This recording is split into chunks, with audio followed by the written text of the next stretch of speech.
Well, hey there, everyone. My name's Dan. I'm a music teacher. I've played guitar, I've sung, I've written songs professionally, and my greatest passion is sharing the lessons I've learned along the way with folks, well, like you. And so, what we're going to do today is we're going to check out this cool video game soundtrack called Umineko no Naku Koro ni. Or Umineko when they cry. We're going to check this out. I'm going to give you my reactions to it. Maybe play along, maybe break down actually what's happening in the music for you. But this is the first time I've ever heard it in my life. So this is my version of giving myself a music lesson because I've got to figure this out in real time. And then I'll also give you some music info along the way. Let's get started. Rocking and rolling. Hey, chat. How's it going? Thank you all so very much for joining and for your support getting us here. Okay. Let's get rocking and rolling. A rockin' and a reelin'. Brand. Okay, this one's called Rose. And a rose by any other name.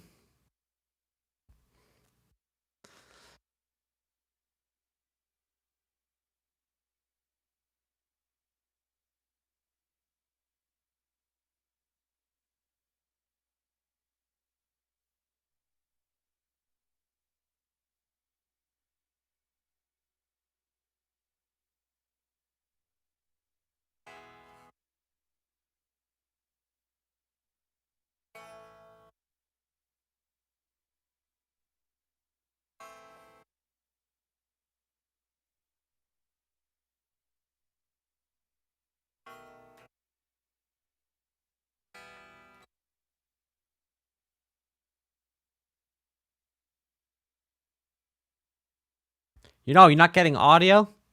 Sorry, guys. I'm sitting here like off in dreamland, having the best time in the world. Like, oh my gosh, this is beautiful. And y'all aren't hearing it. I'm sorry, guys. But hey, you know what? Yeah. We figured it out. Thank you to all the lurkers who the reason why it caught my attention is there was a flood of first time messengers. I was like, something interesting must be going on. That like all these people first time, like either there's like 2,000 people that just came into the chat and just by virtue of the numbers, there's so many first time chatters, or something's going on that people who normally would just be relegated to lurking and enjoying the stream from a distance are like, dude, what's going on? So thank you all very much for your help. And with that, let's go check out Rose.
Well, I don't know if you noticed, I started to try to play along with that at the beginning because I was like, well, these chords aren't too complex. I can like hear it in 1 second later to figure out what it was.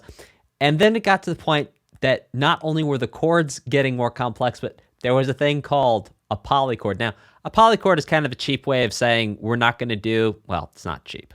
It's another way of saying we're not going to do a super duper long chord name. So, yeah, basically polychords when you can have one chord down low and a completely different chord up top. And yes, you could call that polychord something by a very, very long and complicated name, but instead, the whole point of a polychord, and it sounds better on the piano, I'm just going to scooch this thing over here. It's like when you have, it's like you have this chord down here, and then this chord up here.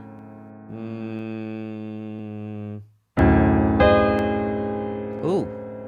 Now, polychord doesn't have to be dissonant. It doesn't have to sound weird like that. I mean, it could also sound like, and you know, what is weird is 100% subjective. It could just, you know, be something simple as this. And simple, you might be, oh yeah, simple for you. What I mean is it's not as, you know, complex as what we just heard. And because look, we could call this a G over D for a polychord. There's a chord up here, there's a chord down here, the two different sounds, bring them together, it's like, something odd. You don't hear that every day. Typically, you'd hear something like this, right? Or. So, with this, you could technically call this a D major add 11 add 13, because technically speaking, we have the 11th, the D, B the 13th. But, yeah, it's really, the feeling of it is a G over a D. Now, there was so much going on in that 8 minutes. I think what was really cool is just to see how fluidly each chord changed to the next. There was a little bit of percussion. We heard voice just for a moment. Very interested to see if this is a harbinger of things to come. In other words, if other things are going to be like this, or if things are going to be different. Let's see just how different things can be, or not, by checking out this next one. We're actually going to turn the volume up a little bit for this next one. Doorway of Summer.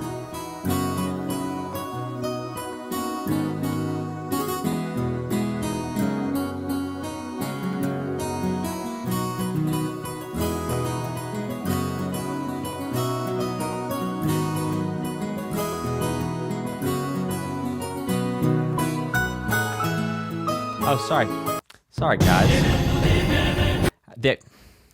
Clearly I'm having a day. Because you see, it went to the second song after the first song, and then I went to the next song, so I skipped to go to the next song, which then, in fact, skipped the second song. We'll make it happen. Okay, here we go.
Oh, no, it cut off right when the guitar, it sounded like the guitar is about to go crazy. I do love it when a guitar goes crazy. Okay, so let's actually break down what was going on in the chorus. So, oh, come on now.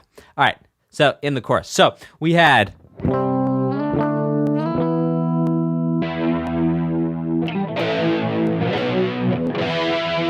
And so to break that down for you, the way we think about music, we always are going to use numbers and letters. So the letters we're going to use are A, B, C, D, E, F, G. And then we'll start back around today. So A, B, C, D, F, G, A, B, C, D, F, G, A, B, C, D, F, G, over and over and over again. And then we'll assign different numbers to those letters. And this is how we make sense of music. So, for example, if A is 1, B is 2, C is 3, D is 4, E is 5, F is 6, G is 7. But here's the thing. D could be 1, E would be 2, F would be 3, G would be 4, A would be 5, like that. So in this case, E is 1. So we have E, which is 1, then we go to C, which is 6, then we go to D, which is 7, back to 1. Then it's on 1 again, and then it's 4, 5, back to 1. And repeat that twice, that's the whole chorus. So 6, 7, 1, 4, 5, 1, 6, 7, 1, 4, 5, 1. And that's the chords for the chorus of that there song. Let's keep this saying, a rockin' and a rollin', a rockin' and a reelin' with Doorway of Sama.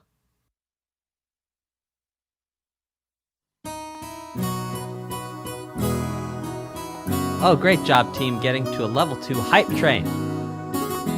We did it. Bravo.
Okay.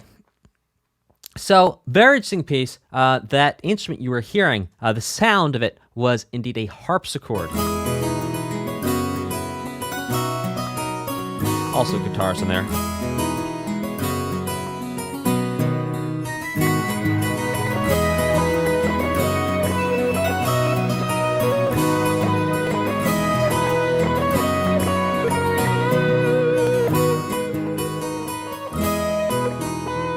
So, this melody,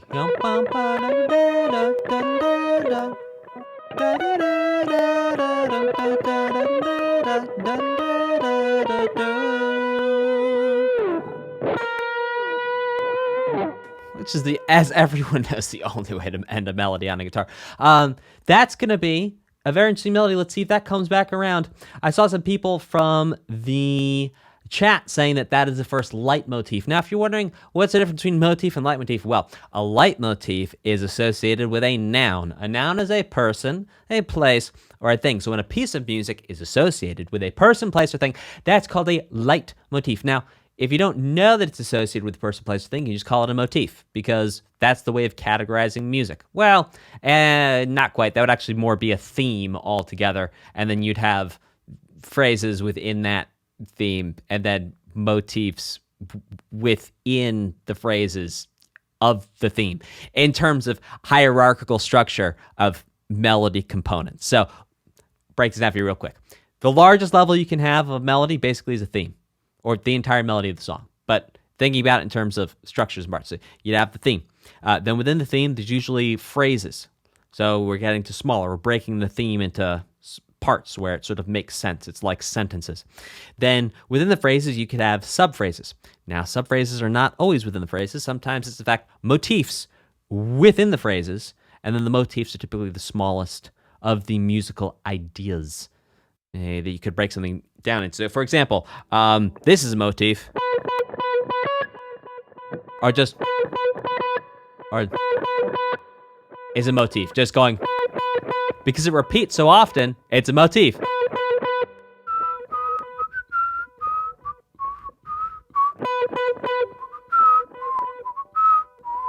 Or, that's a motif.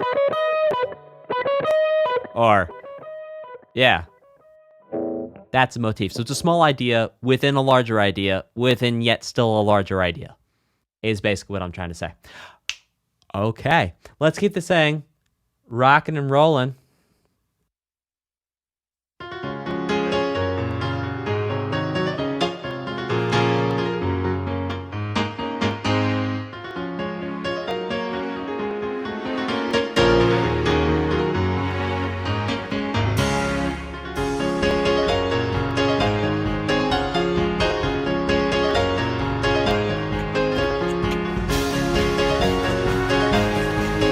Come on, drums.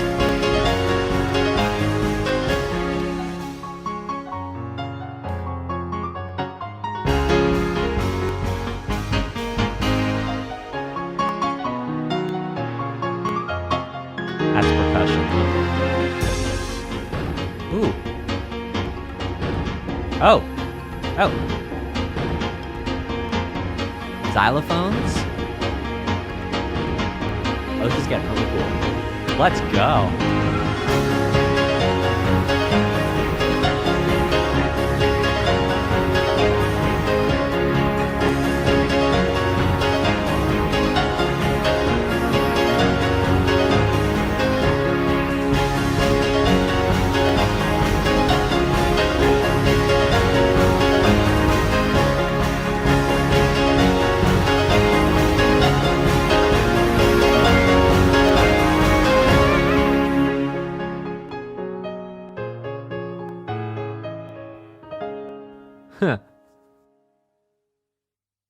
So, sure enough, we heard the same melody as the last piece, except up here. Come on, man. Here, wait, we heard it. Wait, it sounded like this. Come on.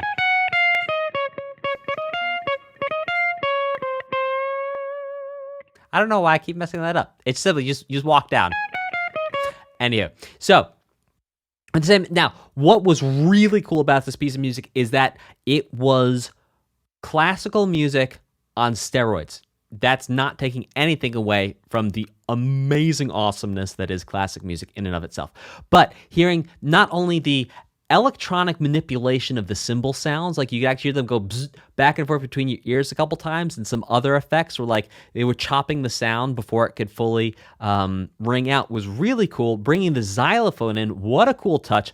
And then the entire way the percussion was being presented to you was not a drum kit, but was like the percussion for classical music or an orchestra, where you have a big bass drum. This is like the classic operas, like Verdi operas, Giuseppe Verdi operas. Bass drum, snare drum, cymbals, and what we were hearing there was cymbals and bass drum, just like you'd have for an opera, but done like a little bit more modern, which was really cool, a lot of fun, and totally enjoyable to listen to.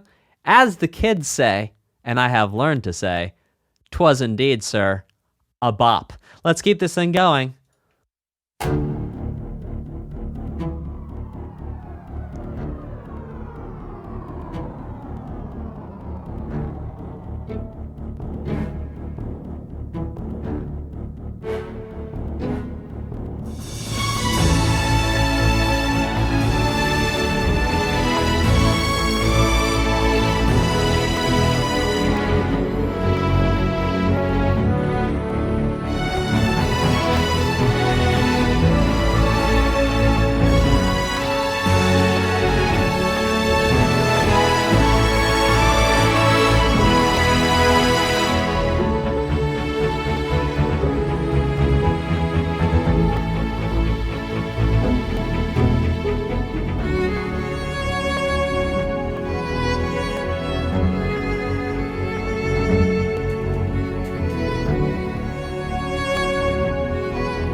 Okay, well, a beautiful, beautiful theme indeed.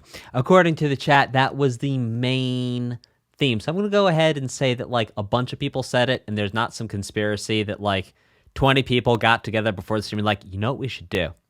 We should go to, like, some random song that's, like, the least favorite song on the entire OST, and we're all going to tell Dan that this is the main theme. So for the entire OST reaction, be like, this is the main theme. We're going to make him look so silly. It'll be hilarious. So the probability of that, now that I've said it, the probability of that happening is significantly higher. But I think before having said it, the probability is very low. So I'm going to go ahead and take chat's word for it and say that, yes, indeed, that was the main theme.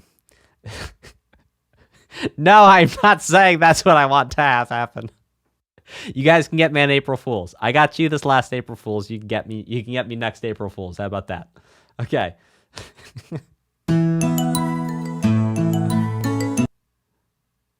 Oh dear. I didn't even break down what happened. So, some really cool things going on. You know, there's a moment within this where it really... Okay. So, this is all relatively straightforward. It's...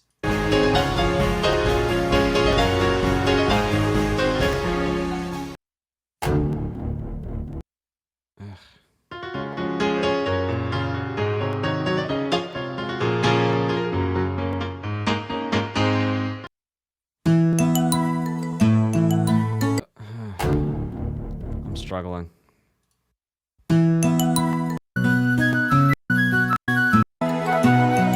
I'll tell you what. We're gonna go ahead. Guys, were we at Ride-On or Towering Cloud? Ride-On. Thank you, guys. Lord have mercy.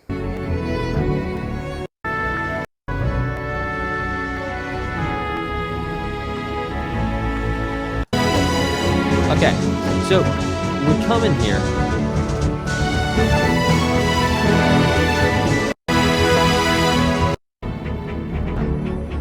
And what we can see is, just like in the very first song, the composer starts to do this thing where the chords start to morph one into the next, and they're not what you'd be able to expect. So for a lot of this song, I was actually able to anticipate what was going to happen relatively well and play along. Now, going to this next part, could not at all anticipate.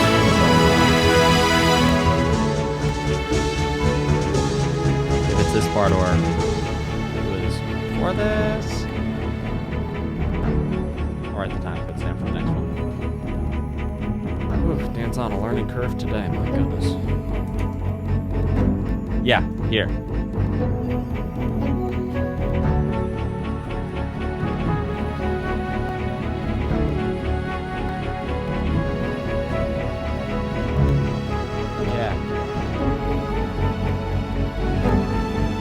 Right there.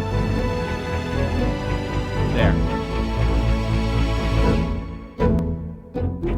And then back to essentially what it was, kind of like an ice cream sandwich. It was like you had these very predictable pieces of cookie, if you will, holding in this delightfully unpredictable Ben & Jerry's style ice cream in the middle that had all these crunchy, melty, different textury parts to it that you wouldn't normally expect to be there. So that was really, really cool. This next one is called Towering Cloud in Summer. Let's check it out.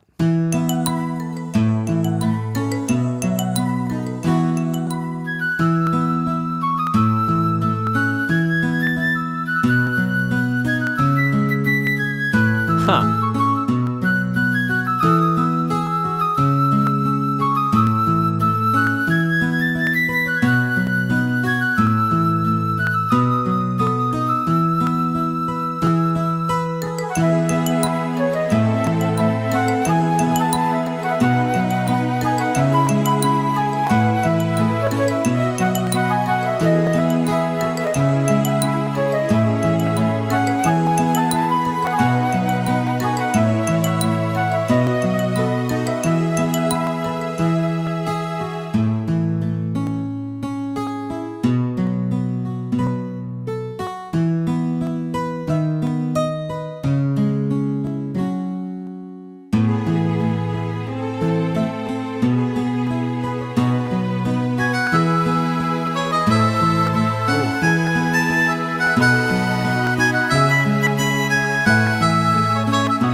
So, Again, just the love, the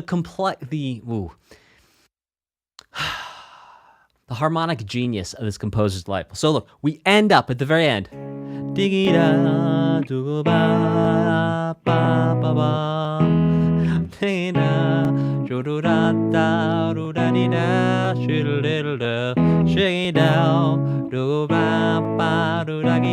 I know I'm not singing the right melody. I'm kind of singing like a pop song rock thing. But these chords. Now, here's the thing. Very sort of predictable pattern that does indeed go round and round, making it much more easily predictable because, well, it's only 4 things that are changing in a row. But here's the thing. Even within this entire piece,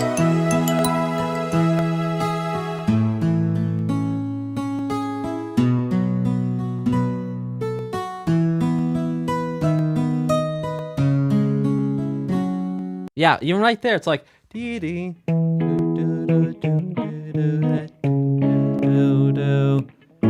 and then something.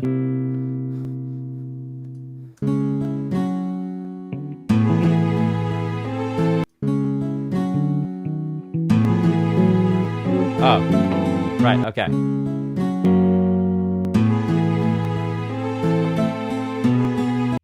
And that right there, oh my goodness, what even was that?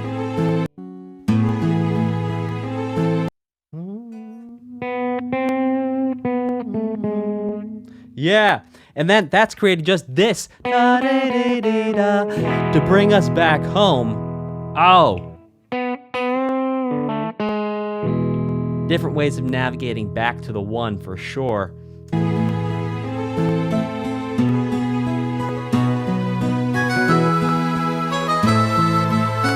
And even right there.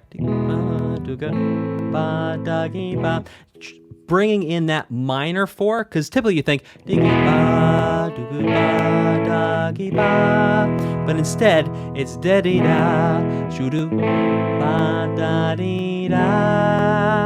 and what's happening there is we're changing this second chord, the second sound. Here's the first sound, here's the second sound. A chord is anytime you take more than one note, that's a note. You put it together at the same time, 2 notes at the same time, it's a chord, or 3, or 4, or 20.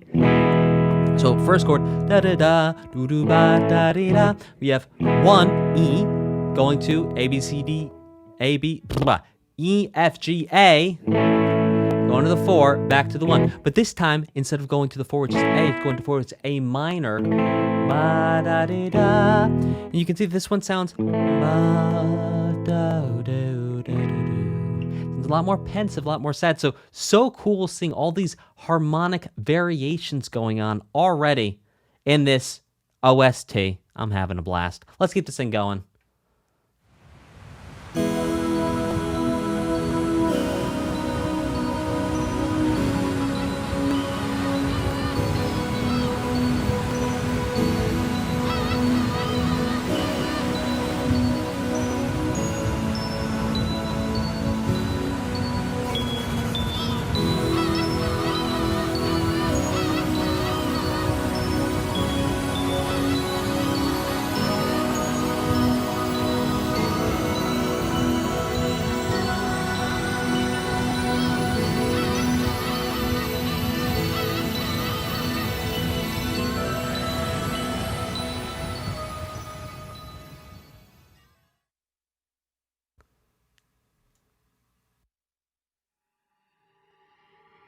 That seemed like some cutscene music.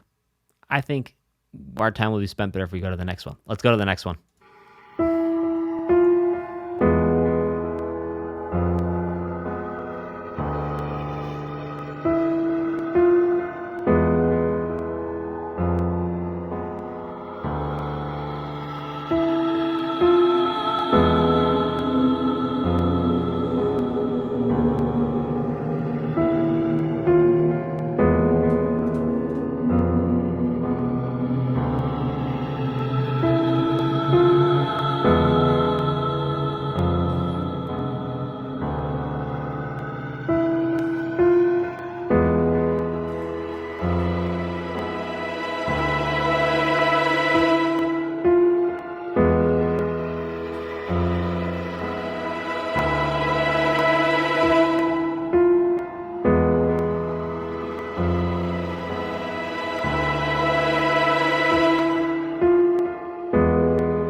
Now, this sound right here.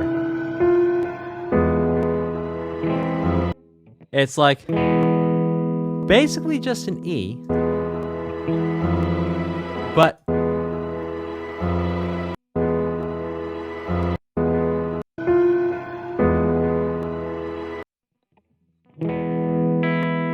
that's basically it.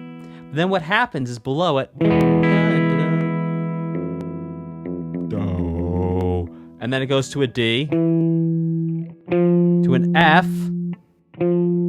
Let's see if we can still make that happen. So, boom, boom, boom, yeah.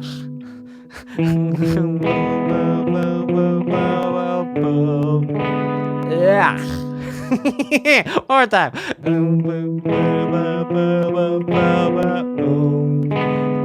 Yeah.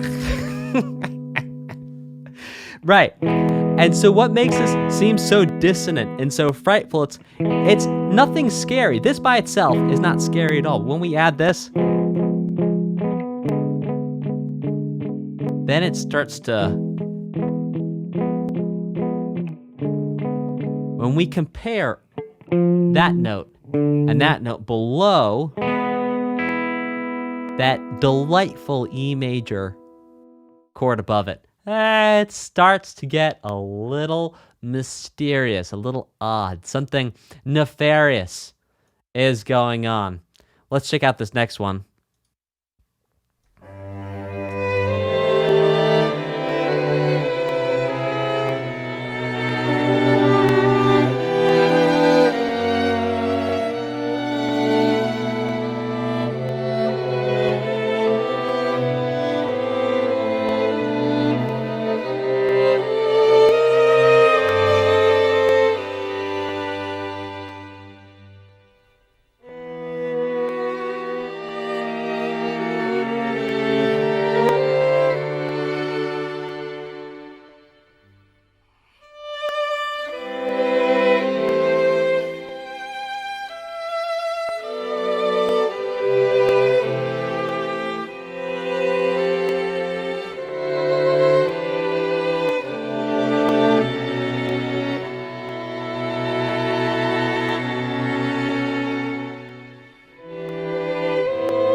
Wow. That was so beautiful. I'll tell you right now, I did not get the chord progression on that one. That's definitely something I can go back and work on. That's going to be my music lesson for the rest of the week. So go back and figure out what the heck was going on in that in real time using my guitar to play along. Because I'll tell you, that was some beautifully complex things. I can tell you bits and pieces of what were going on, but to tell you concretely every single step along the way, unfortunately, I'm not going to be able to do that. But I will tell you this. That was absolutely incredible. There was so much love and work put into that because writing something like that is not an easy or small thing to do. That takes a very long time. I mean, really, really, really, really, like, wow. Like hours to make that, highly likely. I mean, incredible. The level of harmonic sophistication that this composer possesses and is using, but not just being complex for complexity's sake. It's like being complex, but in a super tasteful way that totally works and sounds amazing. That being said, we're going to go ahead and, who said that from the chat? Contiro's Bass says, the care they put in Umineko OST is insane. I agree. I 100%. I'm there with you. It's amazingly complex and precise and tasteful and well done. Amazing.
Ha!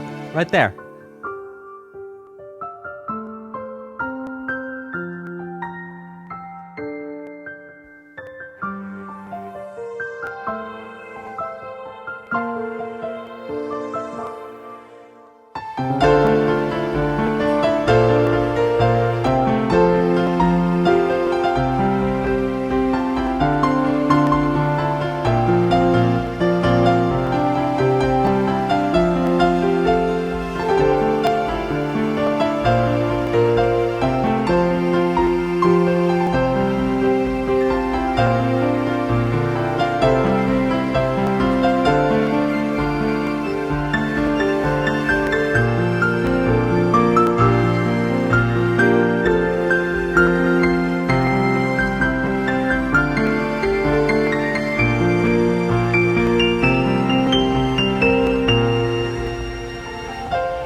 So, a couple of really interesting things. I just want to talk about the chords again here. And that is basically what's happening here is we could think of this as being we think it's being the key of F. but perhaps we could also think of it as being the key of D minor. So we have, we're going to think about it in the key of F. So we have 6, 4, 1, 5. Now, what's really interesting is that sometimes coming back to the 6, you'd hear this. A D7 bringing us back to a B flat. Now, here's the thing. This relationship we've actually heard before in one or two of these pieces of music. Now, what's really cool is let's unpack and really explore this relationship of this D7 turning us around to a B flat. So I'm going to play the chord progression one time and then do the D7 to the B flat so you really hear it.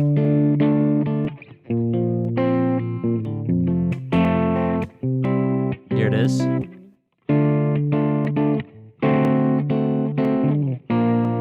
Because what's really interesting is normally when you hear D minor to D7, maybe we go here to G minor, right? That kind of makes sense. Walking up. Makes sense to your ear, not it makes sense musically. The reason why it makes sense musically is because we're doing a dominant tonic movement there. But point is, that's what makes sense to your ear. Now, what's really cool is that the G minor chord is actually only one note different from a B flat major. And in fact, a G minor 7 has all the notes of a B flat major. So what it's doing, again, I'll explain that to you. So we have a G, B flat, and D, and a G minor. But in a B flat major, we have a B flat, D, and F. B major, second inversion, B flat major, second inversion, G minor. So they're one note different. They're very closely related. And so what's happening is we're taking the 5 of the G minor, the D, and that 5, because 5's always, well, not always, but when they're dominant, within the context of our music culture, always want to push us back to 1, basically. We have, and yes, I understand in the blues you don't always go back to 1. Caveat, caveat, caveat. Let's leave that statement how it is. We have this 5 of essentially 2, 5 of 2, the secondary dominant, instead of bringing us to 2, actually brings us to 4. Oh, so cool. And it works bringing us to 4 because 4 and 2 are only one note different. So it's like very close cousins who live in 2 houses next to each other. And you can take the same road to get to both their houses, but in one case you have to open the car door and kind of like walk across the grass to get to the cousin's house. And that's what we're doing here. We're walking across the grass to get to the cousin's house. The road leads us there. We're just going to a different house than we've parked. So we parked. Let me start this analogy from the beginning. There's 2 houses. These 2 houses are 2 possible destinations. There's one road to get to these 2 destinations, and we could park in either driveway. So look, we go in one driveway where we think we're going to go. Here's the driveway we think we're going to go. That's for house number 1. We're parked in the driveway. But here's the thing. Parking in the driveway and then going to house number 2. Parking in the driveway, house number 2. Parking in the driveway, house number 1. Okay, let's keep this going.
Okay, so what we've heard a couple times now is this same chord progression. So we're going to go ahead, and for today, we're going to call this the Umineko.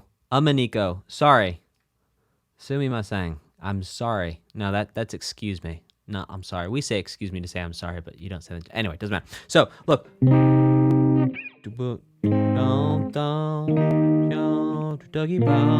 what was really interesting here is just like notes that are chords that are one note different, we have a C minor and an A flat major 7, which are also one note different. Listen. You can even say I'm only moving one finger to give us that difference. A major 7. So what's happening here is instead of going to the 6, it's actually staying on the 4, 4,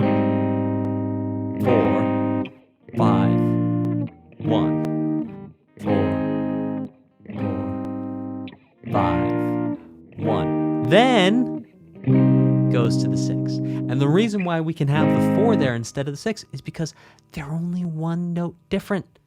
And so there's 2 houses. You know how the story goes. All right, let's go to the next one.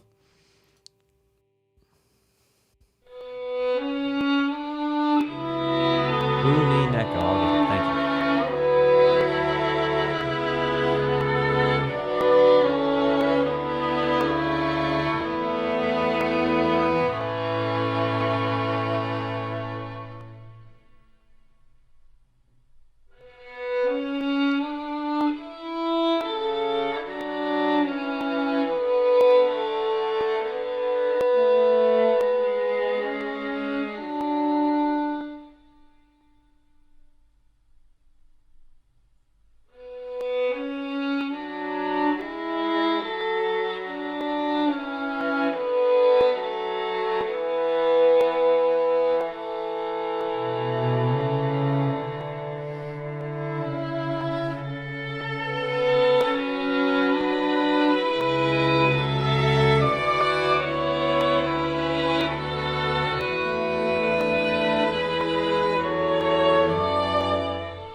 Well, I'll tell you, I'm having flashbacks to my experience with Castlevania Symphony of the Night. I'll tell you, I spent so many years and tens of thousands of hours of my life. Well, I'll tell you first, I'm having some trouble tracking all these disparate parts and the harmonies that are associated with them, and I'll tell you why. It's because I've spent so much time specializing in modern music, and you don't really deal with this kind of stuff in modern music. So, I'll give you breakdowns and things as we go. Just understand that this is as much a music lesson for me as anything in the world. Not in the sense of learning how, like, the theory behind this works, but in the sense of actually being able to grab it with my ears, because this is not something I've practiced doing in my life as a musician, grabbing classical pieces and putting them on the guitar. So, roll with me here, because this is like lifting dumbbells for me, and I'm having a great time. So, again, another beautiful, beautiful piece of music that, again, very complex things going on, changing all the time. And one thing I do want to talk about is so cool is that it's live players, which is beautiful. This is not programmed string parts. These are real live players you can hear, because every once in a while the intonation, or how in tune everyone is with everyone else varies slightly. Really, really cool. Let's check out this next one.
Ah!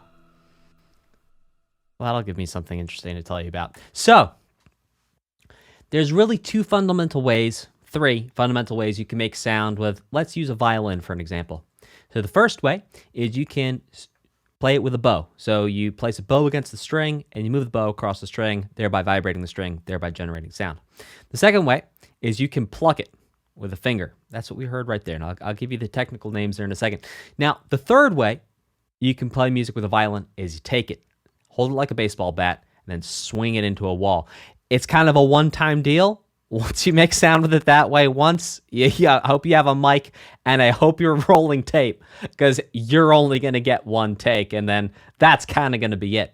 But back to our first two ways. When they're playing with bows, it's called arco. So arco, kind of like a bow, like an arrow goes in an arc. Yeah, kind of. So an arc is a bow, right? A bow creates an arc. Arco would be to play with a bow. And then when they pluck with their fingers, it's called pizzicato.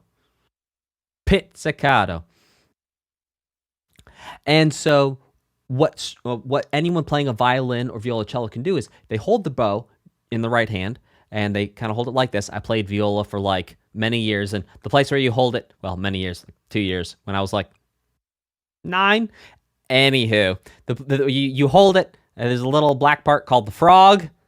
Don't ask me why it's called the frog. It's called the frog on the bow. There's a frog on a bow. For those of you who've never seen a viola, you're like imagining an Amazonian tree frog on a crossbow, and you're like, I'm not getting it, Dan. Anyway, so yeah, the pizzicato. So you play arco, and then you eat the pizzicato, and you hold the bow while you play the pizzicato, or the pizzicato, if we say it correctly. Be as the frog in the pond. Hey, let's listen to one more, and then let's take a short break for like 5 minutes or 7 minutes.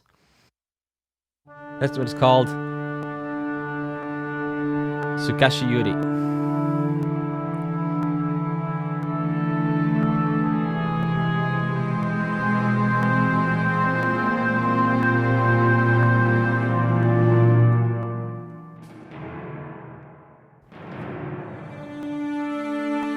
Sukashiyuri.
Again, a beautiful piece of music. Love the use. It's all orchestral instruments being used here. So, you know, no guitars, no electric bass. The percussion that's being used is all orchestral percussion. Sounds amazing. Sounds totally cool. I love it. I'd love to sit here and tell you all the chords, but unfortunately, I cannot. I wonder how many people out there can do that. That's like perfect pitch, superpower. I wonder how many people relative pitch. Hey, if you're watching this video and you're like, hey, I've got good enough relative pitch where I can listen through this one time and grab all the chords, let me know. Because I don't think I've ever met anyone who could do that. Huh. Or maybe I'm just need to work more on my ear training. I don't know. All right, we'll come back and deal with my inferiority complex after this short break. I will see you all then. All right, let's do this thing. At death's door.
Well, okay, that was a very interesting piece of music, which I'll break some of it down for you. So first, the basses go. By the way, so it feels like we're in the key of E minor. So I'm gonna break everything. Well, we are in the key of E minor. I'm gonna break everything down as if we're in the key of E minor. So we have basically 5 to 3, and then we have that gamelan going 1, 5, 3. Because it's gamelan, it sounds a little weird. Well, it does it. It's not, well, weird is subjective, but it does. let me clarify what I mean. Because this gamelan does not have a singular pitch with just the overtones of that pitch. It has all sorts of different sounds combined with it. Then the strings come in.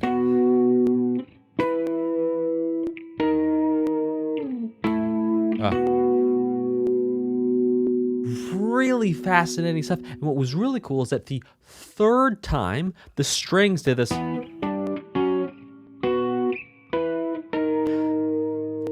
Well, it changed there. It didn't go there the third time. But the third time, there was a second part that got layered in over it. And that's part of what keeps the music interesting, is it's not exactly the same every single time it comes back around. Is that there's new things happening, new layers, new textures, and things going on. Let's keep this thing rocking and rolling with Courier of Purgatory's Sands. What an interesting song title.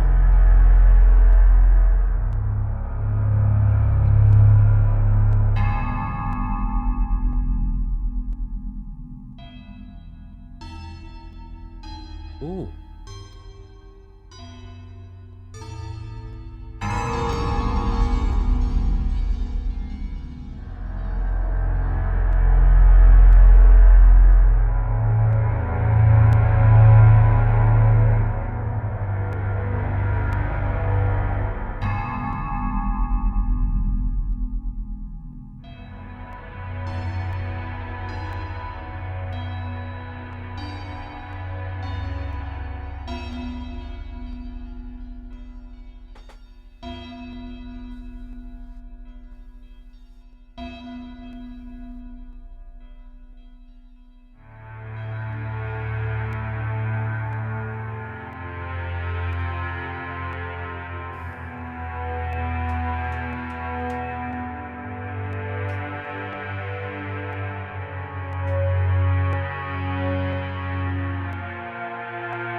Oh my goodness.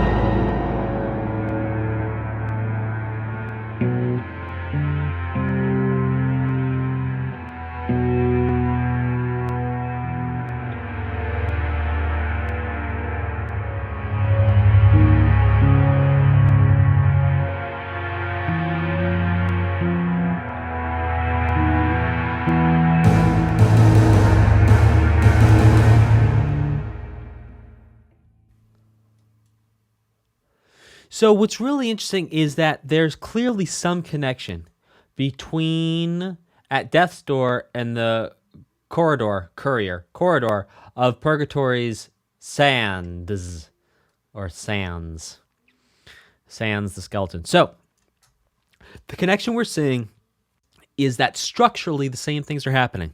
We hear the basses go, whatever it was, the same idea as we did at Death's Door. Then we heard a gamelan hit. Then we heard strings playing in fifths. Now, what I mean by fifths. So the first time we heard fifths was at Death's Door. And we heard it sounded to me like it was violas, maybe violin. That thing. That was violas, maybe violin. Now, and this next part here was like cellos, maybe viola. and it was going, oh, it was going all over the place. Like,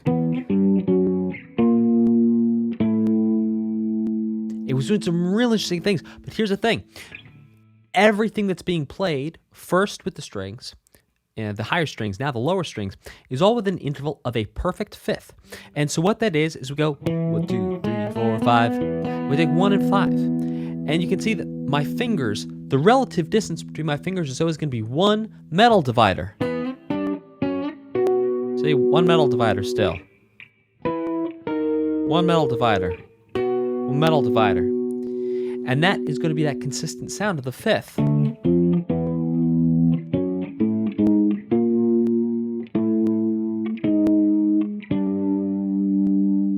Perfect fifth. Let's check out the next one, which is called Fortitude.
So what happened in this song is something called modulation. Modulation. And so basically what we can hear is that it's like, okay, imagine you have a friend named Bob, okay? And Bob is right here. Okay, here we go. We're gonna make a little step for Bob. You ready? How's this for experiential learning? Okay. So it's like you have a friend named Bob, okay? And Bob is standing here. And then Bob goes, hey, you know what I want to do? I want to take a step up here. And Bob goes up here.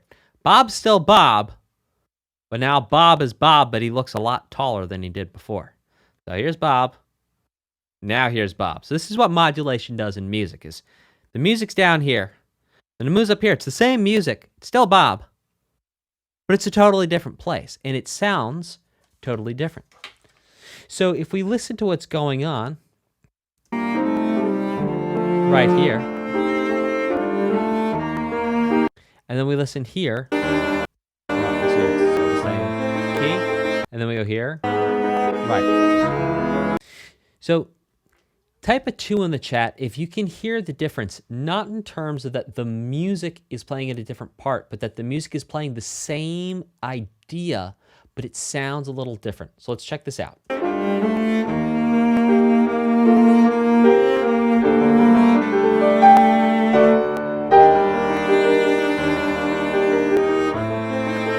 Right, versus. Oh.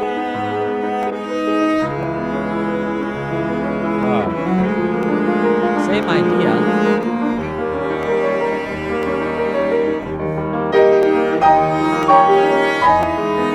Right.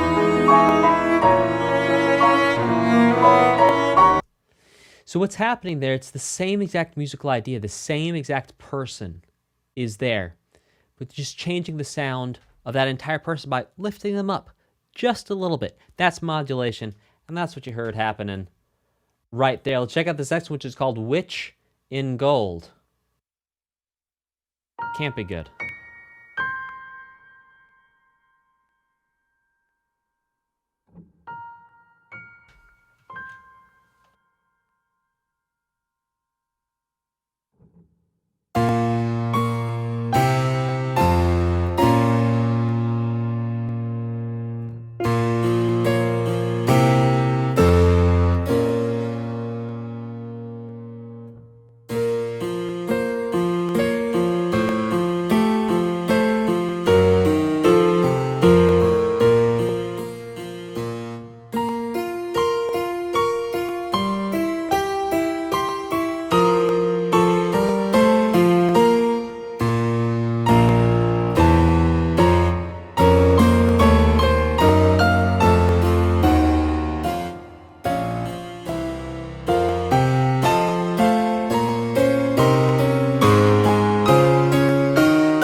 Okay, let's break down one part of that.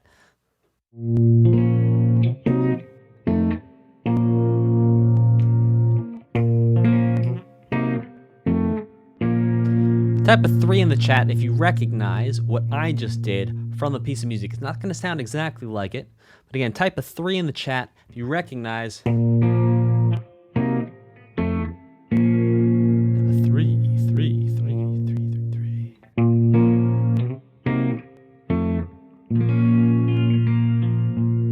Okay. There's 4 of you, which had 3, 5, which means 15. 6, 18. So, what's happening there is a series of chords, and this chord progression is called a 1, 2, 5, 1, or to put it in common speech, 2, 5, 1, because we're going to talk about the 2 to the 5 to the 1. This is a very common chord progression. You find it everywhere from classical music, as you just heard. Not saying that that is classical, it's classical inspired, all the way through jazz and through pop, up to when pop really stopped being inspired by jazz. So, because jazz was pop at one point, if you kind of think about it.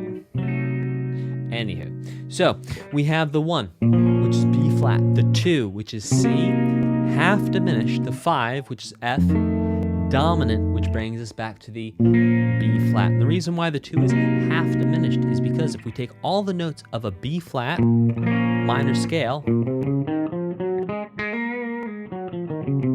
and we only use those notes, we're only allowed to use these 7 notes. And we need to create all the chords we're going to use from these 7 notes. When we start a chord here, we go up by 1, we skip 2, we go 3, we skip 4, we go 5, and we go skip 6, go to 7, we get this sound. And that sound right here is only using those 7 notes. Some a little lower, some a little higher. There you go. And then we borrow a note, A natural, from B flat major. That gives us F dominant, or the 5, which pushes us back to 1. Beautiful. Let's check out the next piece of music, which is called Lure.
Okay, well, let's actually take a look at why that was so delightfully creepy.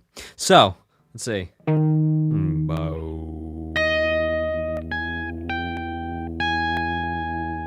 I don't think I'm gonna be able to hold that pitch and play these things at the same time. Yeah, let's give it a shot.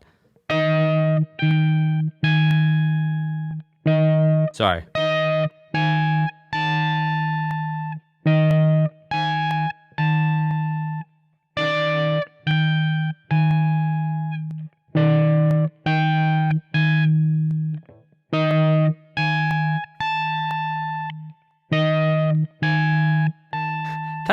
Type a 4 for yuck in the chat. Like, I don't know if I can make the guitar. Sorry. Type a 4 for a yuck in the chat. Right. And so, guys, part of what's making that be a yuck for you is how all those notes just don't really sit together in a way that our ears would normally expect notes to fit together. For example, if we did, let's say,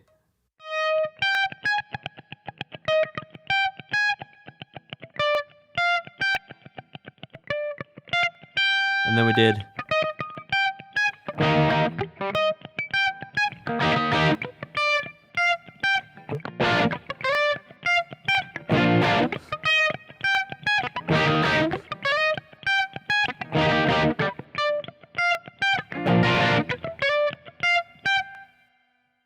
totally different proposition, right? And so it's all about the combination of the notes. Even when we change them just a little bit, in just the right way, all of a sudden, it sounds so gnarly. So gnarly, so foreboding. All right, let's check out this next one, which is Fishy Aroma.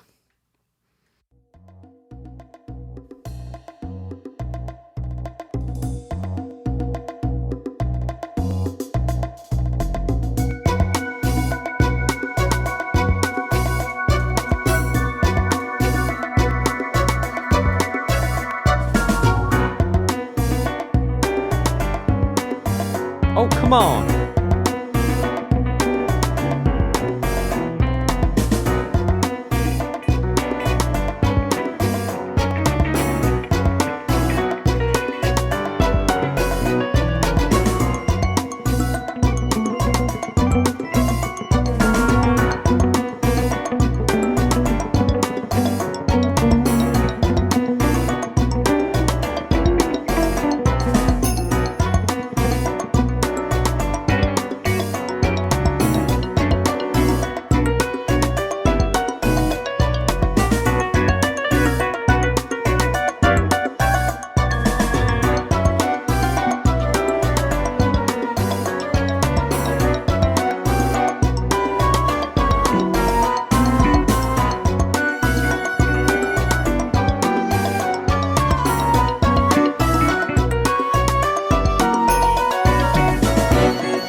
Okay, so I got a piece of music based around a 2-5-1.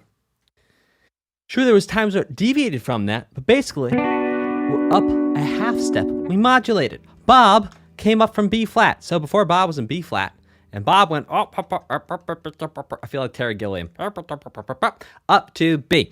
And so now it's B minor. Dump bubble don't do dump be da ba shabba dee diggy dump bum ba dee shabba digga digga dum bum bum dum bum be dum. And so it's a 2-5-1. Again, the same exact relationship musically, just brought up by a teensy-tiny, eeny-weeny little bit. Hey, what we're going to do now is we're going to chat for a minute while I actually get the next playlist pulled up. So let's go ahead and change scenes. We're going to do Hiya. That. How about them apples? Let's go to the next playlist. Doogo-dump, doogo-dump. And hey, if you're enjoying this, please consider subscribing. Please consider following. If you're watching this on YouTube on the VOD, please crush that like and subscribe button. And yeah, I hope you're having as much fun as I'm having, because I'm having a ton of fun.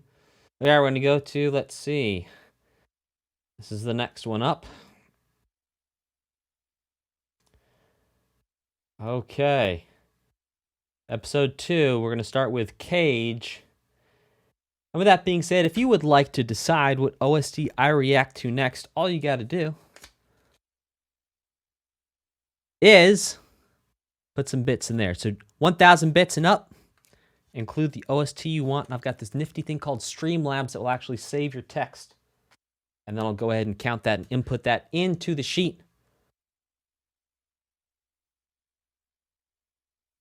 I'm skipping one part. They say I'm skipping a part. Episode 1, part 2. Thank you, chat. So what we're actually going to be looking for here is Stupefaction. Gosh, what would I do without you guys? My goodness.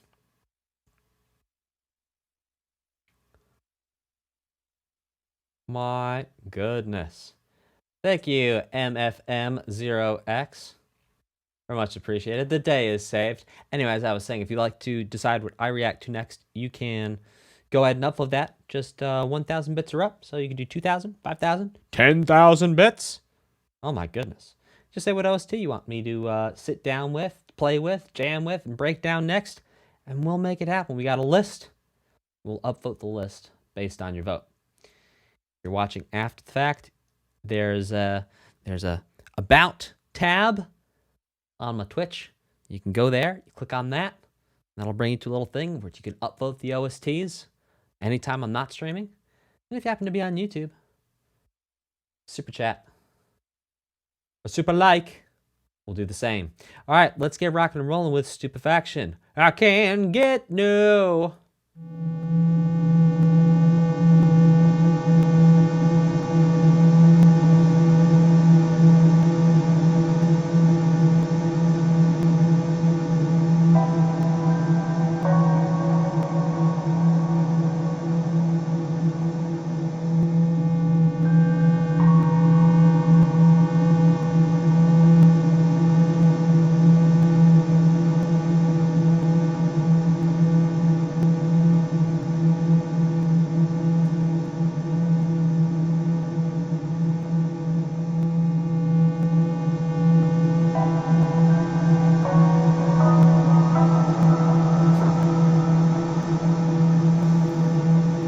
Right, so the little fragments of what we just heard.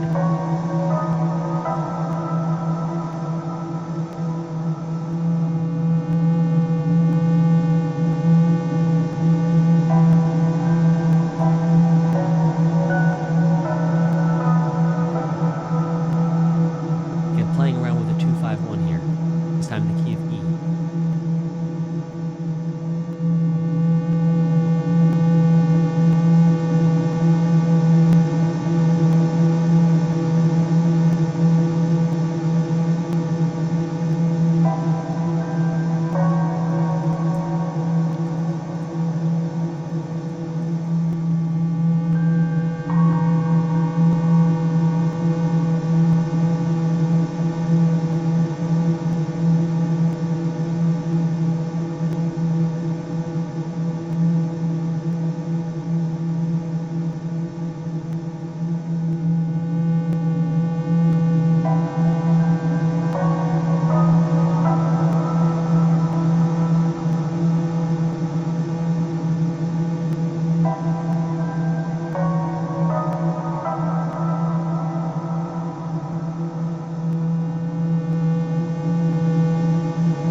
sorry.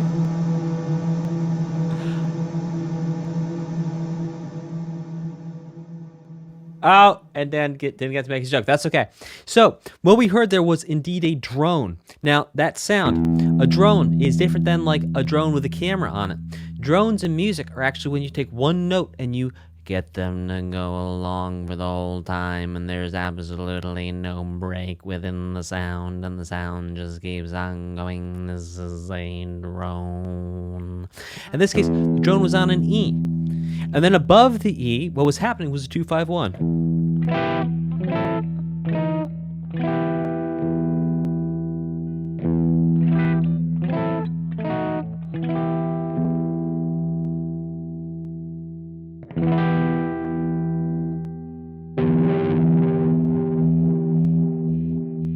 So, pretty cool there that we have the 2-5-1 from the previous part of Chapter 1.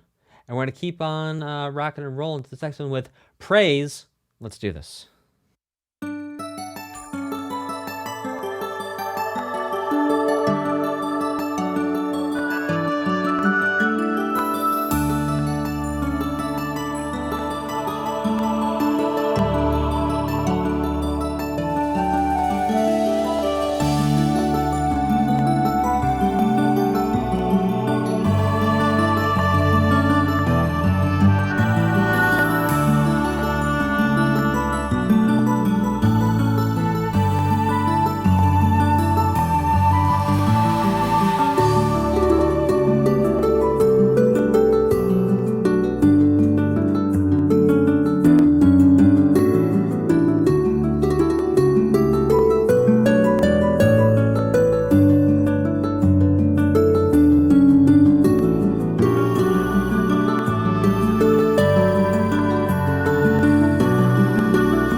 Sydney.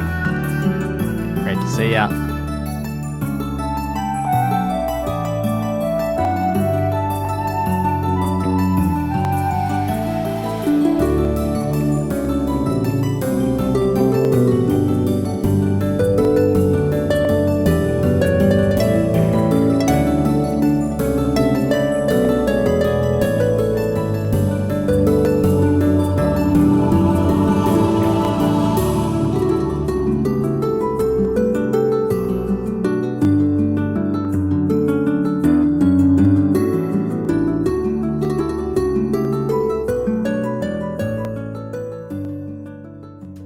Okay, so really interesting chord progression here going on. First of all, we're going to explore what the bass is doing, then understand what was happening from the bass. So in the bass, it's going...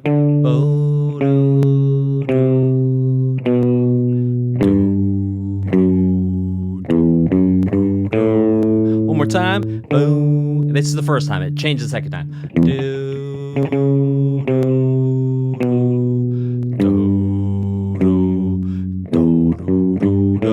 And so what's happening here is above the bass, we're having a D, do, do, kind of like a D with a C sharp in the bass to a D7 effectively with the C in the bass. So D. And then here, yeah, kind of feels like a G, a 4. We could call it a B minor as well. And then it goes in D to the 4. So 4, 3, 2, 5. Back to the 1. Now what's really cool here is the way that the bass notes are actually determining the inversion of the chord. Now the inversion of the chord is, well, let's imagine all the notes in the chord are like this. We have 1, 3, 5. 1, 3, 5. Now, what happens if we take the 1 and we put it on the top? All of a sudden we have 3, 5, 1. Now what happens if we take the 3 and we put it on the top? Then we have 5, 1, 3, 5, 1, 3. As that's the inversion. So what's happening is the bass line, what the bass is doing, is always giving us a very interesting note over which the chord is then defined. Now you might be saying, well, why is the chord defined by the lowest note? And this is actually kind of a freak of human physics, and we don't really understand why, but our ears always give the most important to the lowest note. Whatever the lowest note is you hear always feels and sounds the most important. In fact, Sting of Sting and the Police always jokes about how the bass player is the most powerful instrument in the band, and it's true. And I'll show you why. So for example, me as a guitar player, I go, the chord is a C chord. The bass player can say, yeah, no, I don't think so. Actually, the chord is an A minor 7 chord. There we go. Feel like my guitar's out of tune with my piano, but that's okay. So even though I'm playing a C over here on the guitar, that piano is defining that the sound of the chord is actually going to be an A minor 7, and that's all because the lowest note holds the most weight. Okay, so that's pretty cool. Oh, and then the second time it goes around, it goes, let's say, D over C sharp, to B minor to 5 of 5 to 5. Now, the 5 of 5, well, okay, so D is 1, E is 2, F is 3, G is 4, A is 5. So we're going to the 5 of the 5. So now we're going to go ahead and flip our numbers around on their head. We're going to say A is now 1, so A is 1, B is 2, C is 3, D is 4, E is 5. So the 5 of 5. Oh my goodness, but we're still in D the math. So we have 1 with 7 on the bass, to 6, to 5 of 5, to 5, to 3, to 4, to 1 with the third of the bass, because remember, if we take our 1 chord and we put the 1 up higher, then it's actually 3, 5, 1. So we have the 3, to 2, 5, back to 1. Alrighty, let's keep this thing a rockin' and a rollin' with Path Pass.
I'm going to take a quick break from talking about the music to just point something out here. That was just possibly one of the funniest things I've ever seen go down in a chat in my entire life. Let me see if I can scroll back and find it. Okay. He pops the question. Are you subscribed to Music Theory for Gamers? She says no and walks away. Honestly, that's what she should have done, to be fair. Cooler Spook says, then she was never worth it. Oh my gosh. Beautiful. Beautiful. Welcome first time chatter. Benja. Great to see you here. Okay. Let's keep this thing going. Oh, and another first time chat. Oh, hey, Serendipitous. How's it going? Great to see you. Okay, let's keep this thing rocking and rolling.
Hey guys, let's talk about something called quartal harmony. Quartal harmony. Not chordal harmony, like it's made with chords, even though quartal harmony does turn out that you would use chords.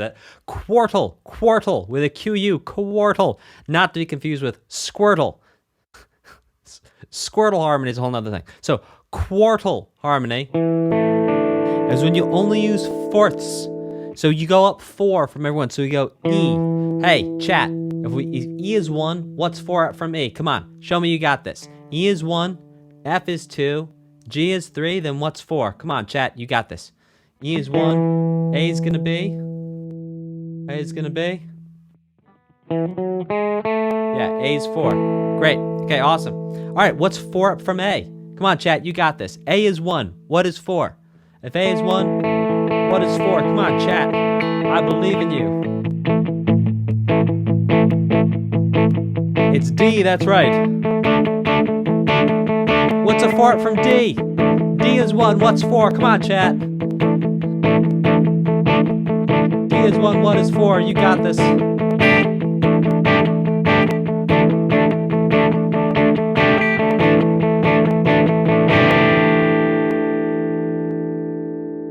There you go. Quartal harmony.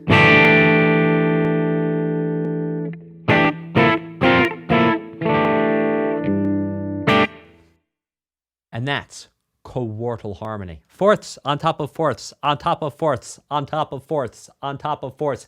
Will it ever end? Not to be confused with quintal harmony. It's when you have fifths on top of fifths, like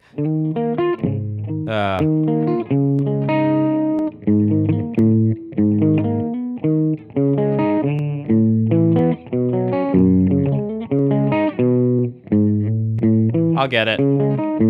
There we go.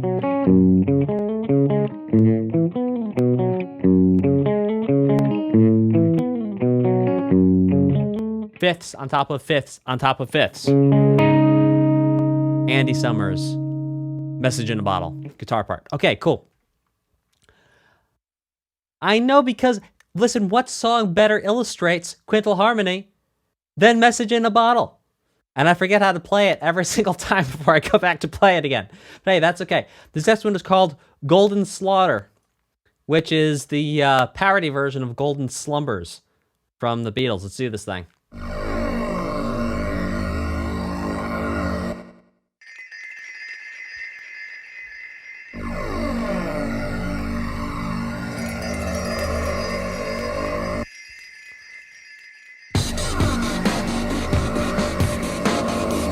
Come on now.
Well, I mean, that was a lot of fun. That was a lot of fun. So let's talk about what's going on there. So look, most of the time, what's happening is it's an A flat minor. And then sometimes it goes to the 5. E flat 7. Back to A flat minor. Now, it does also go to the 4. And then back to the 5, which then brings us back to 1. That was a fun song. That was really cool. That was a ton of fun. Oh, this is the direction I should expect for the OST from now on? Well, sign me up. Let's do this thing.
So right there.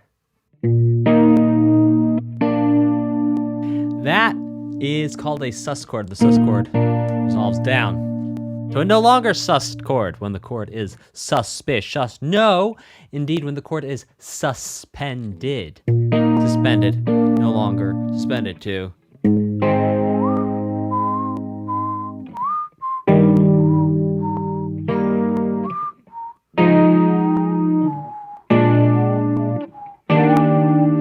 Down what's happening there. We're in the key of E flat. We're starting in A flat. So that's going to be 4. Then we're actually going to go to 1. But here's the thing. Just like we talked about inversions a couple songs ago, same thing's going to happen here. Instead of having the next chord be 1, 3, 5, that's going to be 3, 5, 1. And indeed, 3. Well, there you go. That's the 3 is the lowest note in the chord. To the 2, 5, back to the one. And I'll tell you, that music box effect was very interesting. I saw some people from chat saying, well, maybe that sounds a little, oh, I don't know, creepy, or it sounds a little empty. Yeah, to me it sounds empty. Maybe it's because I've seen too many movies, but it seems to me like there's a music box in like the middle of a dusty house and no one's there. Maybe it's an old empty room and there's no furniture in it. And it's just a little music box playing all alone with nothing creepy going on around it. Well, let's see what happens next. Let's get rocking and rolling with Witch of the Painting.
I feel like this is just looping at this point.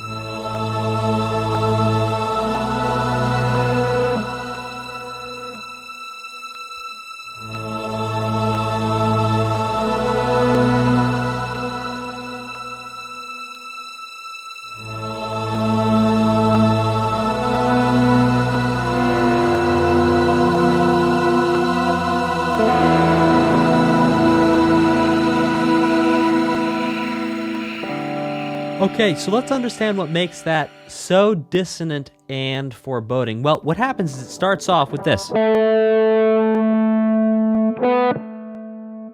which by itself is not too bad. Yeah, it's not too scary. But this time, they ring out together. You can hear those notes are kind of rubbing against each other. You can hear the friction. The actual sound you hear, that's called beats. And that's when the sound waves of the notes are similar to each other, so they actually create peaks and valleys together in your ear, so you get these beating sounds. And then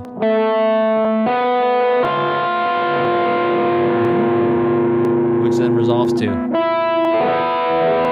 But even as it is, if we just look at A to B here, so A is 1, B is 2, having a second played together, harmonic second, with an A and B played together at the same time, is technically dissonant if we think about traditional sensibilities around consonance and dissonance. And then we add in the flat 6, we add in the F there, so you have 1, 1, 2, flat 6. Even when it resolves, it gives a sense of resolution, but we know it's still going to be creepy when it comes back. It's not like, oh, the song is done and we're ready to move on our merry way. It's like, oh, things are going to get creepy. So that's what makes that witches thing sound so, well, creepy. And I just said creepy 3 times in a row, but it was the right word to use the 3rd time, so I went ahead and used it again anyway. And that's really because we have this interval of a major second, repeated twice. It's also the way it was repeated, you know, those voices. Extra dissonant, dissonant, dissonant. All the notes are kind of like fighting each other. And then a little bit of resolution, but still, all the notes fight each other just a little bit. Okay, this next one is called Suspicion.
Oops. Ooh.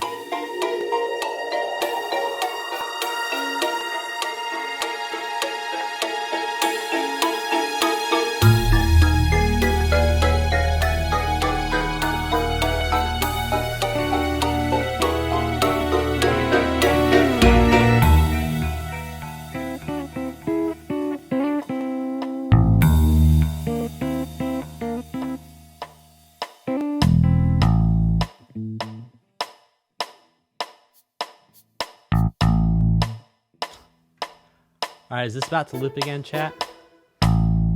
Type a 2 in the chat if this is about to loop. I prefer to just talk about it than listen to it one more time.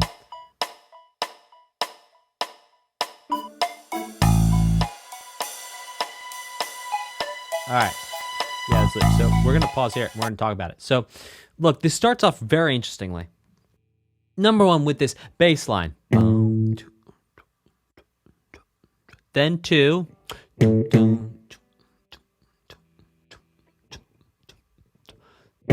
Just round and round and round. And so it stays in this sort of A area. Then it switches to, if I recall, down a half step to A flat. Now what was really interesting, okay, and then let's talk about what makes that sound so like questioning. All right, type a 2 in the chat again. Type a 2 again. Keep that 2 finger warm. If you think what I'm doing here sounds like questioning, detectivist.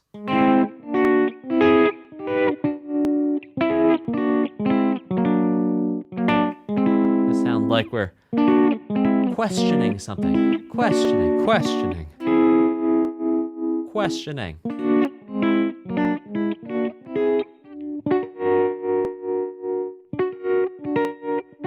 Oh, hey, Joe, bro. How you doing? Great to see you here.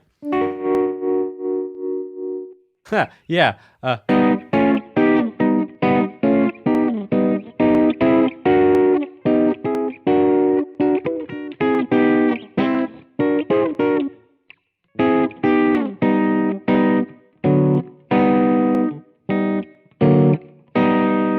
you go. So, how about the creepiest Frere Jacques you've ever heard?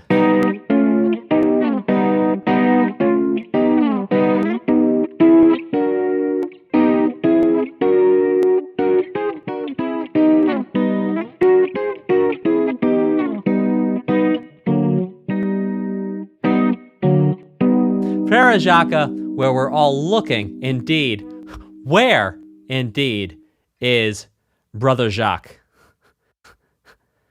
So, what that is, that's called the whole tone scale. And it's using the whole tone scale to create chords. And the whole tone scale is called the whole tone scale because we only go up by whole steps. Because so we go, let's go.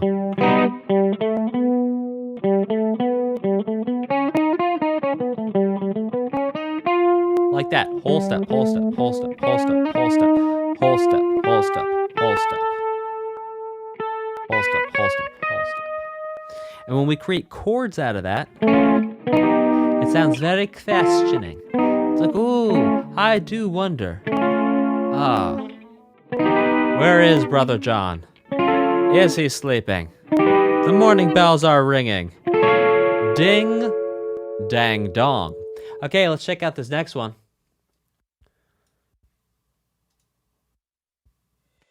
Scar sound.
Okay, so what's pretty cool here is that we have these two juxtaposing ideas that even though one just sounds like drum, no, it's actually creating tension by the use of notes. So we have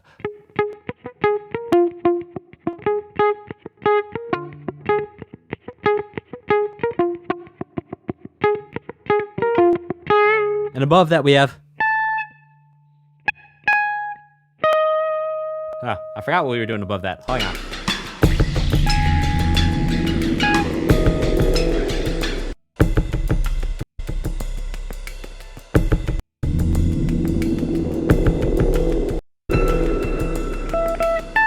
Right. We have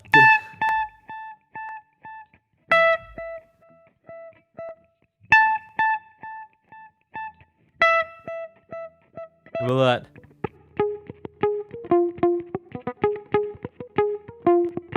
So we have, that's an A natural and an E natural, under which is A flat, B, F, A flat, B, F, A flat.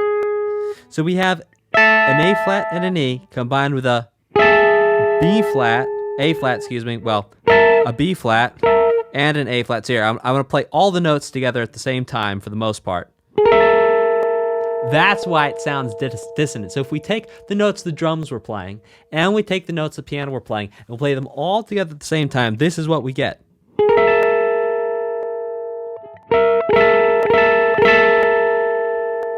Type a 3 in the chat for yuck. Type a 3 in the chat for yuck. Ugh. Ugh. Right. And so it's that dissonance, the friction, the fight between all those notes. And that's partly what contributes to that feeling of everything feeling suspicious and you're not sure of what's going on. That's what it is. It's the friction and the fight between the notes, also known as tension. Let's check out this next one. It's called Chord.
Okay, so again, feeling a little creepy with just the sounds that are going on, but something fundamentally different happening there in terms of the music. So, we had two things of note that I'm going to bring to you was the...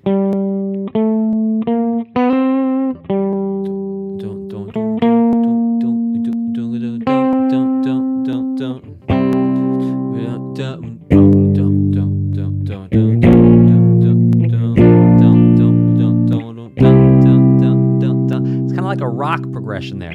Okay, well, you might say, well, that doesn't sound rock to me, Dan. Well, that's because it doesn't have distortion on it. So let's put some distortion on it.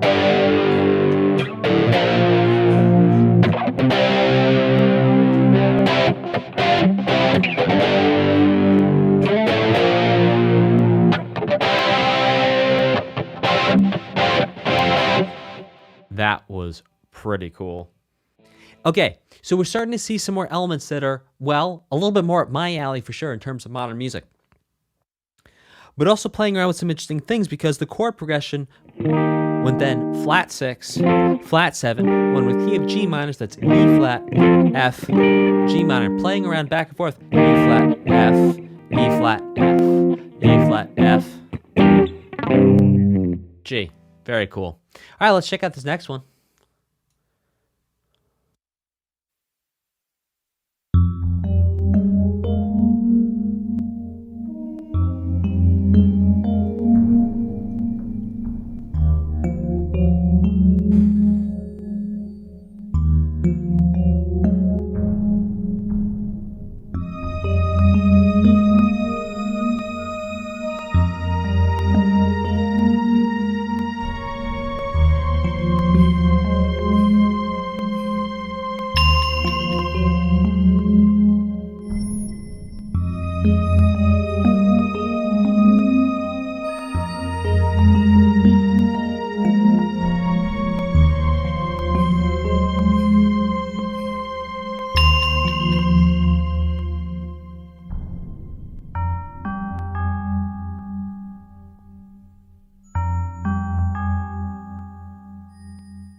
Oh!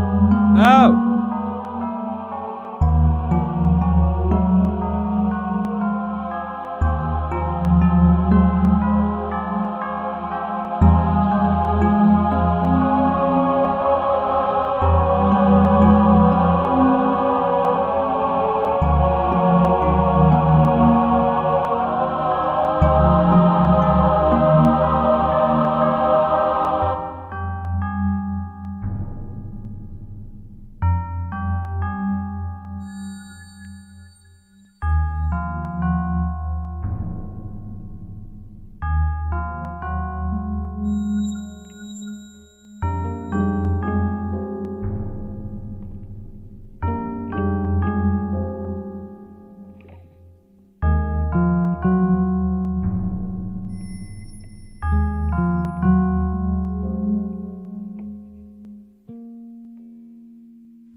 Hold on there, Paganini.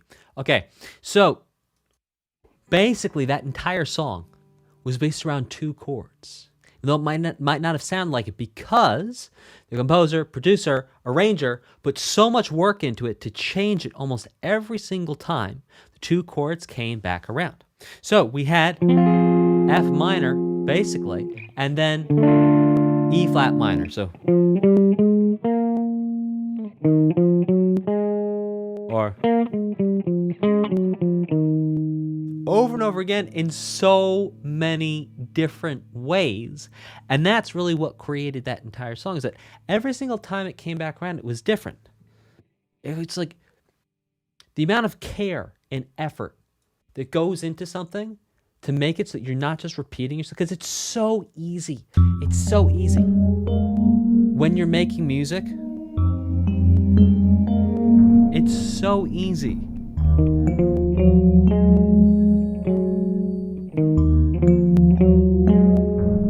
It's so easy to just take that and literally, just like you do in a Word document, or on comments, you can copy and paste that musical information in. It's so easy to do. Then when someone doesn't do that, it's like, oh my goodness. Incredible.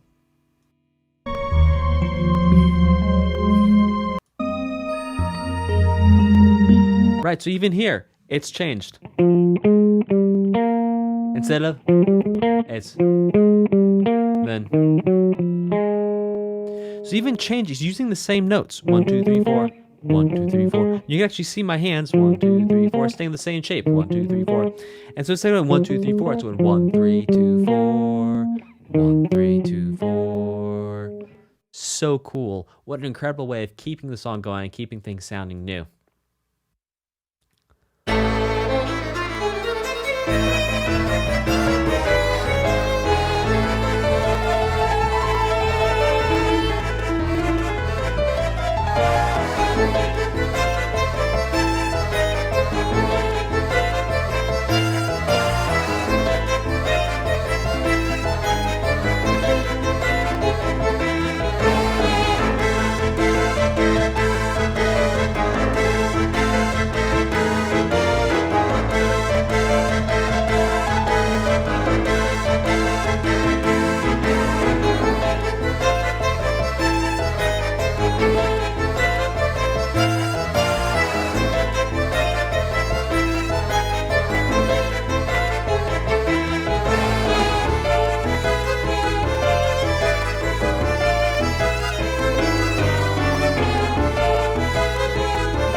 Thank you all very much for indulging me on my way to Banjo Town, because that just really felt like... Wow, this is not a real banjo. I never wanted to learn how to play banjo, so I didn't. This is actually a 6-string banjo, which means it's tuned the exact same way as a guitar. So I literally play it the same way I'd play a guitar. But then it sounds...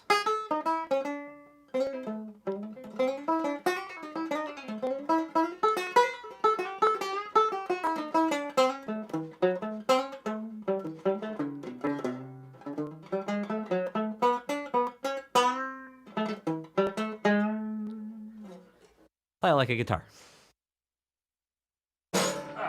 We'll just pop that over there for safekeeping.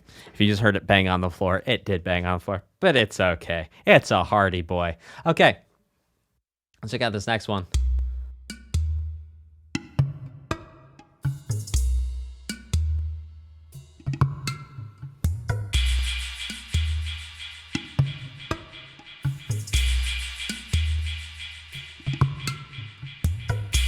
Yeah, banjo violin type 3 method. Great callback, MF Mega Zero X. Bravo. Well done. It's violin method type 2 for making sound, yes. I studied it at school.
All right, so let's talk about what makes this, what makes this sound dissonant. So what's making this sound dissonant is that we start, and I'm simplifying a little bit what's happening, but basically we're here.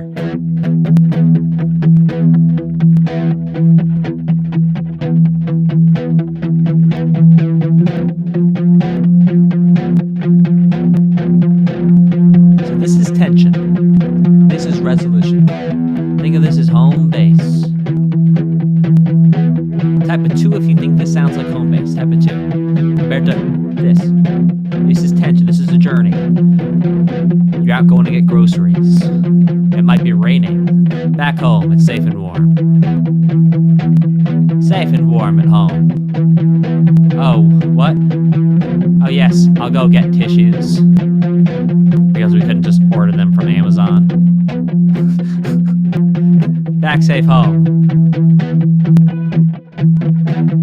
Oh, what's that? Dan needs more protein bars? Okay, let's go. Out for a journey.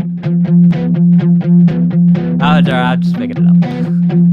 Now we're back home. So the whole thing is that the alternation between tension and resolution is one of the fundamental things within music that keeps your attention, that keeps music interesting. If it was all resolution all the time, and there was no tension, it would be, well, kind of boring. There's absolutely no tension. Because if there's absolutely no tension, it would just be this the whole time.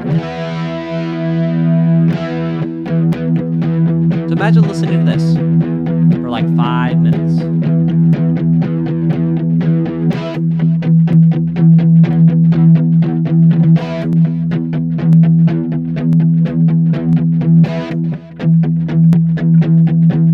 Oh no, just this. It's not going anywhere.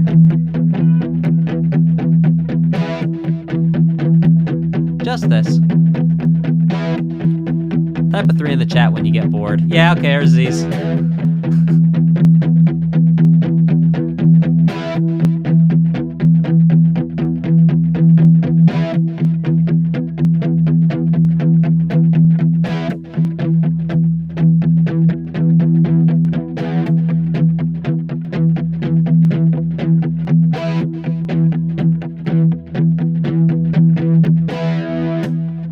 Right.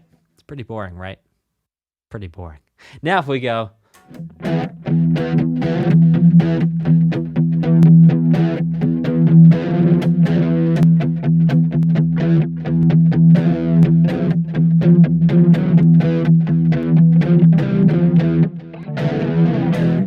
little bit more interesting. Okay, let's check out this next one.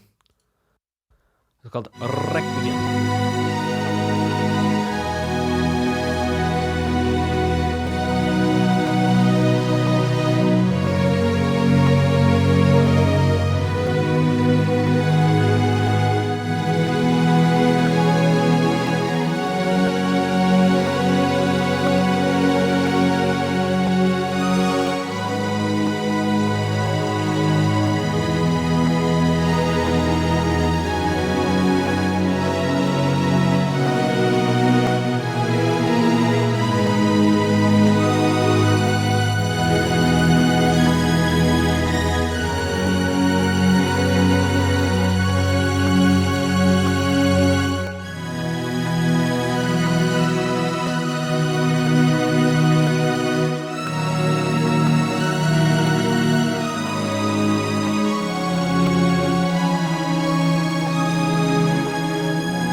What a... Oh, it felt kind of pensive, maybe a little sad. It says Requiem. Requiem, by the way, would be a piece of music written for when somebody dies. So we can assume that there's... someone has shuffled off this mortal coil to join the choir invisible at this point. But... real interesting, because we've seen this chord progression come back quite a few times. 6, 4, 1, 5. Multiple times. 6, 1, 4, 5. Which, by the way, is such a common chord progression. When the stars are snow, you only down low when you let it go. And then you let it go. It's like every song. Let's say, Someone call out another song that has that, because I can't think of any off the top of my head. And know there's like 100 million. Oh yeah. Could ever do. I'm just rain down in Africa. Sorry, I'm singing this really badly. Yeah, like Africa. Toto. Come on, Dan, one more.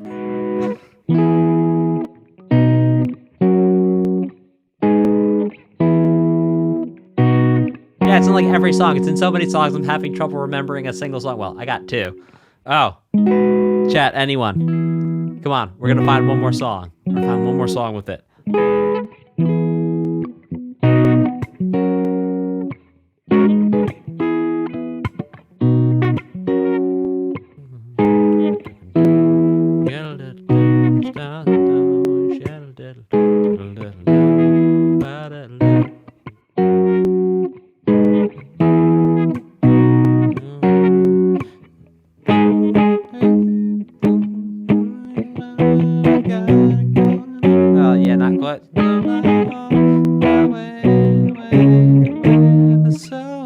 Yeah, it's not quite Stacey's mom, but whatever. We'll find it. All right, hang on. We're gonna do this. All right, check this out. All right, we're gonna Google. Oh, that's some fun. We've never done this before. Let's do this. This will be cool. We'll try something new. Roll with me, chat. Roll with me. Let's try this out. Let's try this out. Let's see. Window capture. Oh, it's not giving me it. All right. So I'm actually going to Google it. So it's going to be 6, 4, 1, 5. Okay. 6, 4, 1, 5. Let's see which songs. Probably should have a. Let's see. Okay, yeah. Africa. Let's see. Any of these that I'm gonna know?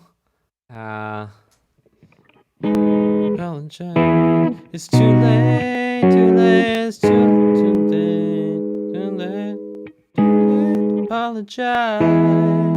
It's too late, to apologize. Yeah, too late. That's one. Let's see if we get another one.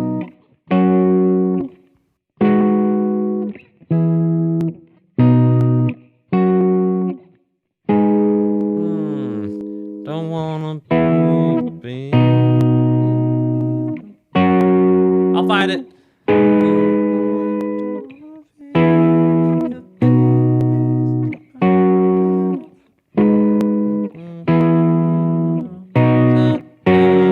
I'm not gonna find that one. All right. I don't.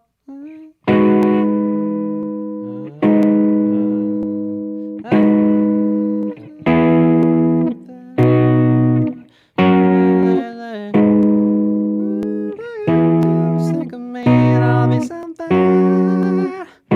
That was what I gotta do. What I'm supposed to be. I don't wanna be anything other than me. That's a little high. There you go. Right. Let's pray to a God that I don't believe in. 'Cause I got time while she got freedom. And when a heart break, no, it don't break even. Let's get. Now we're gonna burn, burn, burn, burn. You know you let it burn, burn, burn, burn. You know you let it burn, burn, burn, burn. Now you let it burn, burn, burn, burn.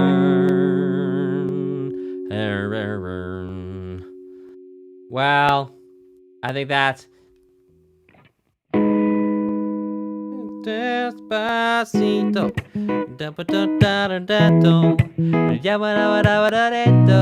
I like eating burritos. Despacito.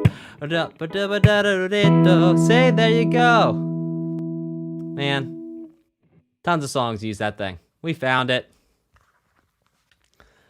Okay. Enough of that. I apologize for my very high singing. Normally I would put it in a key that sounds good, but hey, we're here to have fun. Okay, this next one is called Mind.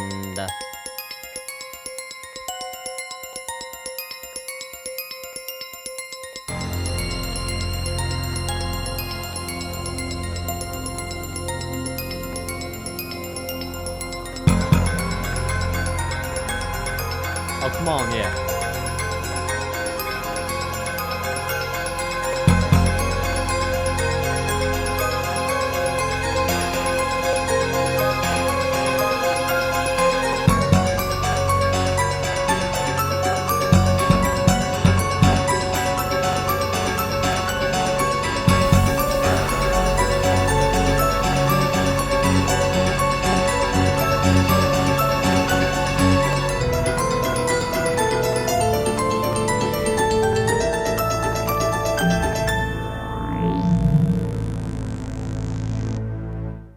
So, I don't know if you know this, but there's an Ozzy Osbourne song that works perfectly with this.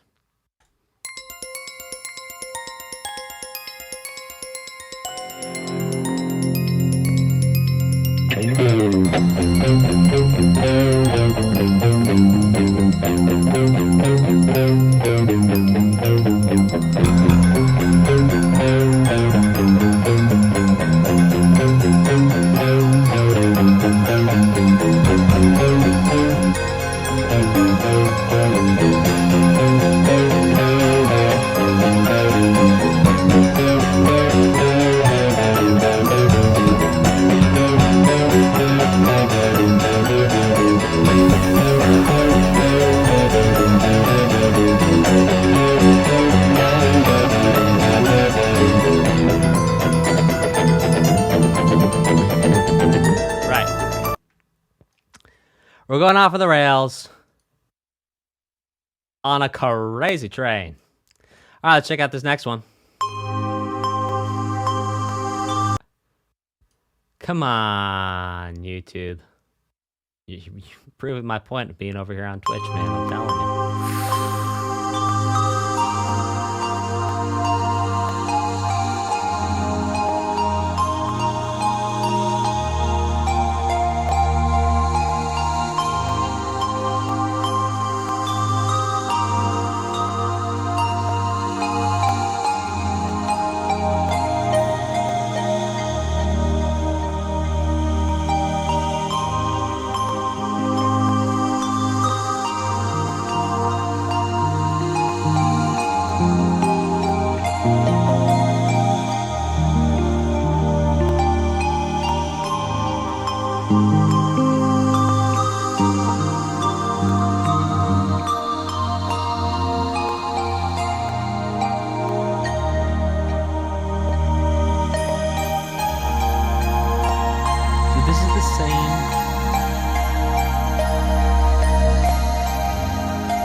So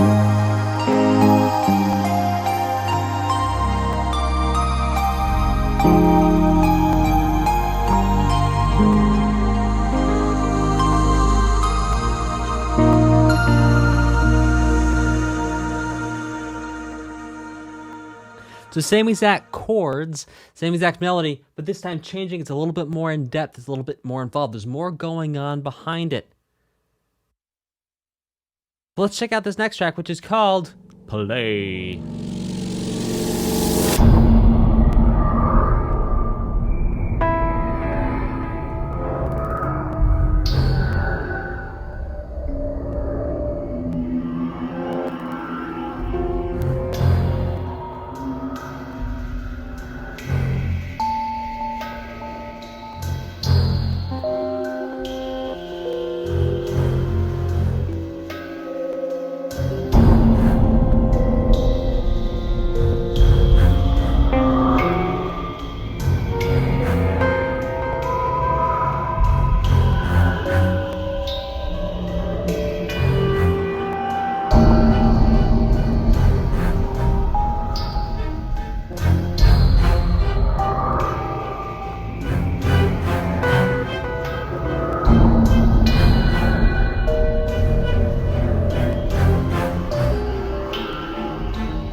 So, again, what we're seeing here is the use of things that are dissonant, things that kind of rub up against each other in a musical way, like this.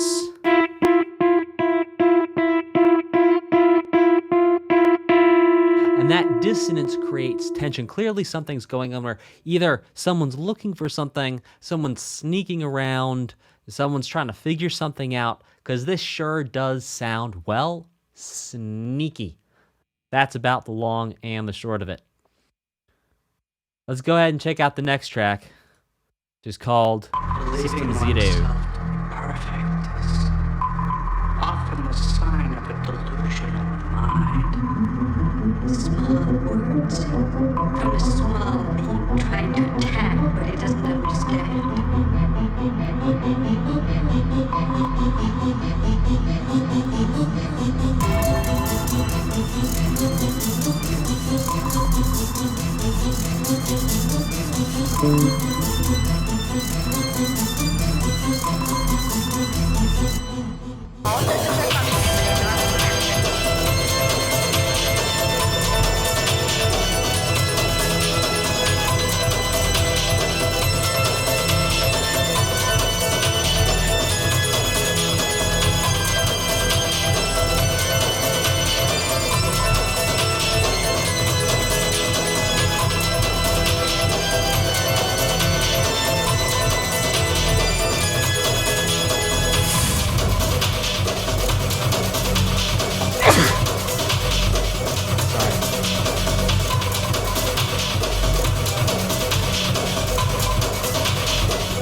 Okay, so what makes this music really work is something called groove. So what groove is, it's when you have multiple things going on, multiple elements, multiple ideas, and each one of them sounds kind of cool by itself, but doesn't really do much. But when you combine them all together, they create something much larger than the sum of their individual parts.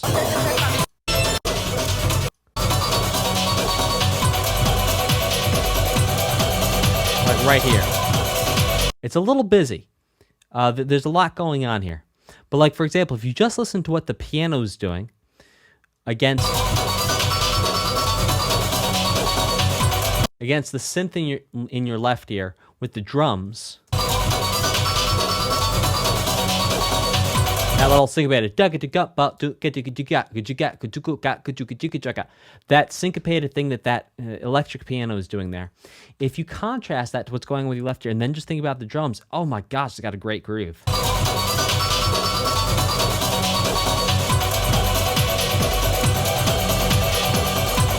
then you have these voices moving slower.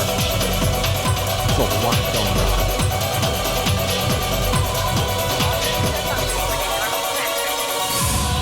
And so that's groove. It's when you have multiple pieces come together. Typically, you'd have, well, not necessarily less elements, but more space between the elements. So everything would breathe a little bit more. If you listen to groups like, maybe Snarky Puppy, or the godfather of funk, James Brown. I won't say godfather of soul. Godfather of... Did they call him the father of soul? Anyway, doesn't matter. The next one is called Voiceless. Come on. Do this thing.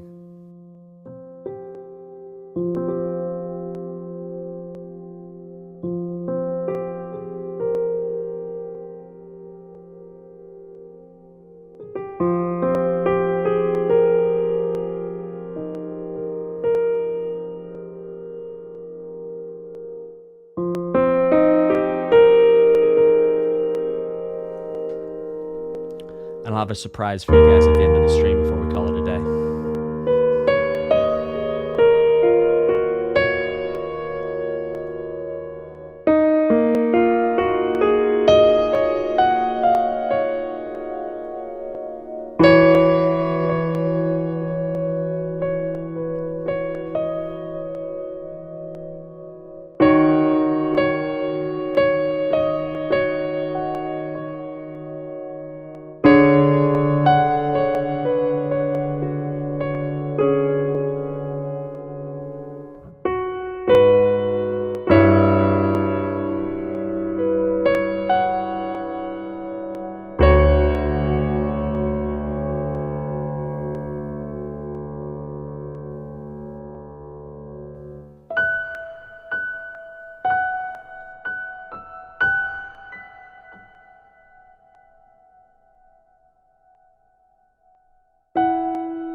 What a beautifully tasteful piece. You know, sometimes there's an OST where we hear just so much love and care put into it. Not to say that any OST is, you know, better or worse, because I would not want the artist subjective T-Rex to have to come in here and show me what's what. Or would I? So, the whole thing is that we hear this incredible, beautiful piece of music that's clearly telling a story of significance. Perhaps of sadness, perhaps of remembering, perhaps of regret. But a beautiful, beautiful story. Now, that being said, we have a fun thing that's going to happen live on this stream here today.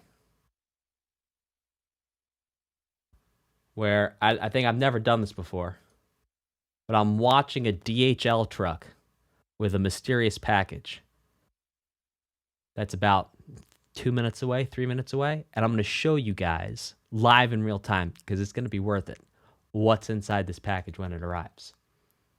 That being said, we're going to keep going. We're going to listen to one more song before we do anything like that. Let's check out Dead Angle.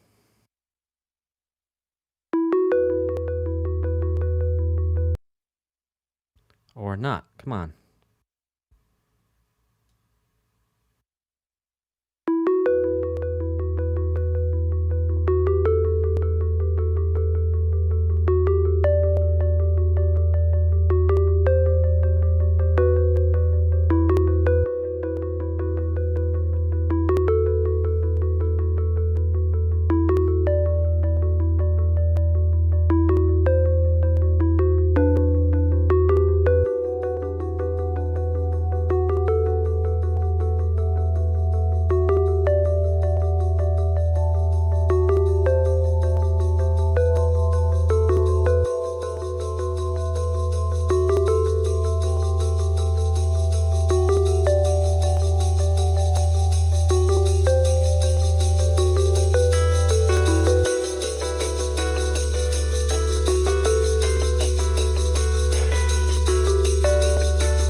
This does loop. While it loops, I'll be right back.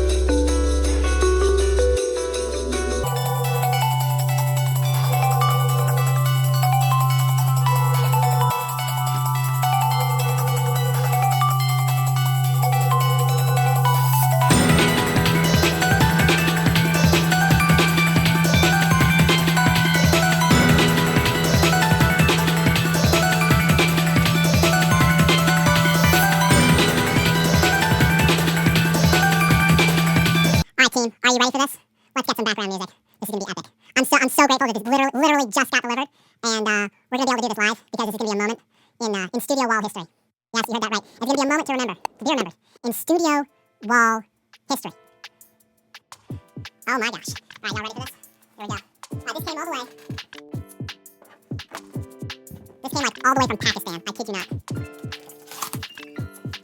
Wow. I watched this thing as it came from Pakistan through to Bahrain. Came through from Bahrain to, I think Cleveland, Ohio. Oh my gosh, I've been watching every step of the way. So, who wants to guess what's in here? Show me some guesses in the chat. Show me some guesses. What kind of guesses you got? What kind of guesses you got today? A zither. Ooh, great idea. Oh yeah, a zither. From Pakistan, I can't imagine. A painting of some sort. Okay, all great ideas. Oh boy. That's a thank you card. Okay. Alright, what do you think? What do you guys think? What you thinking? A flat version of Dan in a box. Oh. Flat version of Dan in a box. Okay? Alright, let's see this thing. Also, I wanted to unwrap this slide because, like, literally, this is because of you guys. You know, because your donations, because of your, you know, if you're on YouTube, your super chats, because of your support. When you give it to me on this channel, I'm able to do cool stuff like this. So I really want to share this moment with you because this is 100%. Oh my gosh, there's like electronics and things that need to be done. This is so exciting. A symbol of some sort. Oh my gosh. Wow. Alright, check this out. Oh yeah. Alright, y'all ready for this? Let's do this thing.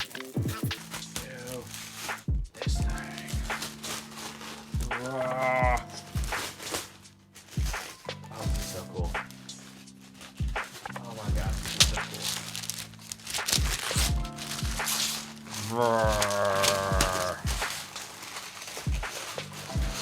Okay.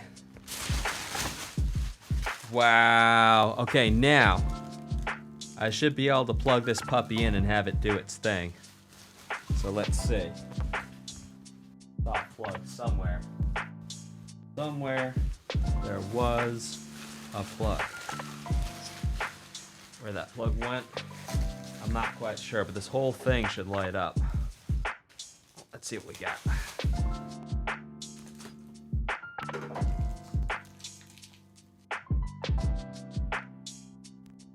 Let's see what we got here. Plug here a second. I'm sorry, now, all right, look, check this out. I want to light it up for you. Oh, there's the plug. Got it. All right, let's do this thing.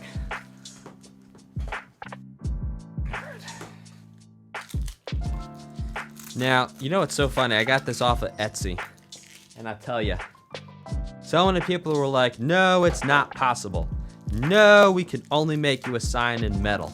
No, you can only have one color on the back of your sign. You know, and all those people, apparently,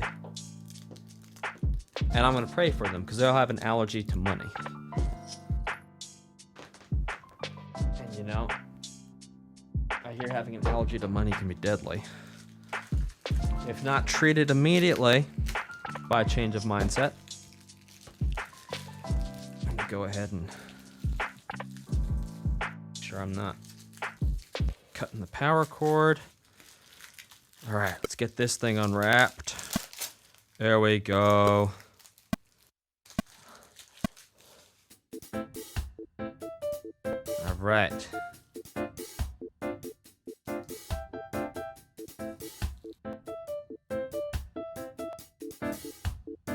All right. Let's do this.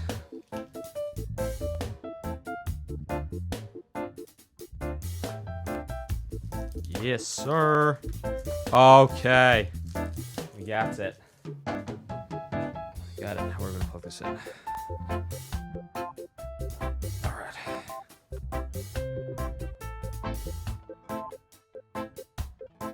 let's do this thing.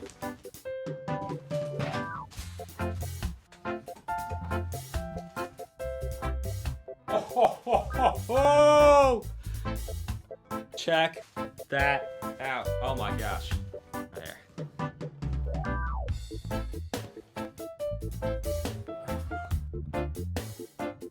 Ah.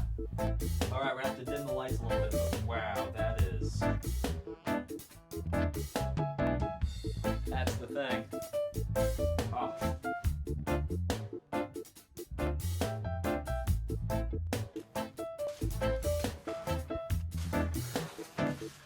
So cool. Thank you guys so much for your support so I can get cool things like that and put them on my wall. Thank you, thank you, thank you. Well, hey there.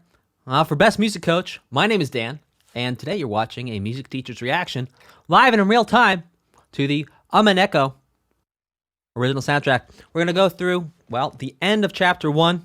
We're going to start rocking and rolling through Chapter 2.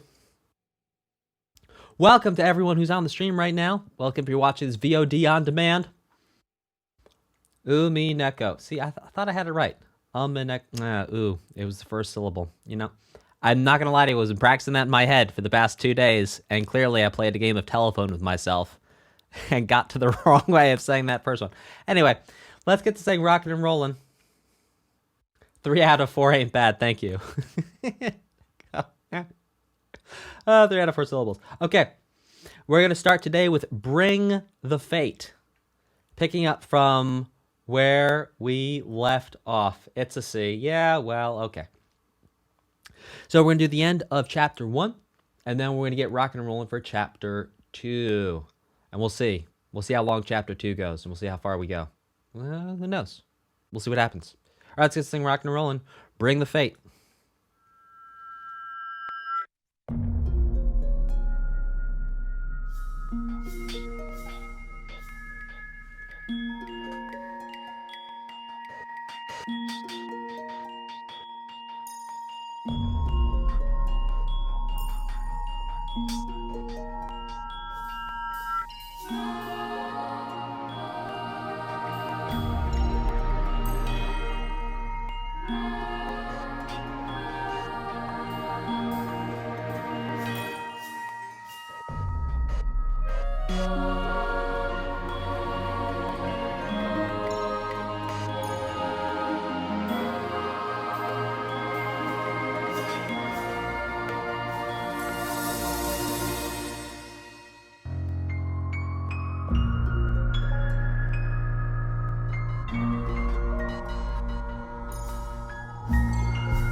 Wow, that was incredibly artful. Oh, thank you, Bumblebee. Hey. So, it's so artful. So, oh. I'm going to say tasteful. I'm like, oh, he said tasteful. Yeah. But seriously, so tasteful. Oh my gosh.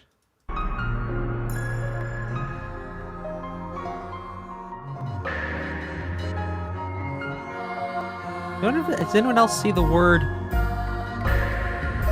Did that freeze? Hey, real quick. I think this is very interesting. Does anyone see BUN, bun, frozen right here where my thumb is? Oh, you guys see that too?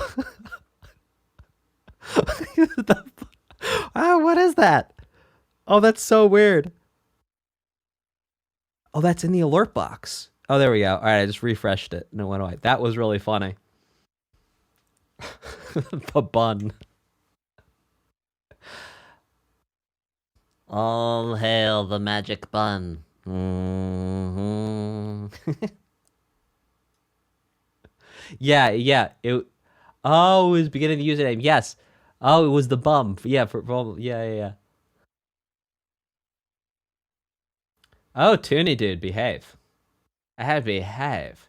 Okay, so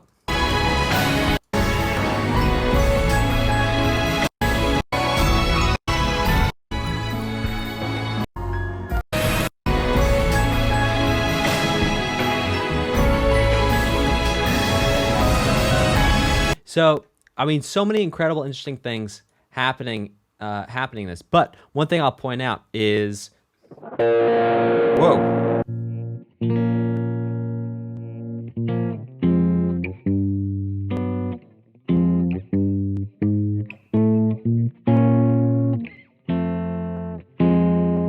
Sorry, I'm out of tune. Am I out of tune? I was having a weird ear day.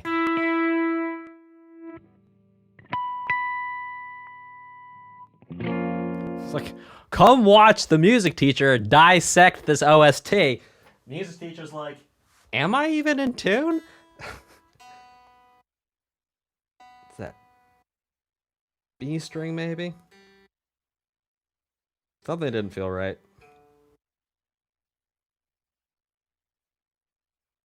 Now, I don't have perfect pitch, so unfortunately, I can't hear when something goes off of where it's supposed to be. I can hear when things go out from where other things are.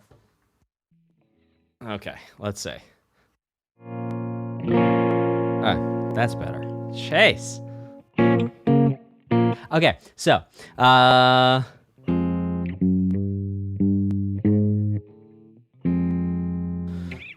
so this is gonna be 2. This is gonna be 1. So it's like, there's a couple cool gestures here, where we were walking up this bass line to get back to home base. So, and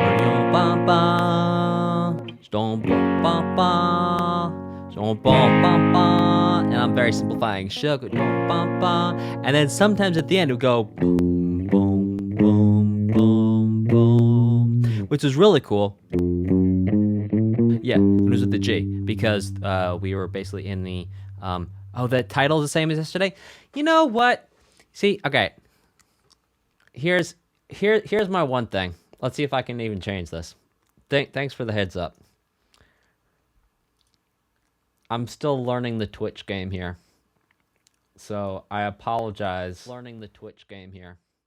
I apologize in advance.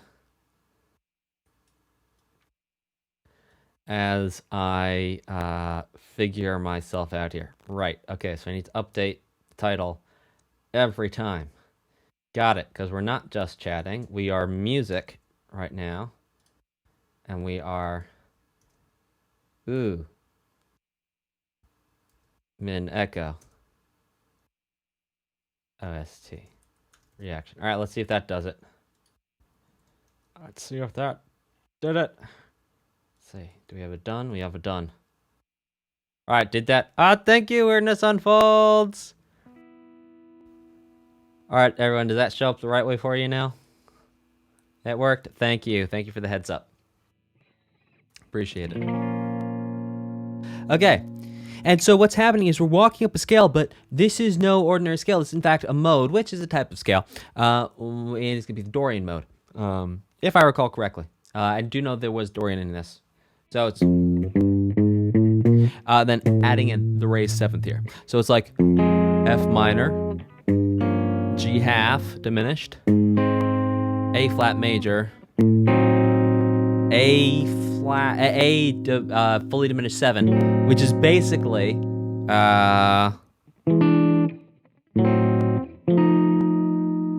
what we're saying here with an A fully diminished 7th is that we have the E flat, which would be the 7th of the F. We have with the F being the 5 of the B flat. We have the C, which would be the 5th of the 5. And then we have the flat 2 of the 5, and then we have the 3rd. So it's basically the reason why fully diminished 7th chords act as launching pads to bring us back to 1 is because they're a substitute for a dominant chord. Because we could go...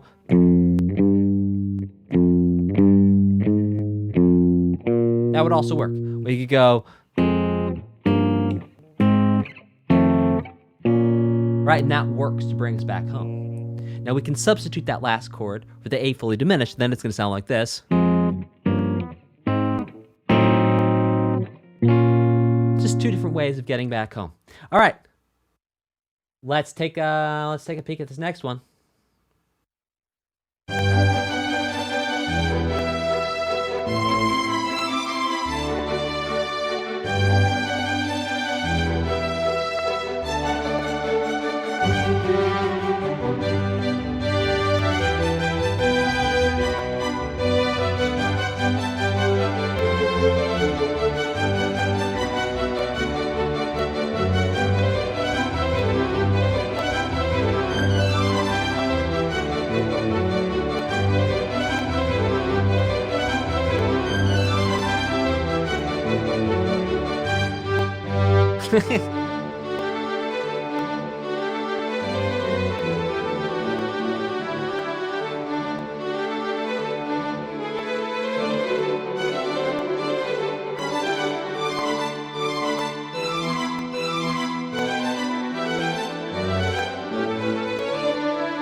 Okay, not a loop. All right, so, oops, hang on, about to skip things here. So, a really beautiful piece. That was, again, very tasteful. Let's go back. I want to listen to more of these.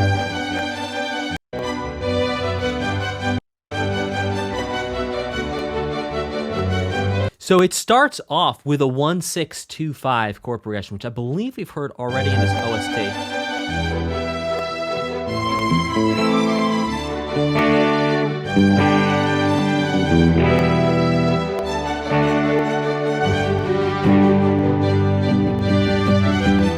So, what does that mean? It means, number one, you can get some awesome rock guitar along with this. So, look, if we're gonna make this rock here, and this is one of the cool things. It's like Music theory allows you to do stuff like this is music theory right here.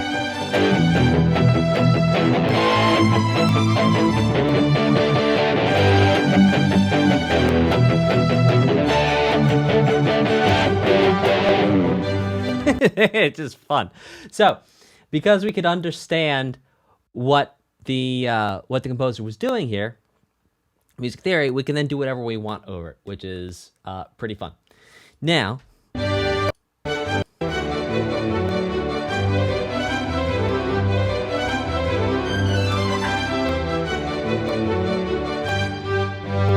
that right there, I love that ending. You can hear this, I mean, so... I'm trying to think of a composer and a song off the top of my head. I've heard this so many times in so many different songs. I'm having trouble pulling one. This is the classical thing to do in classical music.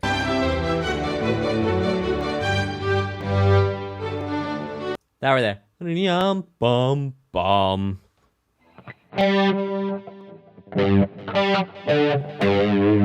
And so what's happening there to make that ending and why that feels like an ending is because we're going 1-5-1. Now you might say, well, Dan, what do you mean 1-5-1? Well, when we look at music, we understand all music with numbers and letters.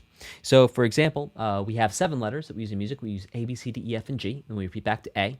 And then we put numbers to the letters. So A could be 1, B's 2, C's 3, D's 4, E's 5, F 6, G 7. But we can start that 1 somewhere else. We can start the G. We can start the 1 on G. So G is 1, A is 2, B is 3, C is 4, D is 5, like that. So we go random in circles. And so what's happening is we go 1-5-1. So for G, it would be G, D, G. Because G is 1, the 5 of G, so a G, A, B, C, D. D is 5, so 1-5-1. G, D, G.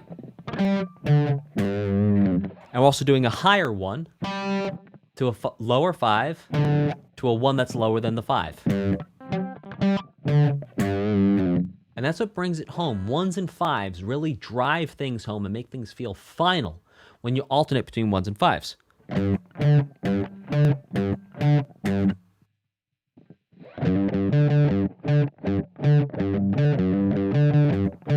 Which, my friend was really not good, but hey, there you go. 1s and 5s. Okay, let's keep this thing going.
Okay, I saw someone in chat say that feels like a meme of classical music, and I agreed to an extent. Now,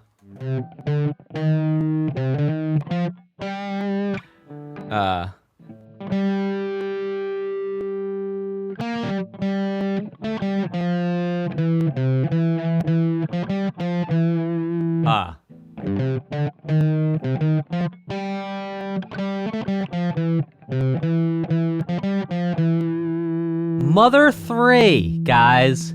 Mother 3.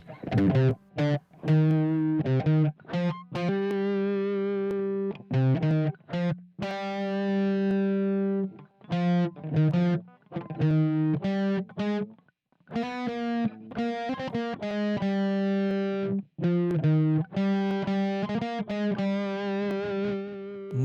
3 all day, every day.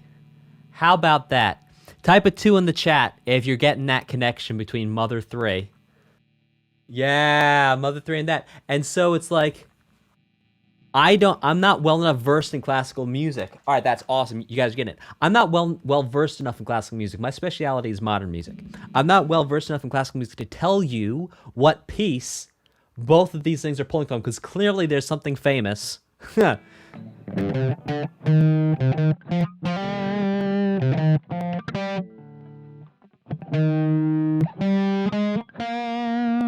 all these things are pulling from, that I'm not sure what it is. If you know, let me know in the chat. If you're watching this VOD, let me know in the comments, because I'd love to hear from you. Okay, this next one is called Prison Strip. Let's check it out.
Well, that was a banger. An absolute banger. Hey, by the way, I want to let you guys know something because I'm really enjoying this whole transparency thing where I'm just letting you guys know everything that's going on. So, you might be wondering why I first started out when I was doing my reactions. All I was talking about was like what was going on in the music. I'd be like, oh, this is really cool. Can you hear this in your right ear? Can you hear this in your left ear? And then once I felt like, all right, I was confident doing that with you guys, and I was like, all right, I'll bring the guitar in. I'll play along. I'll let you know a little bit what's going on. I brought the guitar in. Started playing along. Once I got confident with that, now I'm telling you what's going on in the chords. Now I'm actually playing a little bit over things. The ultimate goal of what I have is to get to the point where I can tell you what happened in the chords for every song we listen to. I can play the chords. I can also play the melody and tell you what happened in the melody of every single song too. And that's my journey to become the best musician that I want to be. So yeah, sure. I got 2 degrees in music. Where are they? There, and there. See? I went 2 degrees in music. Like, spent years working professional musician, been teaching for years, written books on music, and still working to get better. Because the only way you get better is by continually growing. What's the point of life unless you're trying to get better? So, my end goal for my skills for this reaction thing is to get it to the point where I can hear these things and play in an instant, here at one time, and play it back for you. So that's my music practice, and that's what I'm doing here. And I wanted to share that with you because I think you guys might like to know that that's what I'm getting out of doing this, and this is how I'm growing doing this whole process. Now, to be clear, I had all these skills before I started doing the reaction stuff, like I could learn stuff by ear and do all that. I just felt more comfortable sharing more of those skills with you as we went through.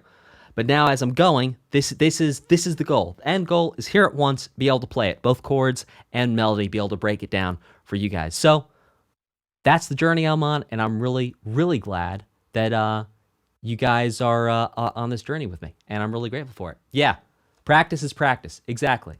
And you never end. You never stop growing. There's no end to the growth. You stop growing when you want to stop growing. And until then, music is infinite, and you can keep on growing. So that being said, we're going to go ahead and check out, let's see, I think I just pulled it up before. We're going to go ahead and check out Chapter 2,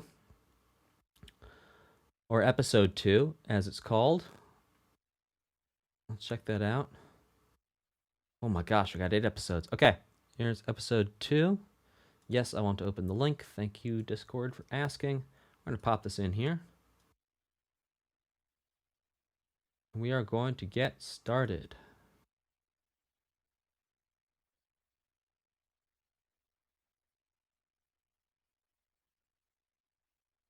Yeah, so duo flight. Yes, some people can hear things and play it back in one try. And some people have perfect pitch, which means you can hear it once and you know what all the pitches are. And some people have relative pitch. I don't have perfect pitch, so I have relative pitch. So it takes a little bit more work to be able to hear it all and then play it back. But I'm really excited to do it and having so much fun. Okay, this next one is called Cage. Let's do this thing.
So we've actually heard this chord progression before in this OST. Now, some of the really cool parts, and this is actually a similar thing that I talked about with the Sonic OST that we just covered a couple days ago, and that is bringing a flat 6 and a flat 7 into a piece of music where normally you wouldn't see a flat 6 and a flat 7 chord, and it really spices things up and makes things kind of cool and interesting in a way that you wouldn't always expect. So it's like...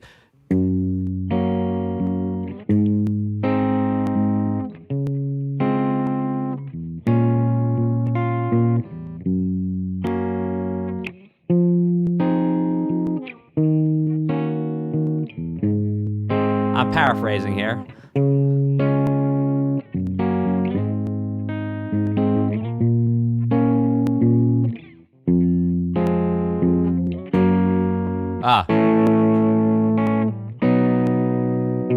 And that's it. Flat 6, flat 7, 1. And it's this gear shift that happens that totally pulls you away from the sound you were used to, because this all sounds like one thing.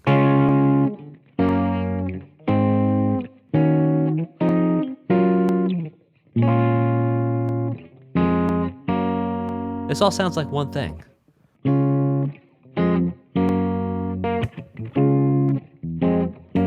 I'm gonna keep playing. Sorry. I'm gonna keep playing, and then I'm gonna switch.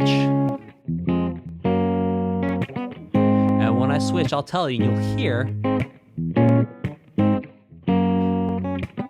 You hear the flat 6 and flat 7.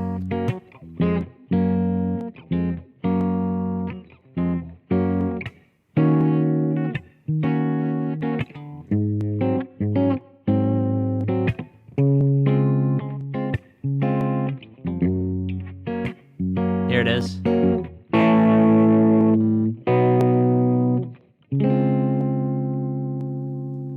Type a 3 in the chat if you could really hear that gear change when we went to the flat 6 and the flat 7. How it sounds fundamentally different than all the other things we heard. Right.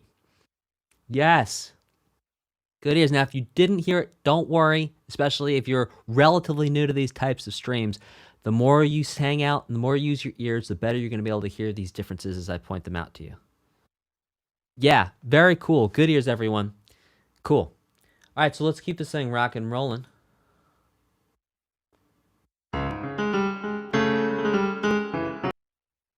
Oh, come on. My account is being used in another location. Is it now? Let me check my other computer to make sure I forgot that YouTube closed down so it doesn't happen again.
Okay, so what we're gonna do next, we rewind just a little bit, because I want to get that second part for you, so I can give you the whole thing.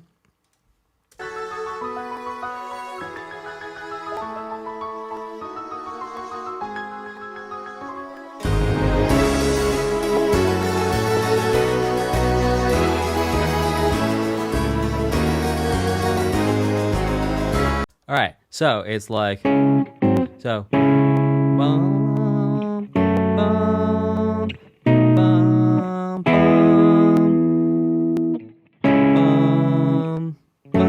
bum, bum, bum.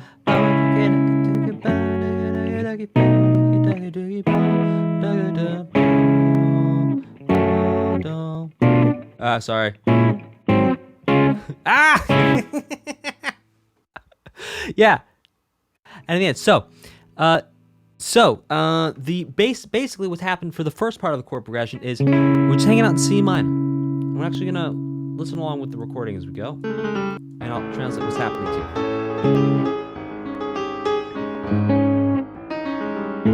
you. 6 to 5, 6.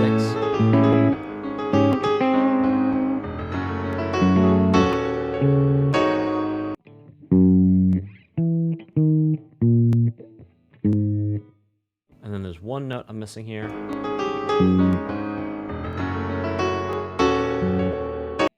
That right there. Ah. All right, so, okay. So in the first part of the chord progression, we're going 1. Paraphrasing. A.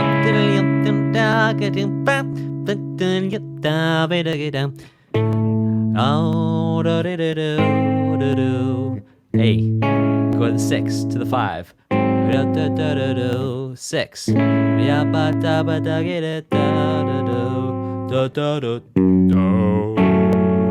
to the 4. 2, half diminished. 5, back to 1. Right, and so that very end part, there's going to be 4, 2, 5, 1. Now, in that second part where it kind of goes a little major, it starts on 1, and then it goes to 4, essentially to the 2 of, the 2 of 3, the 2 of 3, to the 5 of 3, to 3, or flat 3, we can think of it as being 1, 4, 5, 1. Or perhaps it was 1, 2, 5, 1. Okay, let's check out this next one. My lord, scorpion entrails? Does not sound sanitary.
Well, out of all that delicious amazingness, by the way, I will read the donation messages at the end of the stream today, like we used to do with super chats. We didn't do that last time, so make sure I'll read all the messages from last stream as well. This stream, I will do it at the end. Now, what I want to point out to you is just one thing in this. There's many things going on, as always.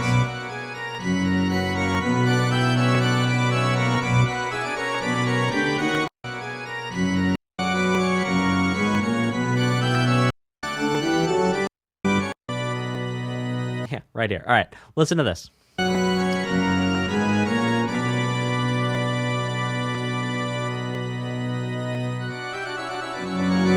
So yeah, sometimes with now I don't know if this is actually okay. So I'm about to say I don't know if this is actually true, and then tell you something. I was like, let's not spread misinformation, and I'll actually do. Okay, so what we have here is pretty interesting, and this is not that typical, and it's beautiful. So what we have is your ear is being told by the composer this entire time that this is home base.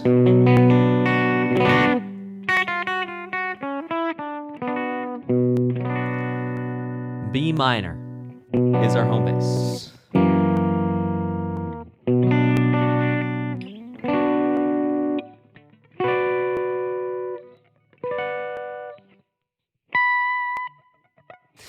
And so this feels like home. And we're going to go around a couple times. And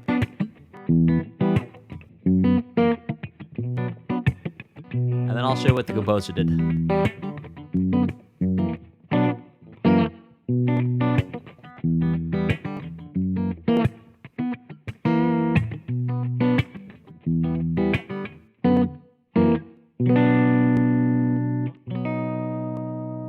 Oh! Who felt that last part was a little bit of a culture shock? Type a 2 in the chat if you feel that last thing was a little bit of a culture shock from everything you'd heard up to that point. Type a 3 over here in the chat. Right here. Right here. Yeah, 3. Okay, we see some 3s. Yes. Yes. Yes. Type. Yeah, and so what the difference is here, and why this might make your ears feel a little weird, is because this is changing from minor to major. And so it's like changing colors in the middle of a movie. Like, have you watched a movie or a TV show and all of a sudden the scene changes and all the colors change? And it's like, whoa, what just happened there? It's the same idea here. We're here.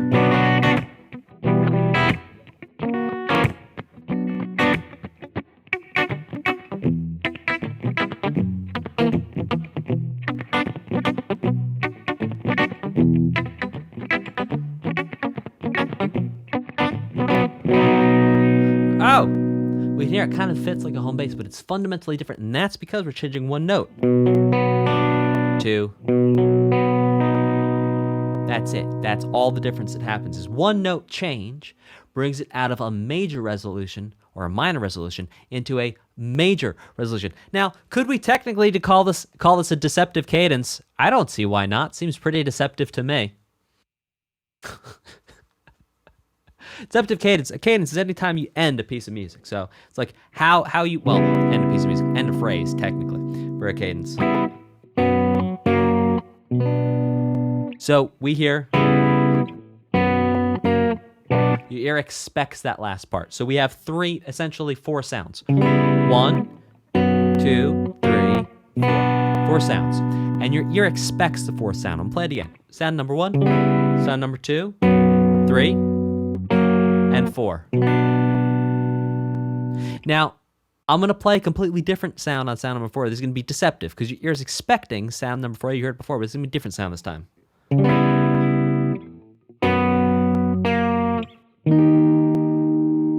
What? Doesn't it all fit? It doesn't feel like it fits. And that's deceptive. Yes! Yes, it was quite different. Yes, indeed. So we'd call that a deceptive cadence, because the cadence of this, you think it's going to go here, but it doesn't go there. It goes somewhere else.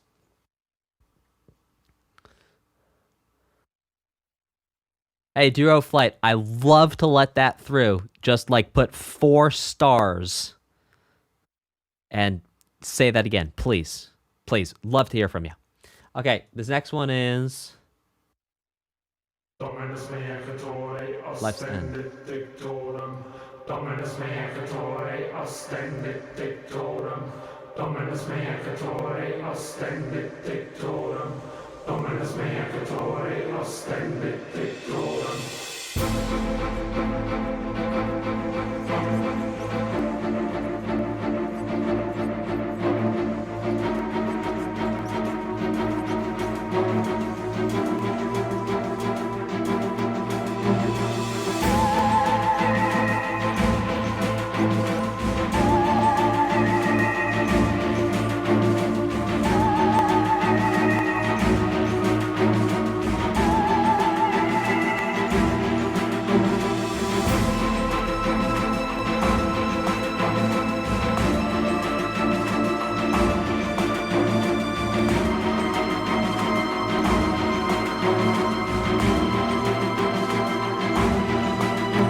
Okay. So let's break down what was happening in the chords there, because it was pretty cool. So it was... I'll try and give as much of effect as I can with the guitar to mimic the strings. Sorry.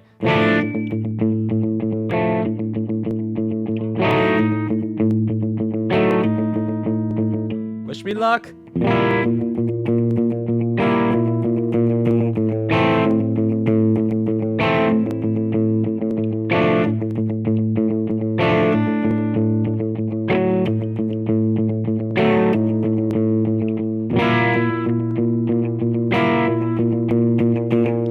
So, what's happening there is really interesting. So number one, we start with an A minor. Then we go to what is essentially the 2. We go to B half diminished, but instead of B as the lowest note, we keep A as the lowest note. Then we go to this interesting thing, which is, well, kind of feels like a B7. I mean, technically the notes of a B7, but it doesn't feel like a B7. Oh yeah, you want I'm sorry, you want the vocals too? Yeah, let me go ahead, as if I'm not multitasking. All right, okay. Dominus standing and ominous pictorum, ominous pictorum,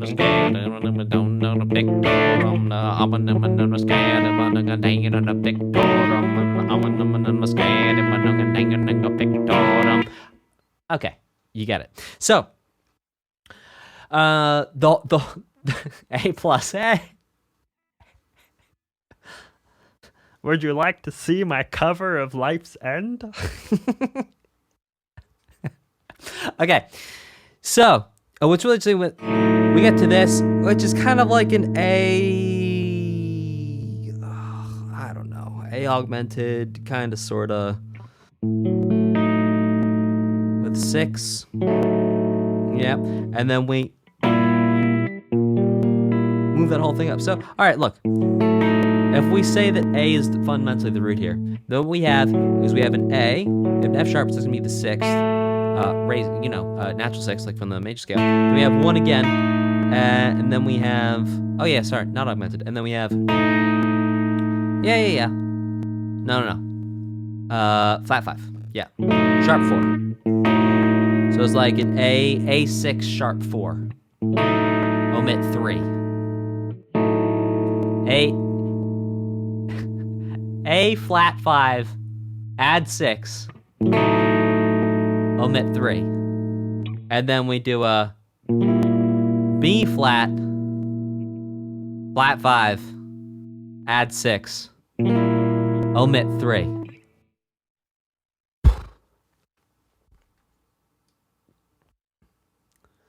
Sounds more like a subway order. Yeah, exactly. By the way, there's many different ways to slice. As many notes as are in a chord, that's as many different names as a chord can have. And actually, that you could give it more, but basically, there's 4 notes in a chord. There's 4 different names that chord could have. Essentially, there's 4 different ways of looking at the chord. Okay, this next one is called Answer.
Starting to build. Let's go.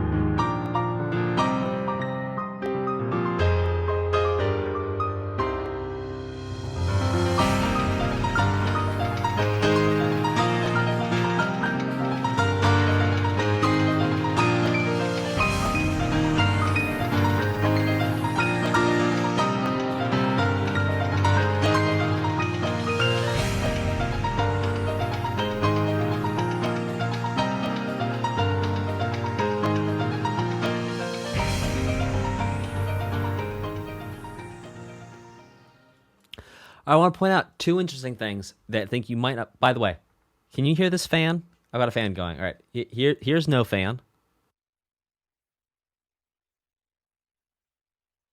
This is no fan. This is with fan.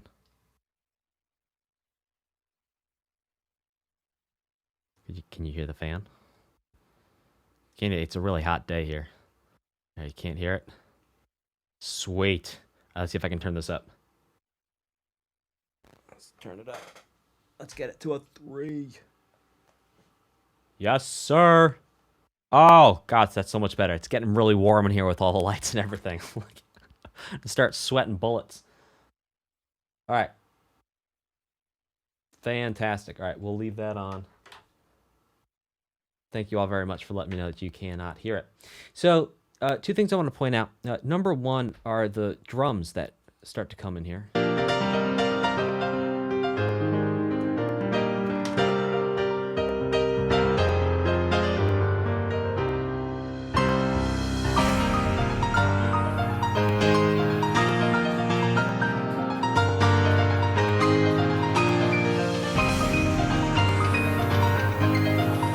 Right there, drums are starting, and these rises that are happening, those are called rises.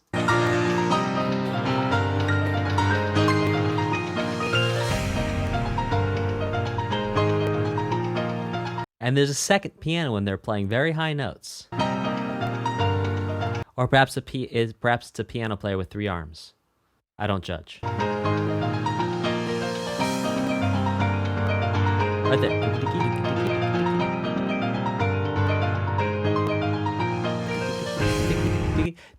Type a 10.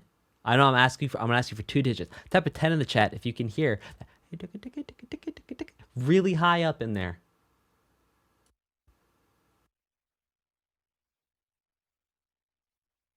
Yeah, you guys can hear it. That's awesome. Incredible. Good ears. Hey, Billy Bobo, first time chat. Great to hear that you can hear it.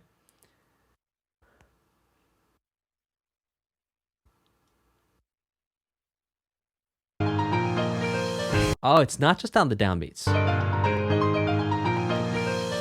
They're in there. So there's a louder note on the downbeat, but there's the, I mean, if we're thinking those the 16th notes, there's the E, the and the They're all playing as well. MF Mega 0X says, looks like I'm the only one who can't. Well, MF Mega 0X, are you wearing headphones? First of all, yes or no? And then if you're not wearing headphones, that's why you can't hear it. You are wearing headphones. Okay. So what you're going to do is, you know, like when you're talking to someone in a crowded restaurant and you just like have to like focus on their mouth to hear what they're saying. But if you look away from their mouth, you can't hear what they're saying, but that doesn't really make sense because your ears should be able to hear what they're saying. But when you focus on their mouth, you can hear what they're saying. So it's going to be the same. Yes, it's going to be the same exact thing here. What you're going to focus on is you're going to focus on hearing just piano. So just have your ears look for piano and really high. Like up there.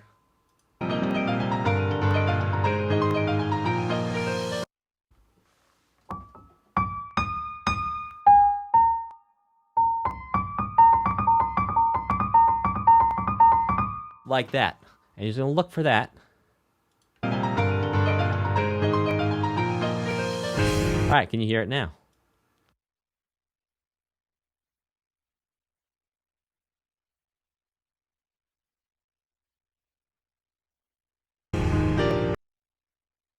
Yeah, see, there you go. So guys, when you're listening to music, it's all about focus, just like when you're in a crowded restaurant or a crowded place and you have to focus on the person who's talking to you to hear what they're saying. It's like what you're doing is you're using your brain to pick out just that one sound source, even though there's a lot of sound going on. It's the same thing here.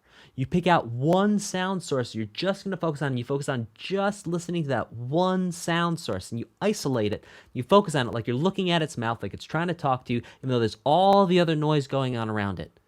And that's how you hear one thing at a time, at a very fundamental level.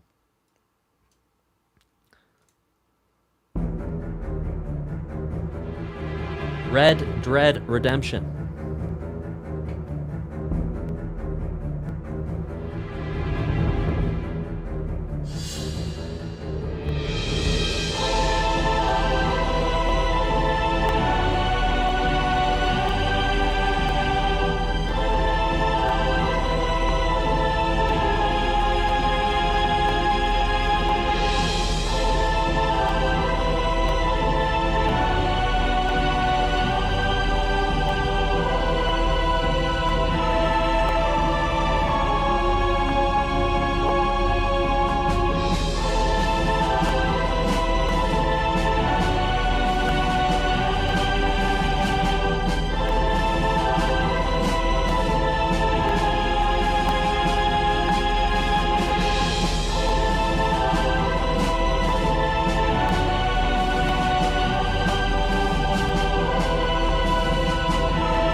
Well, that was unlike anything we've heard so far.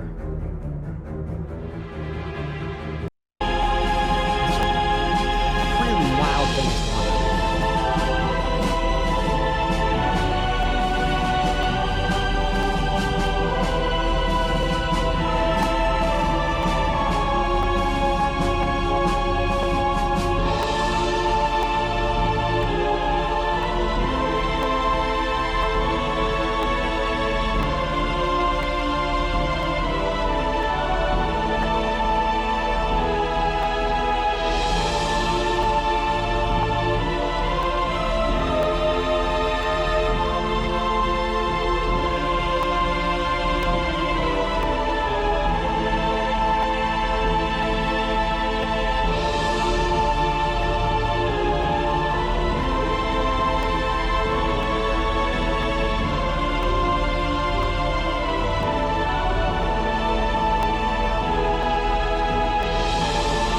All right.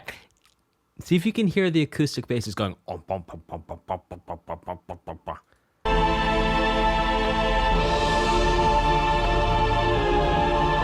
They're doing the same thing they did over here.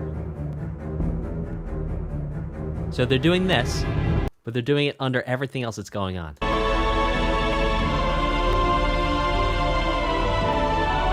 Can you hear that?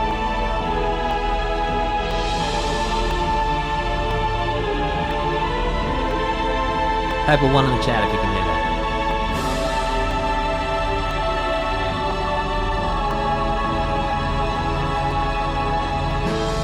Yeah, great ears, everyone.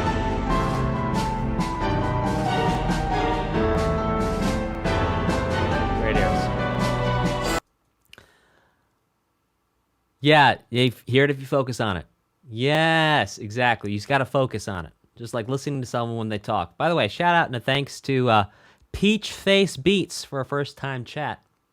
Great to see you here. Peace. I'm sorry. Okay, so next one is called Moon.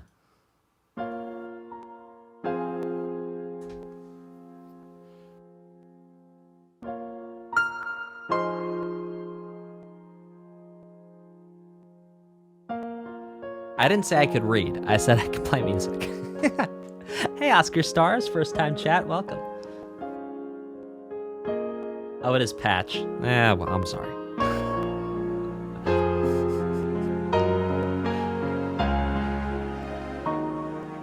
Yeah, but reading music's not reading words.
Wow.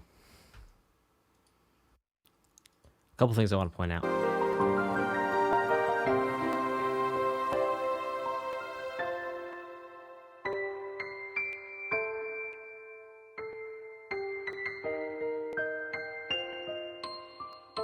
Right, so even right here, we think we're doing a flat 6, flat 7, but then it does go to 1. Right, so right here, it sounds like we're going. And the next chord's going to be, or. So, but no.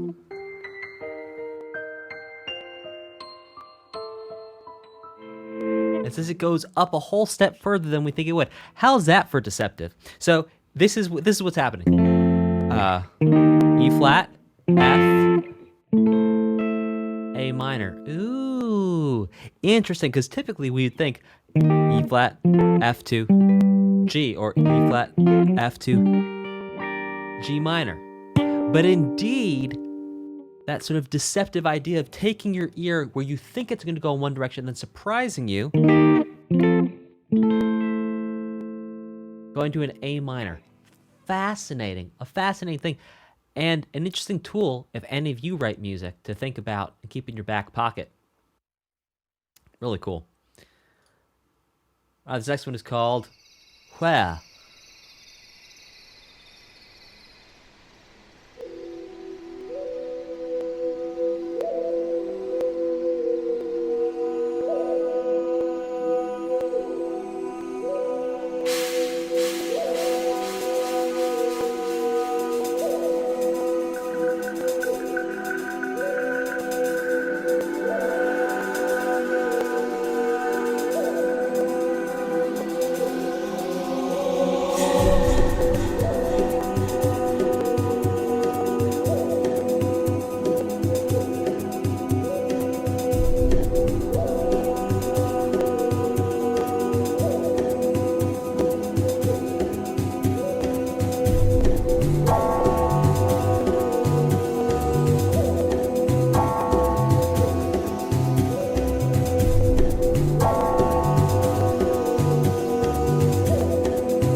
I think we're looping now, so I'm going to talk over it this time.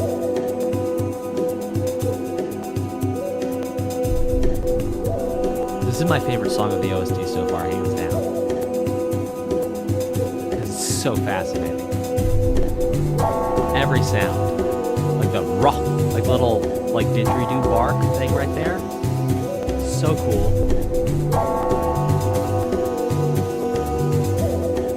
And that whistle sound, which is some type of flute, which I'm not going to name of, or a ocarina perhaps. It's so cool. And then just the reverb and the delay on everything, just like the sound design of what's going on here. Like that fuzzy little bass coming in.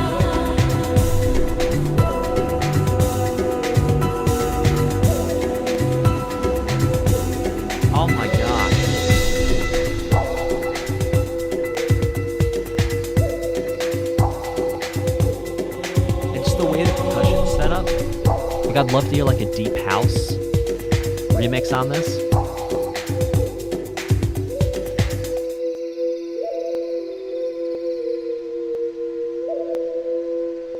Yeah, so that whistle sound to me sounds like it's either clay or wood. Could be plastic too to make that sound. Some kind of aerophone, flute type something, ocarina maybe, type thing. Really, really cool. I mean, I've heard that sound before, and I've heard that sound for jungle things in movies, in TV shows. Maybe it's South American. Maybe it's South American. But anyway, really, really cool piece of music. That's easily my favorite thing we've heard so far. Yeah, wouldn't it? Could also be clay. Could also be plastic to get that sound, depending on the shape of the object. This next one is called "Dread of the Grave." Let's check it out.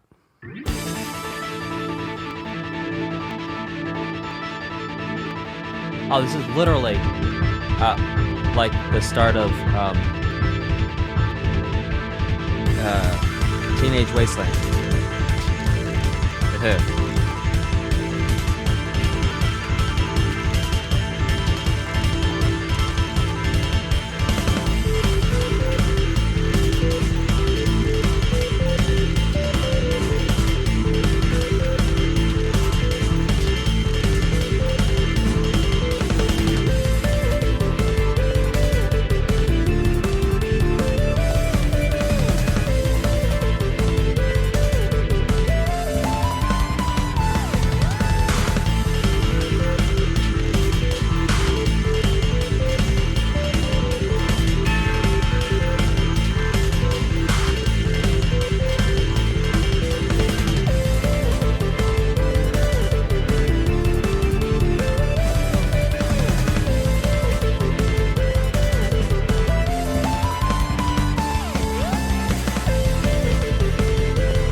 Alright, I think it's looping.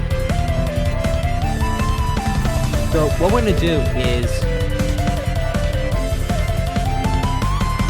Yeah, it loops. Alright. I wanna talk about this part here.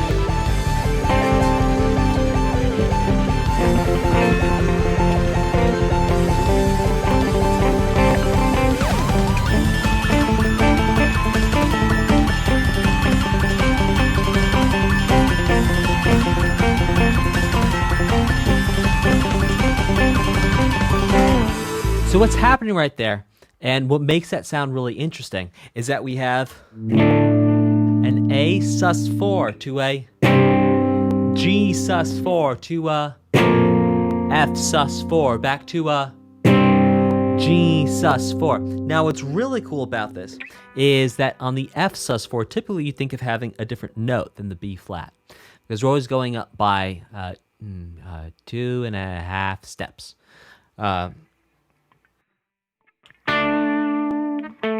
One step, 2 step, half step. Comes to the perfect fourth.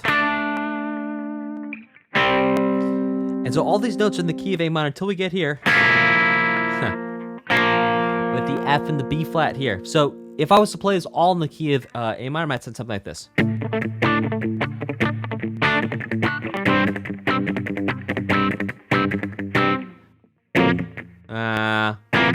No, sorry. Well, we'll get it second time. Here it is.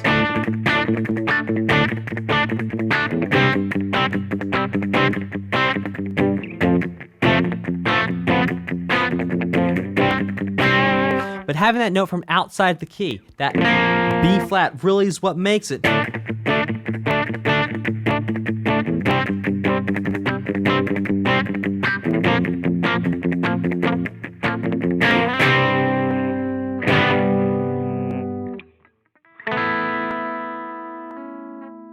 Deceptive cadence. All right, let's keep this thing going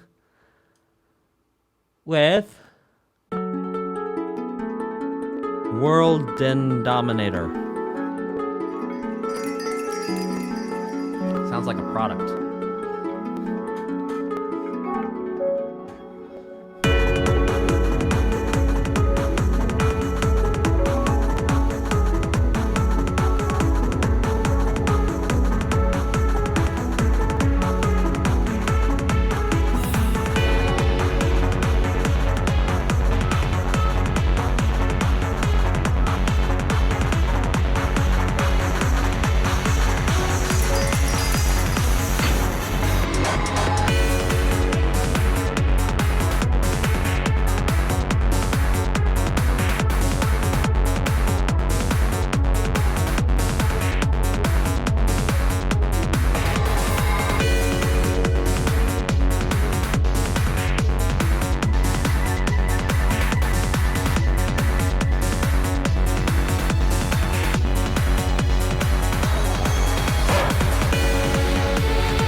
If I will survive, I will survive. Hey!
Okay, so it's looping, so what I'm going to do actually to go break down what we just heard. That was a ton of fun.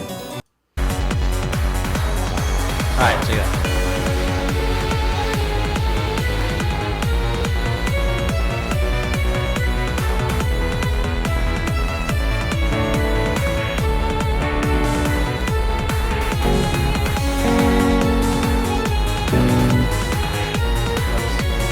Next time around.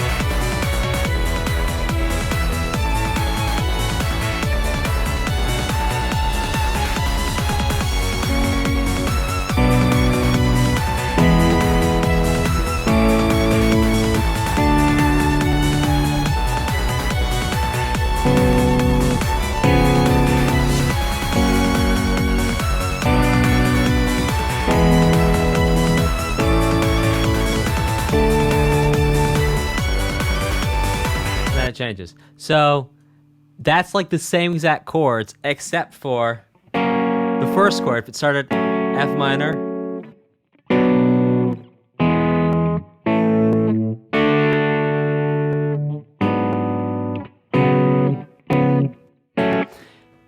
this is a really cool chord progression. So number one, this chord progression we hear in pop music, we hear this chord progression in classical music as well. What's a chord, you ask? Well, it's two of these. This is called a note. Two or more notes at the same time.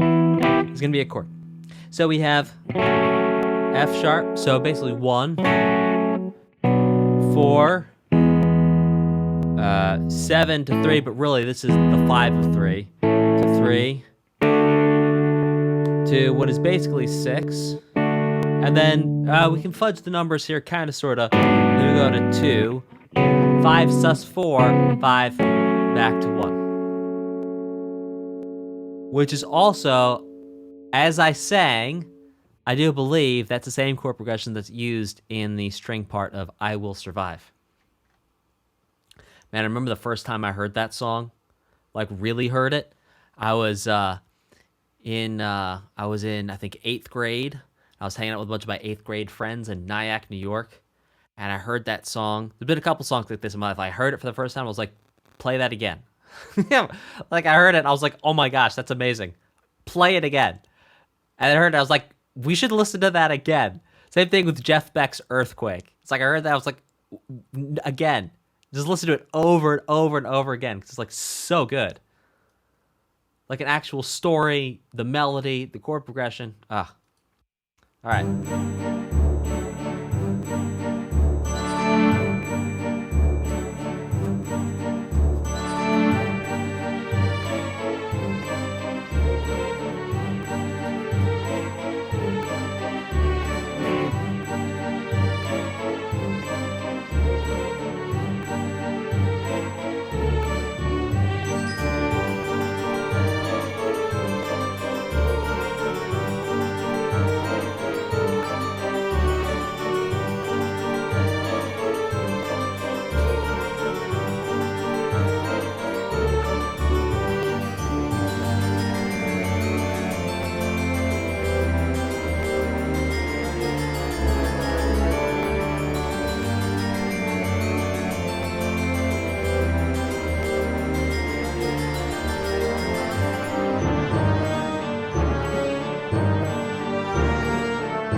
Okay.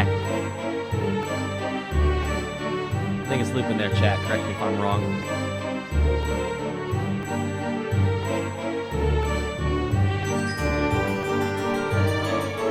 Yeah, okay. So what we're gonna do, we're gonna go back and talk about this end part here, because this is.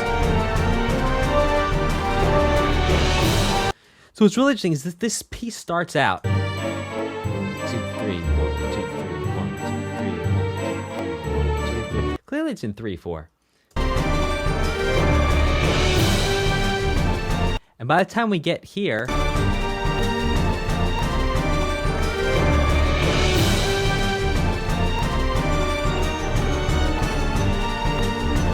it feels like 6/8.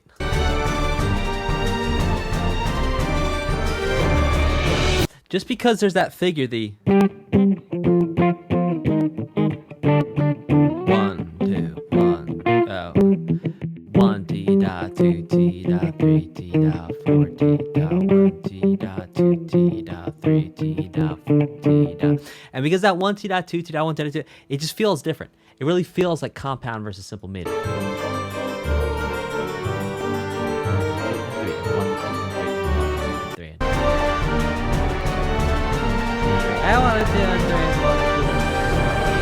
I guess it's just because that phrase is being pushed over 2 measures, because that's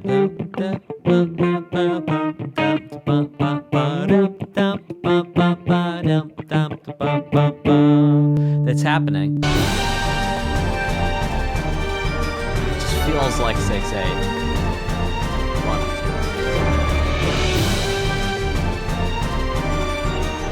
And also the drum pattern too, the drums agreeing with that, I don't know, feels pretty 6/8-ish to me. I'd be very curious if any of you have seen the sheet music to this, if the sheet music version you saw, it did a switch to 6/8 in this section, because it could work either way. You could say, look, it's still in 3/4, but the drum pattern is doing different things every other measure. It's like, fine, okay. Very interesting piece of music, a lot of fun. Let's check out this next one, which is called something. Rest.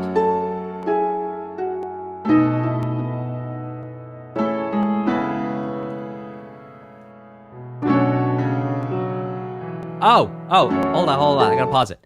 So MFM Mega 0S says, yes, it is in 6/8 on the sheet music. Okay, MFM Mega 0X, it starts out as 3/4, correct? At the beginning of the song? Or did the person write the whole thing as 6/8? Because that would be fascinating. Because technically that beginning is definitely 3/4. It's strong, weakest, it's a waltz. It's a dance. It's strong, weakest, strong, weakest, strong, weakest. Oh, but thanks for that insight, MFM Mega 0. Yeah, okay, starts as 3/4, goes to 6/8. All right, hey, go team, we did it. All right, very cool. All right, back to where we were.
Definitely C418 vibes.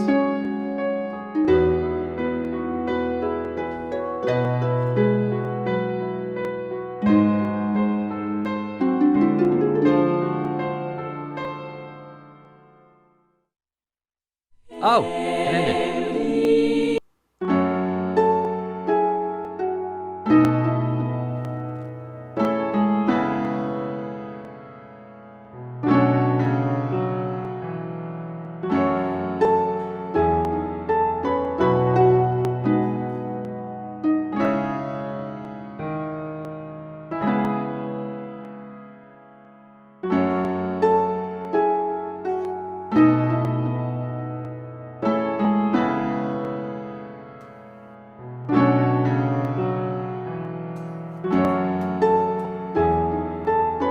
I'm missing one chord there.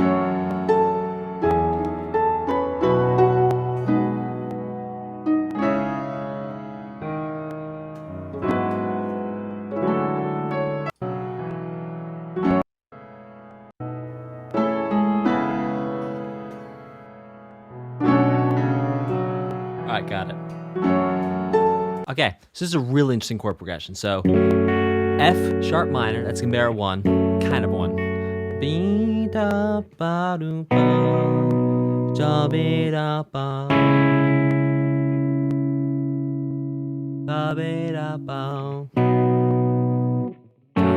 be da ba do sha be da, do be da. Oh, going to that B minor. So look, coming up, we had B major, hit the C sharp minor, come down, hit a B minor. Fascinating. Let's talk through the chords one time along with the music. F sharp minor, B, D, C sharp minor, B minor, F sharp minor, B sus to B, C sharp minor, C sharp minor 7.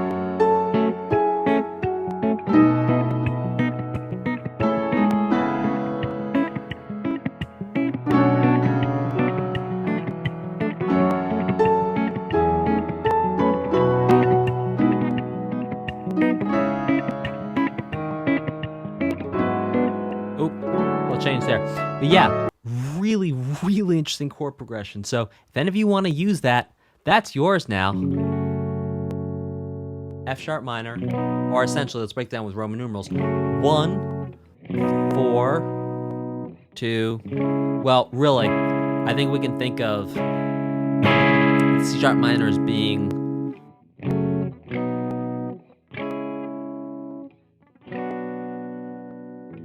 well, let's treat F sharp as a 1. So we have 1 to 4, major, to 5, minor, to 4 minor. But really here, 4 feels like it's about to be the 2 of 3.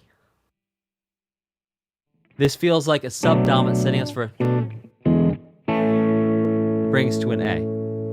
So we might think of this as being a 2 of 3, or we can just think of this as being a minor 4 back to 1. The reason why I say the 2 of 3 is because just the feeling of it there, and again, it may just be deceptive, and this may indeed be my own projecting where I think it should go, or where my ears, not where I think, but where my ears think it should go.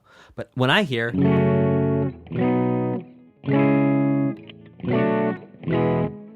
that's where I think it's going. But it doesn't.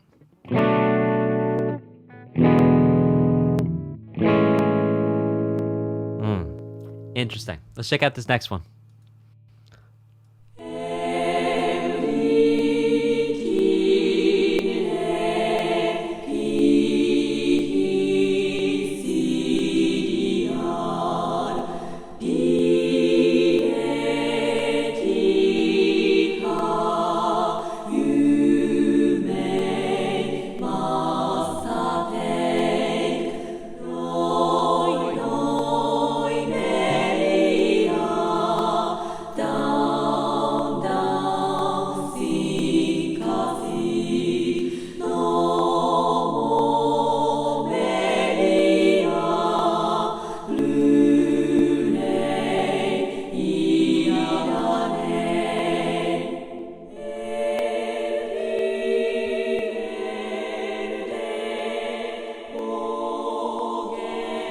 More reverb added here.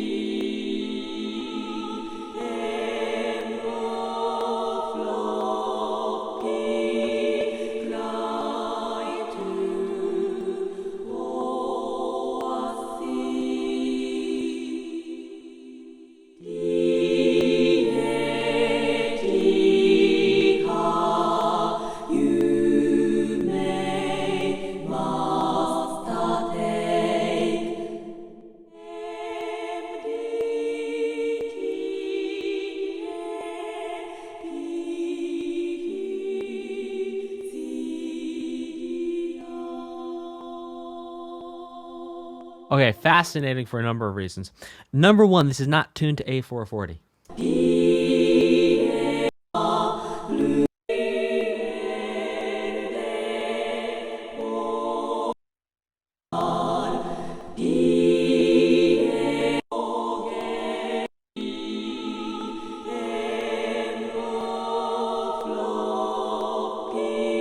Number one, the change between the textures of here, this full texture to here, to this texture. Wow, what a difference in change. Okay, so now I'm not sure if choirs use 4/3. Let's check that out. Let's Google it. Do choirs use A432? I don't know. Oh. Okay. Well, here's a really interesting thing, and I'll explain this to you guys. I'll break this down as we go. So it looks like, and this is actually something that I've never learned about. Well, I mean, I've understood it, and I understood the evolution of pitch and tuning throughout music history. But I didn't think that people still kind of went and used A432. So I'm reading this from Isotope. It's a great site. I'm going to put the link in the chat if I can. I use their software. Their stuff's great. Oh, it's not going to let me put a link. So many musicians and non-musicians alike vehemently oppose the industry standard of 440 hertz as a reference for tuning. Yeah, many? I don't know. Just by typing 432 hertz in a search engine, you'll find many strong opinions about why A432 is a superior temperament to A440, going as far as to say that A432 contains universal and spiritual here. Oh, yeah. Well, I'm not going to get into the universal spiritual stuff.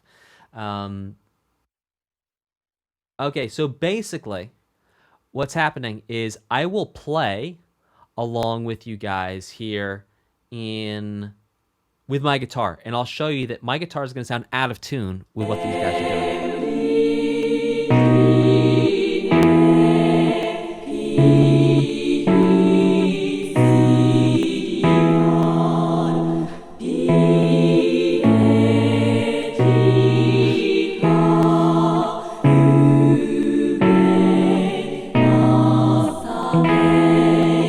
So I was playing the right chords on the guitar for what's being implied there, but it does not at all sound the same. And that's because my guitar is tuned to the same thing as my piano. Well, actually, my piano sounds a little off now, too. I don't know, it's a conspiracy, everything's off. But the whole point is we have a way of measuring pitch, and we use this system called Hertz, invented by a German fellow whose last name was Hertz. And Hertz is one cycle of, and I'm not going to put you to sleep here, I'll keep it brief, but 1 hertz is one cycle of a sound wave. So every time a sound wave happens, that's 1 hertz. So the higher the number of sound waves means it sounds higher. So this, for example, this is vibrating many times per second, or cycling many times per second, whereas this is cycling fewer times per second. So this A right here, this cycles 440 times. This A right here cycles 220. This A is 110, and then the A below that would be 55 cycles per second. And so the math works out like that. And so what they did in this piece is, instead of having A440, they took it down by just a couple of hertz to A432. So it wasn't an A that sounds like this, it's an A that sounds like this. You hear the difference? Option 1, option 2. Option 1. Option 2, there's a little bit of a change there. And by changing everything else that they're doing, all the notes they're singing, to be lowered by just those couple of cycles per second, it fundamentally changes the sound of everything that's going on in the music.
Well, I will tell you that some of you who've listened to this entire soundtrack before definitely have an advantage of knowledge, of foresight, of what's to come to say what your favorite song is. But I'll tell you that so far, this is my favorite song that we have heard in the OST, and that may get updated as we go along. But this was just incredible. Now, let's talk about the mix, because I saw someone in chat said they felt the vocals were a little loud for everything we've heard so far. And I actually fundamentally disagree. And I'm going to break down and show you why this week. And keep in mind that my disagreement is just an opinion. Nothing more, nothing less. Now, check this out.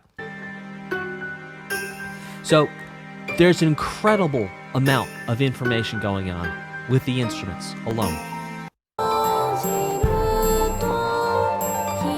And they're busy too. So it's not just that there's a lot of instruments playing, but there's a lot of instruments playing a lot of notes. Like a lot of notes. Like you listen to those pianos right here. Just doing those. Yeah. Like arpeggios going around, right, quarters, like the triangle, the sounds like cellos or basses.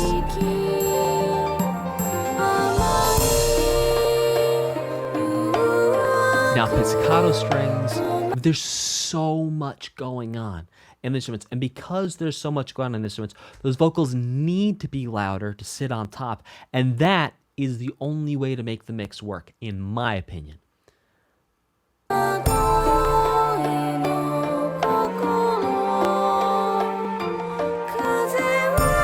There's so much going on in the instruments. It's insane.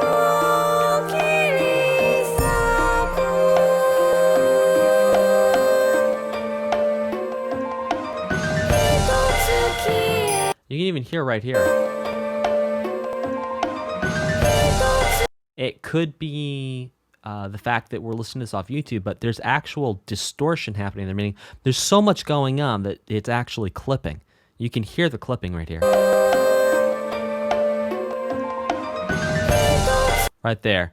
There's a little bit of distortion happening there because it's actually so loud. Right there. Right there. Right where I paused it. That's clip. Yeah. That's distorted. Yeah. Interesting.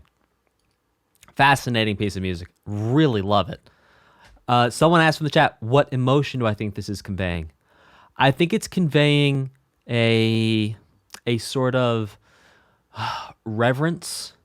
It reminds me of like a child praying. It reminds me of a child praying, and like maybe I'll give you examples of like a couple different like things. So like imagine like a little like 7-year-old like praying at church, right? Or maybe lighting a candle at church. Or imagine for perhaps Hinduism, like a little 7-year-old like very carefully and like thoughtfully putting a garland on a statue or something, right, to honor that god or something. It's like it seems that there's an offering, there's an action or a precept that is being followed within some type of religious thing where there's this reverence for the action. So it's not even about the religion itself. It's about the action within that thing. So that's what I hear.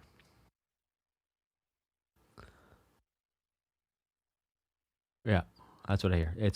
It's reverence, but it's reverence with this care, this caring reverence, and also there's this pleasure of following through. There's a pleasure and a certainty that we have as human beings when we're part of another group and we do things that group does. It's like, oh, this is the way it is done, and that's also part of the feeling. The next one is called Over the Sky. Carry the lad that was born to be king over the sea to sky.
Oh my goodness.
Alright, let's do it one more time.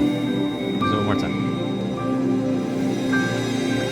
Now you guys know that there's a time limit. Alright, here we go.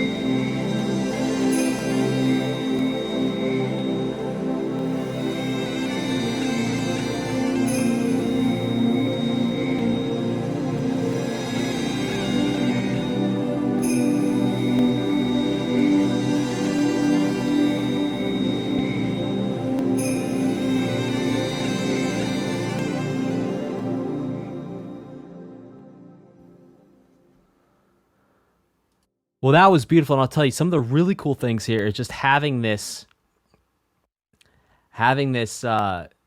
little sample going in and out of this very ambient lo-fi thing that's going on.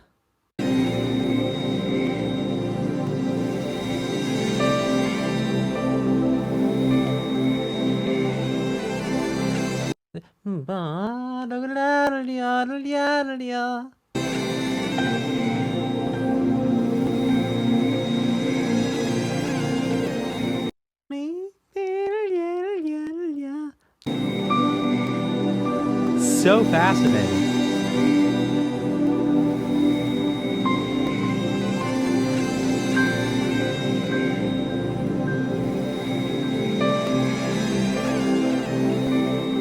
And just that drifting in and out of the ambient back is like, what a wild way to do things. What a wild idea. So cool, so inventive, so creative. I love how creative this stuff is, man.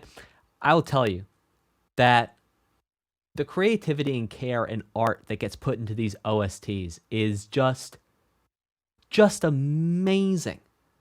Just amazing. Incredible. You know, I had to take a second to pat my forehead off because it was starting to shine like a beacon of hope.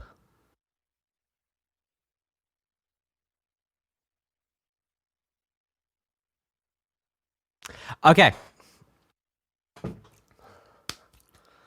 Let's keep rocking and rolling. We're going to get going with Chapter 3. Chapter 2 went by pretty fast. I was kind of surprised at how fast Chapter 2 went. That was cool. By the way, anytime songs loop, let me know, because I love listening to things, and, you know, we get to more new things if we skip the loops. All right, here we go. Episode 3. 1 hour, 27 minutes. Okay, so it's a little bit longer. Excuse me, a little bit more music than the last one. But again, if there's any loops, just let me know, please. All right, let's get after this thing.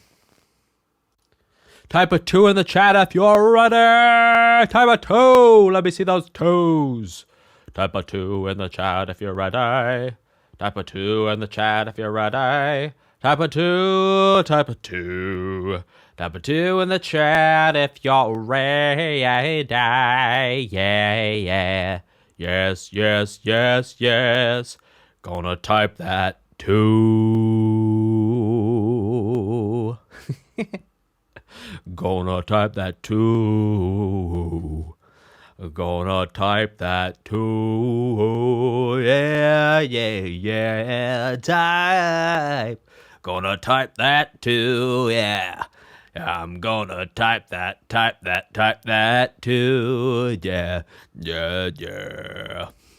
All right.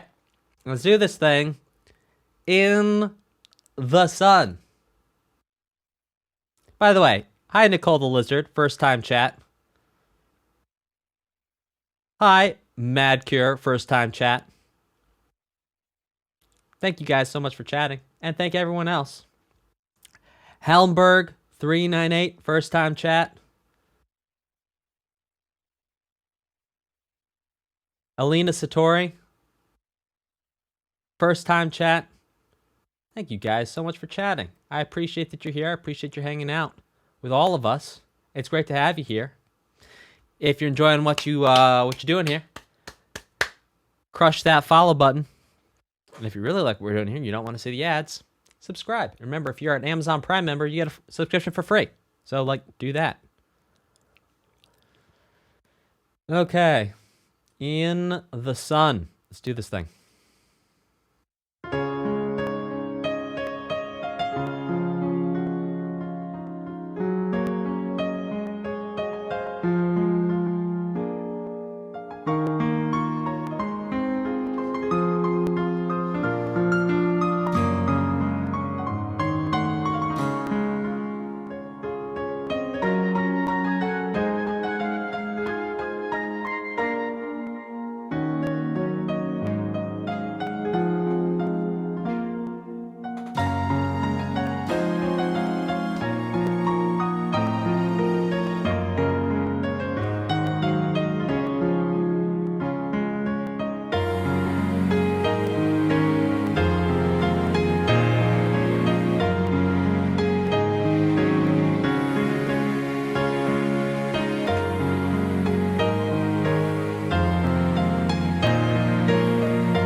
Now, there's one intricate part of this that I want to point out to you. That is, I mean, in my opinion, the most fascinating thing we could talk about in this entire piece.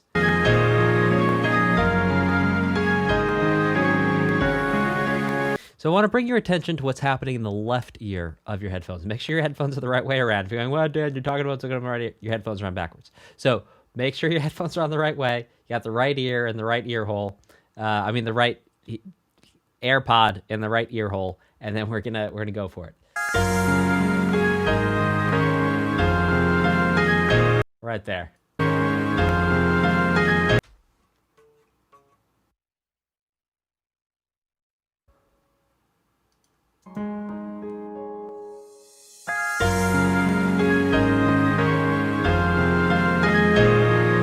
Oh my gosh.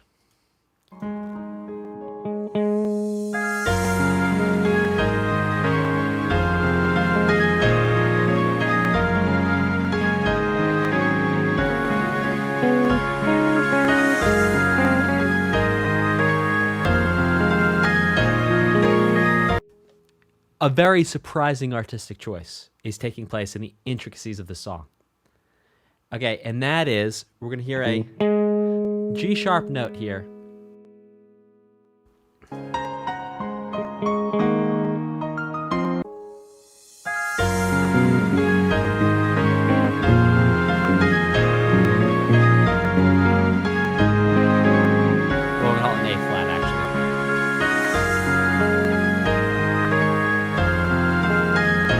Right there.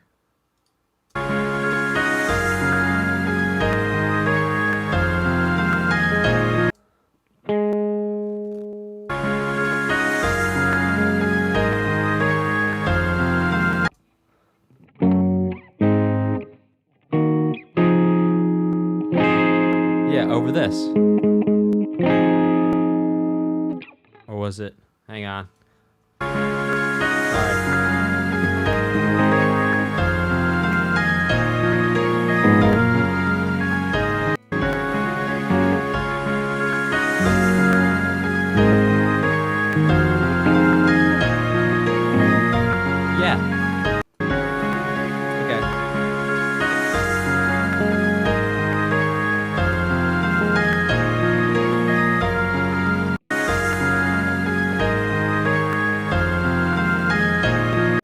Sorry. Right here.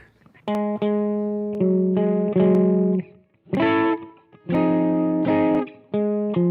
don't know why that sounds so odd here. The second is the third. I'm reading maybe I'm just reading the room. Maybe I just ate too many protein bars on my break and my ears aren't working. But hang on a second. There's something here that I'm not quite sussing out. Groove with me here. I'm gonna find it.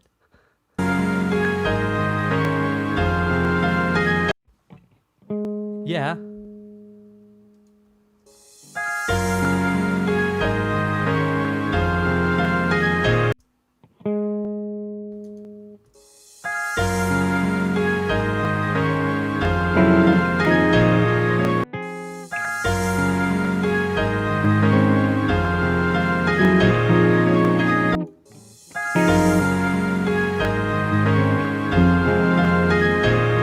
Yeah, I don't know why. I guess my ear's just having a weird day. Anyway, that sounded crazy. Really what that was. But for some reason, on that 3, that minor 3 chord, I was hearing the 3rd in the viola part in left ear. I was going, hang on a second, that seems so weird. That seems wrong. But turns out, I was just having an ear blurp. Did you know you can have ear blurps? I just had an ear blurp. So, sorry for bringing your attention there. Hopefully my over 90% accuracy rate the rest of the time will continue to hold your trust with me that when I say we need to go listen to something, it's worth your time. Okay, let's check out the next one, which is called The Candles Dance.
By the way, I thought about this. You know what'd be really awesome, guys? Anytime you have a question about something that's going on in a song, please put it in the chat, because I'd love to see questions, and I'd actually love to have the stream be me answering your questions about what's going on too, in addition to what I'm breaking down. I think that would be a lot of fun for me. I think it'd be a lot of fun for you. A lot of fun for both of us, which means we're both going to have more fun, which, you know, when you have fun, y'all have fun, and then I'll have fun, and then we all have fun, and then because everyone's having fun, you have more fun, and then it just becomes a positive vortex of fun, and we're all just going to be cruising on this positive vortex of fun.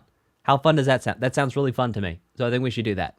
So, yeah. Anytime you have questions, pop them in the chat, because I'd love to answer them in real time. Like, literally, the thing that I get the most joy out of in my life, professionally, is answering questions about music, teaching music. That's my passion. So, like, let's do that. So, there was a question about this track from DeWatt. DeWatt says, okay, did they actually get an organist to do these tracks, or is the rubato tempo stuff a DAW trick? It appears like on all the organ pieces.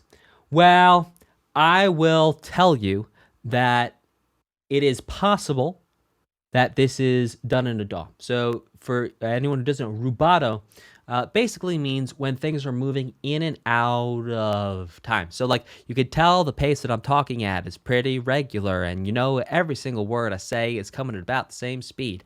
And then you get used to the pattern of how I'm talking at the speed at which I'm talking, but then when I slow down, it feels different than when I speed back up back to my original pace, and I'm sitting here chatting and talking along. So you see how my talking sped up and slowed down? That's rubato. It's playing with the time. It's playing with how fast or how slow things are.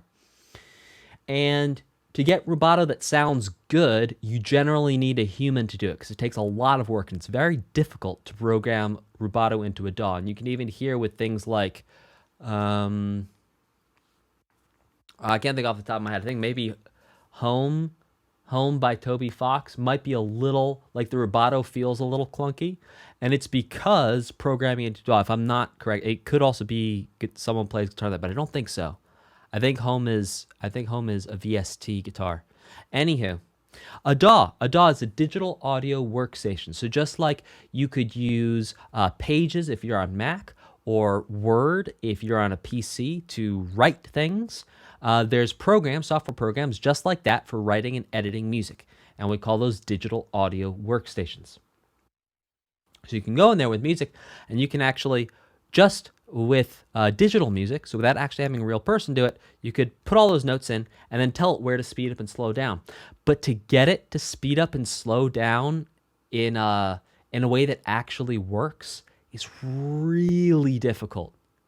Really difficult. It takes a lot of work to get it precise. And I'll tell you, because I've spent a couple hundred hours trying to do this in DAWs myself, and I'll tell you that it's very difficult to get it done right. It's always, always, always easier to just do it with a human person the first time.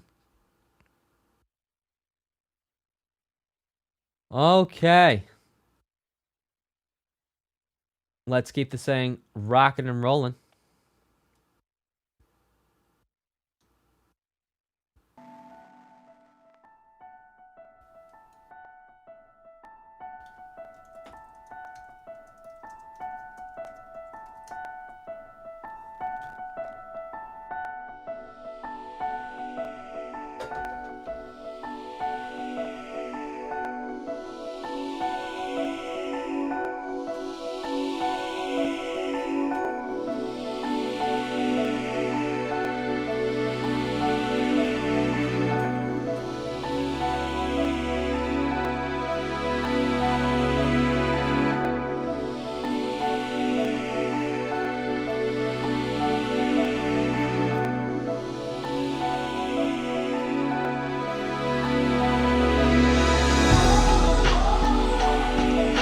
Yeah, come on now.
Well, that was really interesting for a number of reasons. Number one, it was really cool though.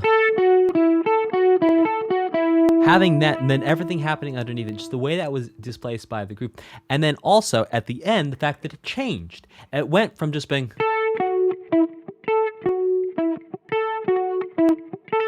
to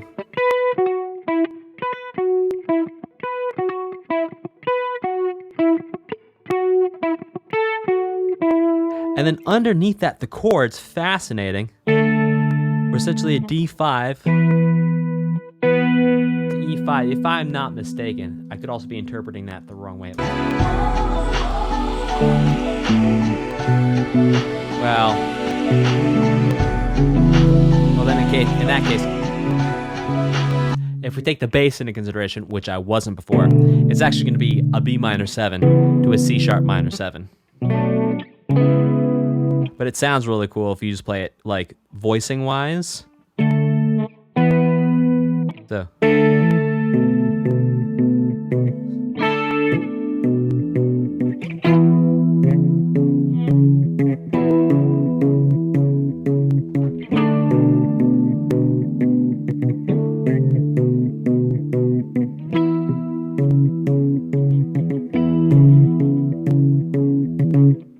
That was a ton of fun.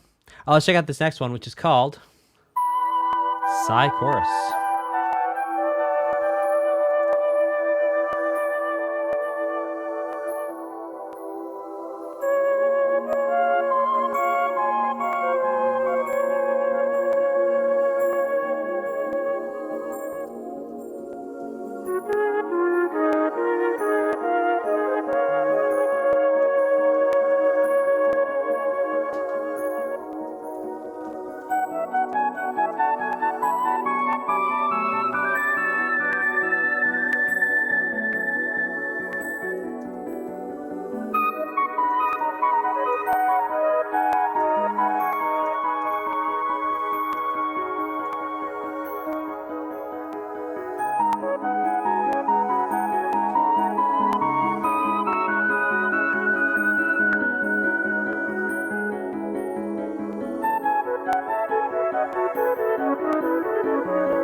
I was saying composer's melody. Yeah, I'm really enjoying this.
I was counting groups of 10. Yeah, it's divisible by 5.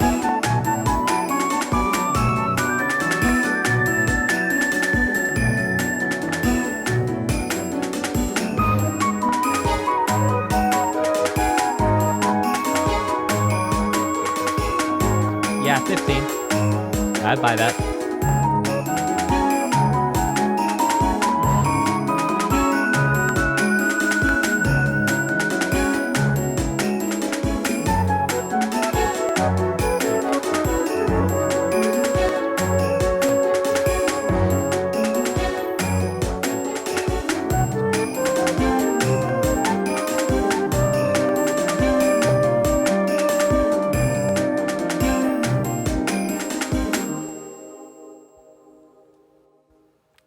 Yeah, so what the time signature there is actually, it could be 3 measures of 5/8 get us there. I think that's more likely than the time signature being 15/8. But any way you slice it, very interesting piece of music. I think a cool thing. Okay, we had a couple questions. Alina asks, would part of what's happening with the flutes be called an echo, or is there a different term? Well, that would be very interesting. Okay, so let's check this out.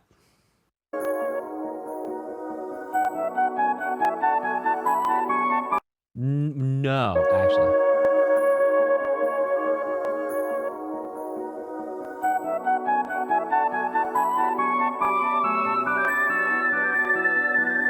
So, okay. There's a couple ways of making that happen. Number one is that could be an actual effect called echo, but the fact that it was only limited to one instance of it, right? Because it wasn't like which would be an echo. It would be multiple versions of that first sound that would then repeat over and over again. And because it wasn't repeated multiple times, I wouldn't call that an echo. Now you can make that happen with delay, having a one instance delay, but again, also delay is going to act kind of like echo. Usually it'll give you multiple instances, multiple repetitions. So it's highly likely, in this case, because there's only one repetition, either there's a custom plugin or a delay where you can choose to just have one repetition, or that the actual notation or the actual flute part just got copied and pasted over. That's it. You just copy, paste a little bit later, and that'll create that sort of call response type thing.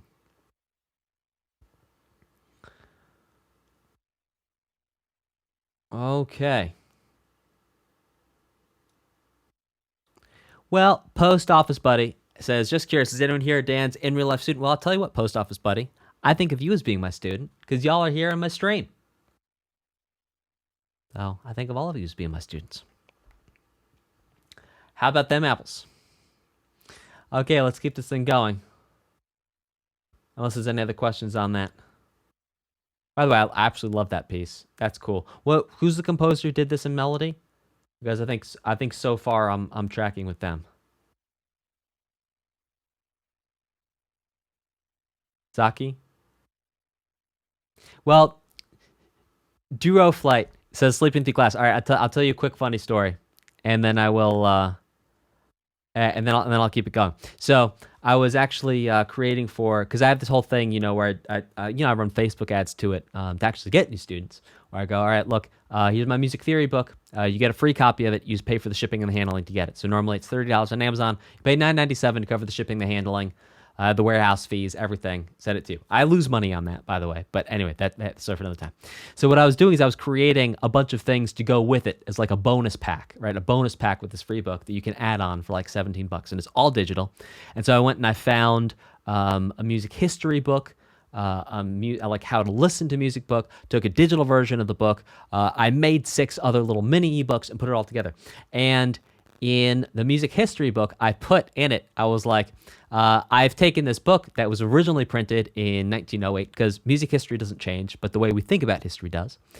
And I said, I've modernized it, but I want you to know that that 95% of this is exactly what is taught in music college, because I was there. And I know 95% of it is taught in music college because I only slept through 5% of my music history classes. So I'm just saying, I because I only slept through 5% of my music history classes, or fell asleep in 5% of my music history classes, I know for a fact 95% of that book is exactly what is taught in music schools. And I'll tell you, music history class is the only class I was ever like, yeah, but that was on me. All right, let's keep this thing going. All right, let's check out this next one.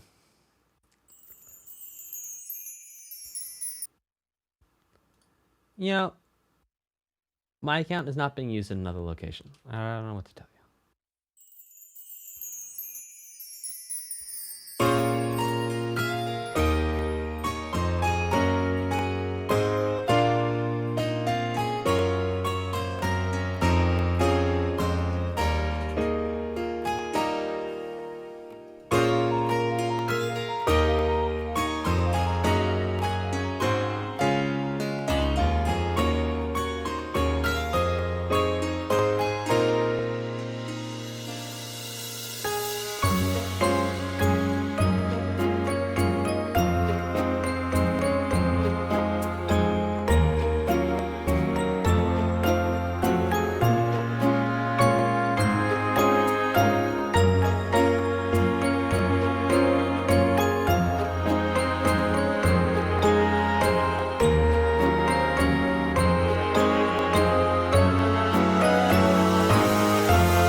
All right, well, this time through the loop, I'm going to give you the breakdown.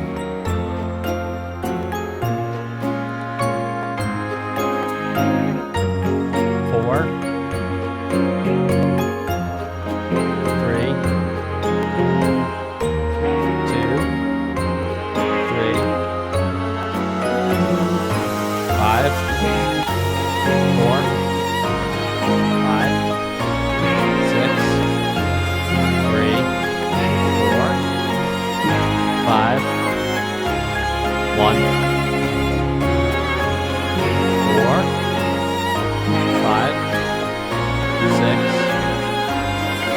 something, sorry.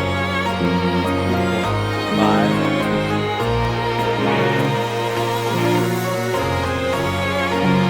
6. Well, right there is really cool because up to that point we have. And then that last time we have the Kiss from a Rose progression.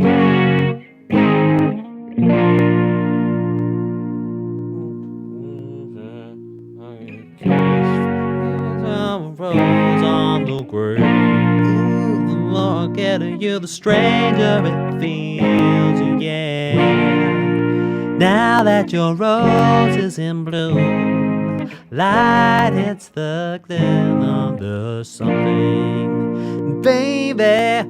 And so that whole thing is that your ear would expect this to be minor, but no, baby. Baby, yeah. All right. Let's keep it going.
Oh, well, I would like to say that it's a confirmed fan theory that Dan is not, in fact, Beatrice.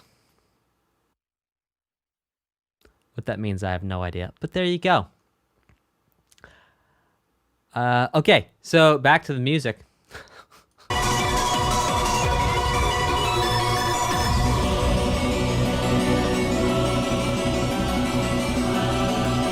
So even right here, there's a very interesting thing happening where we have harpsichord, we have choir, and we also have a synth underneath it. And we're seeing throughout this OST that there's... Oh, anyone can be Beatrice? But first, you must just believe.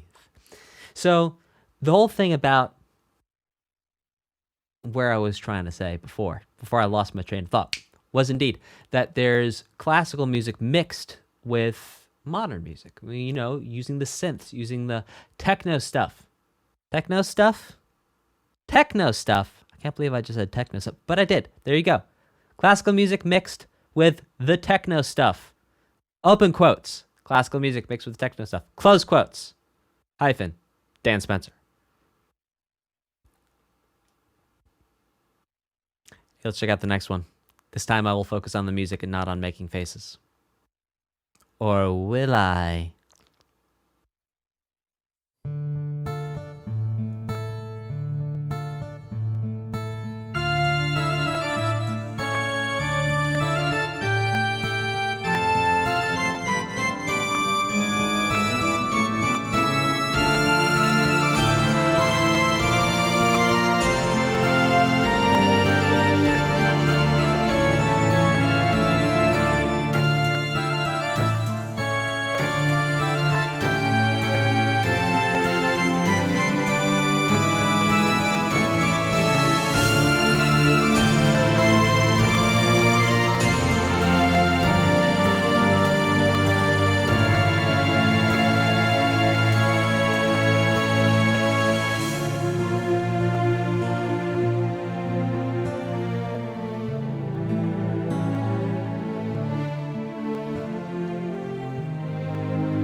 Okay. So a couple of real interesting things going on here.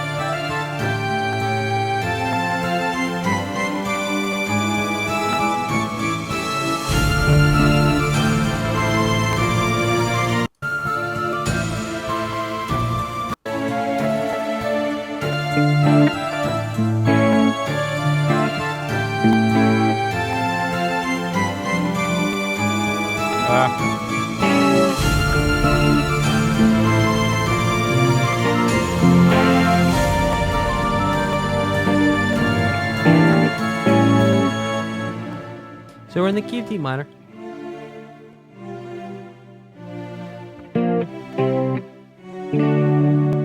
And what do we have at the end? If not a deceptive movement there, I don't know what. Because we go 6, flat 6, flat 7, 1, 1, flat 6, flat 7, 1 major.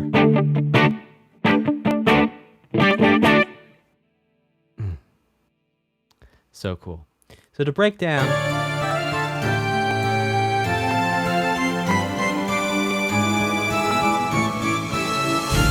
Well, okay.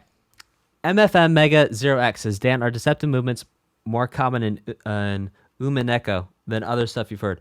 Well, first of all, let's consider that we've been listening to this for many hours.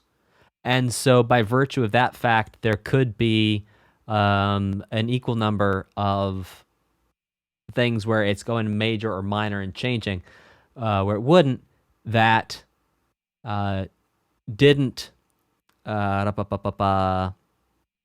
it's the same ratio as what we might normally hear averaged out over all OSTs. Ooh, so when we frame the question that way, we might have a different answer. But if we consider just in general going, it seems to be a theme that is being played around with, the interchanging of the major to the minor sounds here within this OST, flipping back and forth, is part of what's giving it its character, its quirkiness, if you will, its uniqueness, the unique character. Indeed. Deception as a theme, you say? Yes, deception as a theme, I do say. And yeah, so from what I've seen from the chat, apparently this is like a mystery game. So maybe that's part of it, is that these moments where there's either a deceptive cadence or a deceptive chord that's used, is in fact tricking your ears and making it mysterious and a little stressful, perhaps, because anything that's not in your sort of typical homeostasis way of doing things would naturally be a stressor based on survival instincts. So yeah, it's an interesting thing. You know, I don't have my YouTube being used at another location, but that's okay. Nailed it.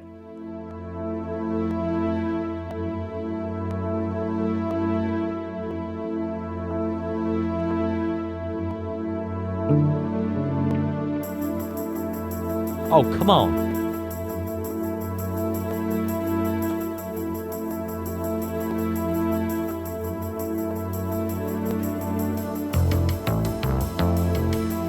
Hang on, I gotta start this over again because I wasn't ready for how awesome this is turning out to be.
Okay, well, look, we just had a whole conversation around minors being replaced with majors, which got then followed up by an entire song that was essentially D minor to D major. 9.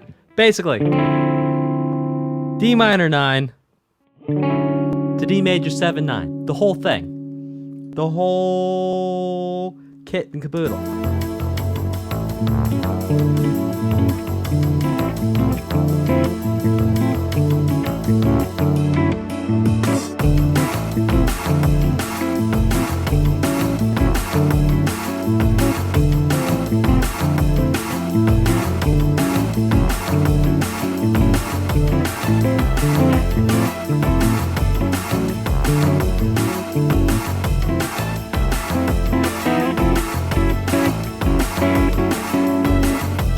It's an entire song going back and forth between major and minor. And I wonder, indeed, if this song represents someone who is duplicitous or fickle in their nature or changeable in their nature. Because the number of changes going on there.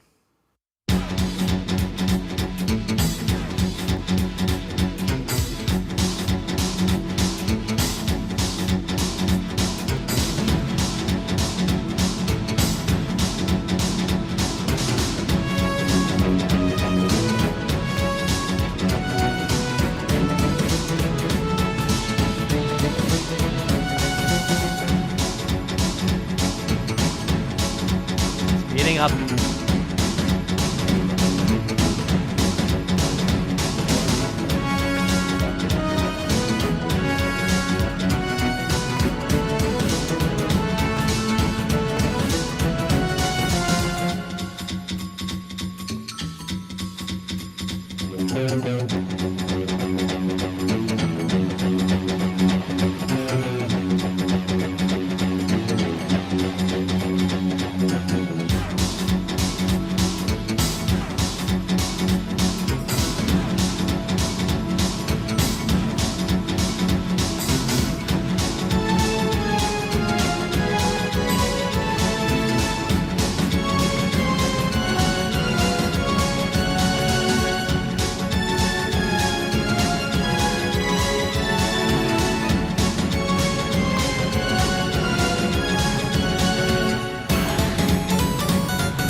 Okay.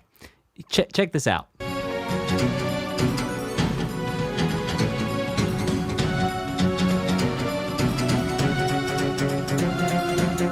So it's like bells, very high up, very, very quietly turned back, that are just shredding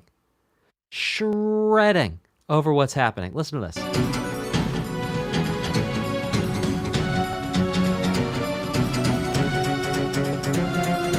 It's also possible that that's a harpsichord that they did some treatment on. They added some effects to. But type a 3 in the chat if you could hear these bells that are absolutely just monstrously destroying. Type a 3 if you can hear those bells. They're going back and forth between your ears. Oh my gosh. What an interesting little piece. And like, guys, the amount of work that went into programming those bells, that was like not a 2-second job. Like, that's how much care went into this. Oh, and I'm very curious. Type of 5. Type of number 5. This is the first time you ever heard those bells. The first time you noticed those bells was here just now when I pointed that out.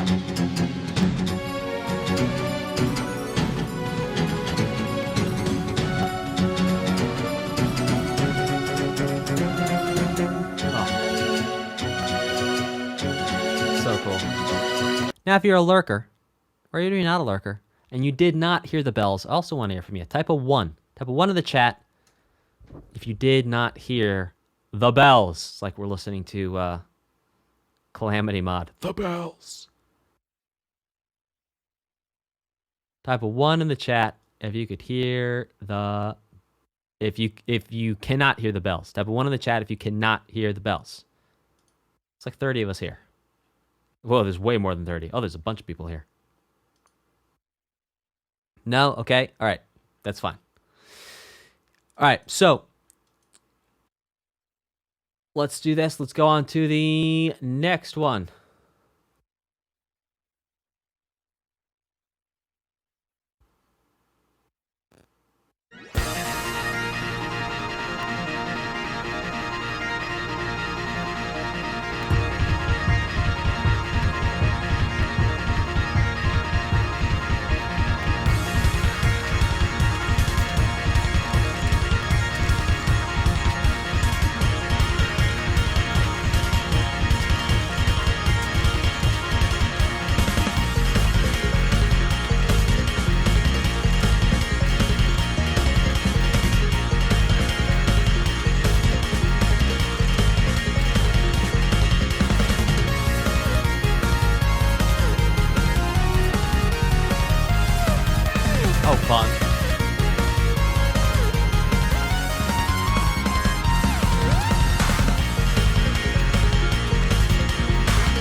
Type a 1 in the chat for Dan to jam out.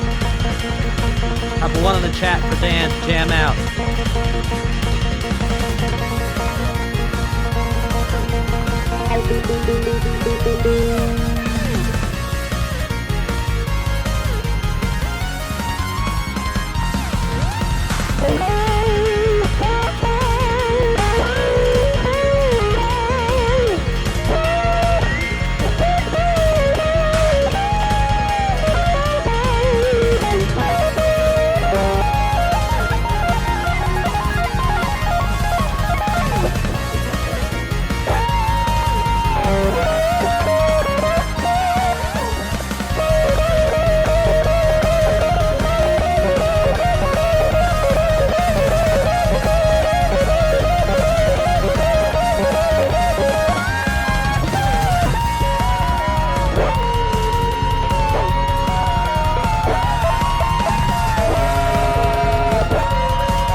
Oh! Well, that was a thing. Oh! That was fun. Alright, check out the next one. Ah.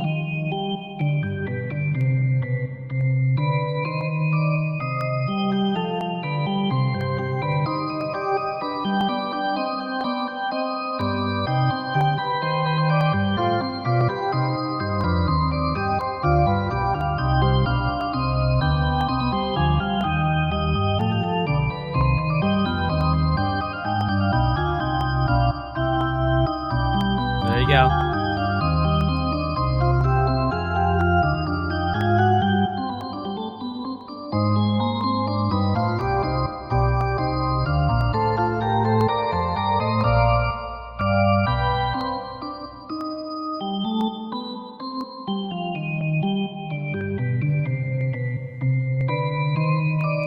Alright, Shostakovich's fifth.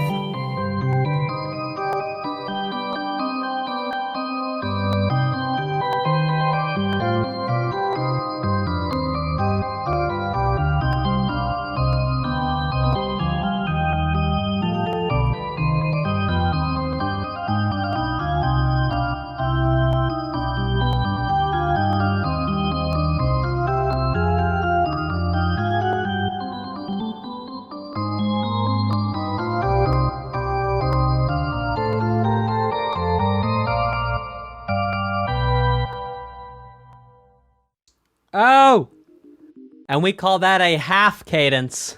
Yeah, that right there, that there is a half cadence. It ends on the dominant, but doesn't give you the resolution. Well, I didn't figure out what key that was in. But yeah. So, well. Yeah, okay, it was A.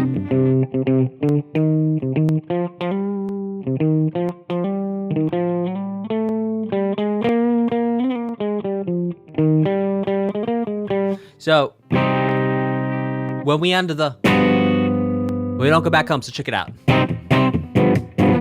Tension, resolution, tension, resolution, tension, tension, tension, tension. The resolution. That's called a half cadence right there. It's where you think it should end with resolution, but it doesn't.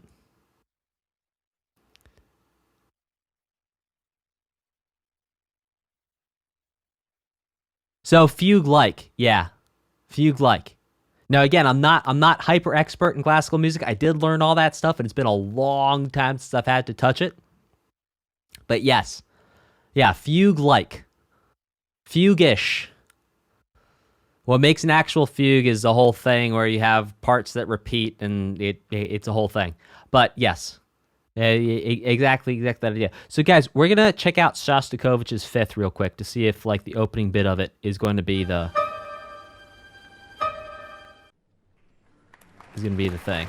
Let's see. Well, I don't think it's the moderato.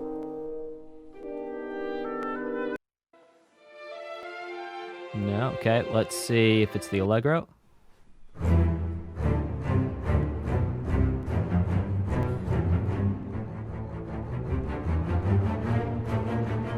Well, these guys are awesome. No, maybe it's the final movement.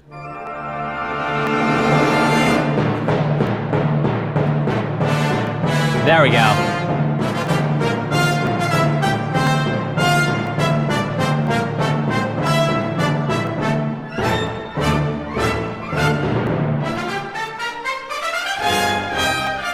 Yeah, okay, so head in there. We hear the ba-dump, bump, bump. Sure. Okay, that was Shostakovich's Fifth. Everyone, you could hear that? Let me know if you could hear that. That you weren't just sitting me like, seeing me just nod my head up and down. All right, yeah. All right, cool. Okay, so now we are on Rhythm Changer. Let's check it out.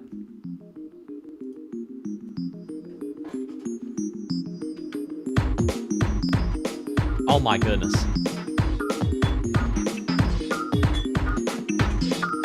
Dude.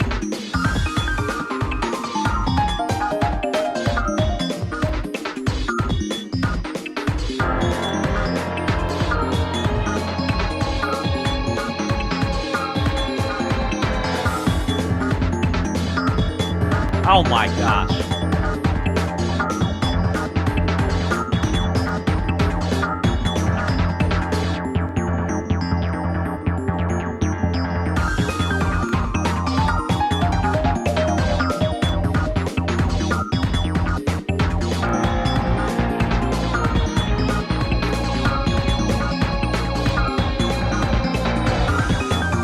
Guys, this is in 4/4.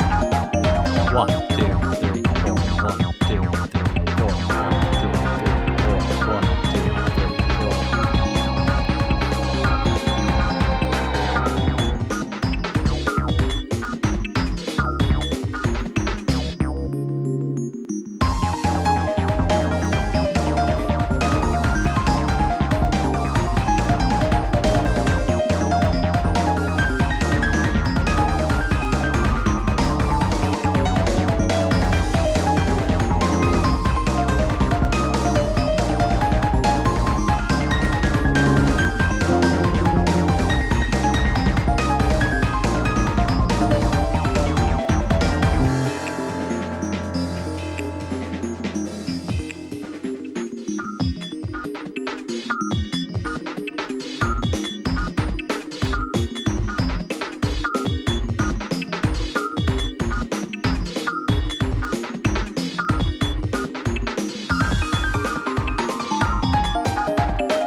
right, hang on. Go back to the beginning of that one. See if we can isolate.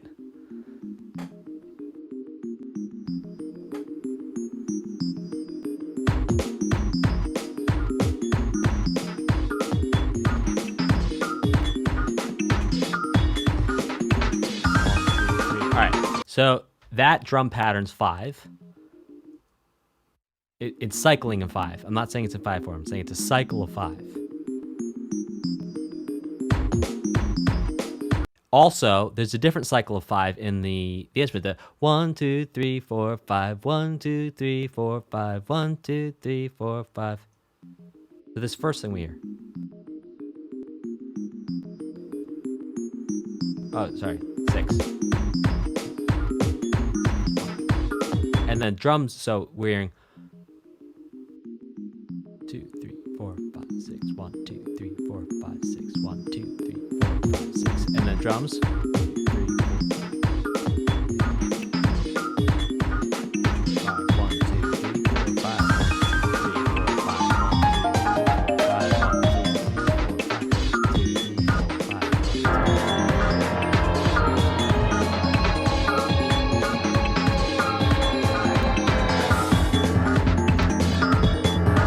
3, 4, 5. And there's a lot going on in there. Yeah. 2 plus 3. Oh yeah, indeed. How does Bane's theme from the Batman go? Hot jabba joogle hot jabba joogle hot jabba joogle hot. Right. Yeah, 2, 3 instead of more common 3, 2. In fact, DeWatt, if I'm not conflating the two back and forth, I actually looked because I was doing a draft for one of my really advanced music theory books, and I was looking to see if I could find any examples out there of songs in 5 that were 2 plus 3 instead of 3 plus 2. And I'm telling you, I could not find a single one except for at this, but this isn't really in 5 with the 2 plus 3. Right, that drum pattern is the 2 plus 3. And so, like, before I figured out to make books easier and break them up into a bunch of books, I had, like, 2 books that I was going to do. They were going to be, like, great, like, with 300 pages each, so dense. Like, all the music theory I enjoy that I want to share with people. And in doing research for the complex one, the complex rhythm, I was looking into 5, 7, and 7, 7. And for any of you who are listening to this, you're going, what on earth are you talking about, this 5 plus 3? Okay, look. The way music works in terms of our modern music is that typically things are going to be divided into groups of 4, 3, and 2 most of the time. So 1, 2, 3, 4, 1, 2, 3, or 1, 2. And then within that, sometimes those 4 are divided into 3 sub things, or we call them beat divisions. So we'd have 12 beat divisions. Sometimes they're divided into 2. So we'd have 8 beat divisions. And sometimes the 3 are divided into 3, that gives us 9. Sometimes the 3 are divided into 2, that gives us 6. Sometimes the 2 are divided into 3, that gives us 6. Sometimes the 2 are divided into 2, that gives us 4. Now what happens is anytime you have an odd number, so a 5 after a 3, so like a 5 or a 7, or sometimes a 9, the way that the 9, technically speaking, not within our music culture, but if you look at, for example, Blue Rondo a la Turk, Dabba daga dugu du bagu bagu baga du bagu dagu dugu da doba ji joga ji shabba jabba dugu ji shabba jabba jigga ju shabba dabba daga dugu dabba daga dugu du shabba dabba daga daga dugu da ba. I may be singing it wrong. Yeah,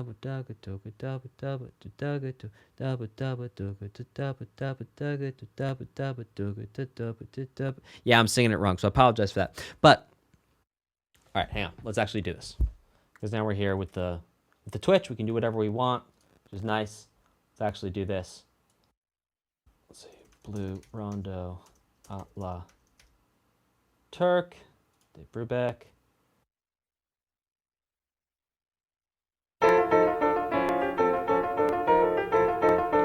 Oh, I was missing a dabba.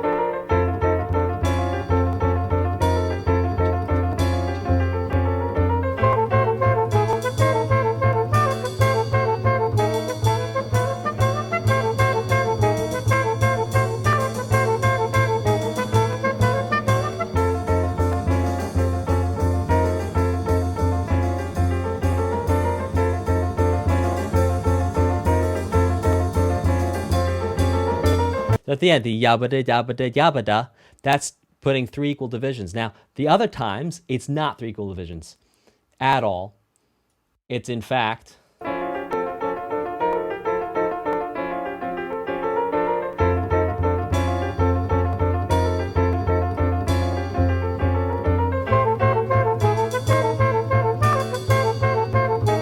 going 1 2 1 2 1 2 1 2 3 1 2 1 2 1 2 1 2 3, which gives us 6 plus 3 equals 9. So the way the 9 can be divided up with different emphasis can fundamentally change. So 1 2 1 2 1 2 1 2 3 1 2 1 2 1 2 1 2 3 1 2 1 2 1 2 1 2 3 1 2 3 1 2 3 1 2 3 1 2 1 2 1 2 1 2 3 1 2 1 2 1 2 1 2 3 1 2 1 2 1 2 1 2 3 1 2 3 1 2 3 1 2 3. And so when you look at music that has an odd number like 5, there's different ways you could divide it up. You can go 1 2 1 2 3 1 2 1 2 3 1 for how you're emphasizing the music, or you go 1 2 3 1 2 1 2 3 1 2 1 2 3 1 2. Now, it's very typical to find, and I believe it's the 3. Jabba jugga jugga ha ha shabba dugu jagga ha shabba dugu cha. Yeah, it's 1 2 3 1 2 is the typical breakdown of it, and we can actually see this with another Dave Brubeck tune. Take 5. So check this out.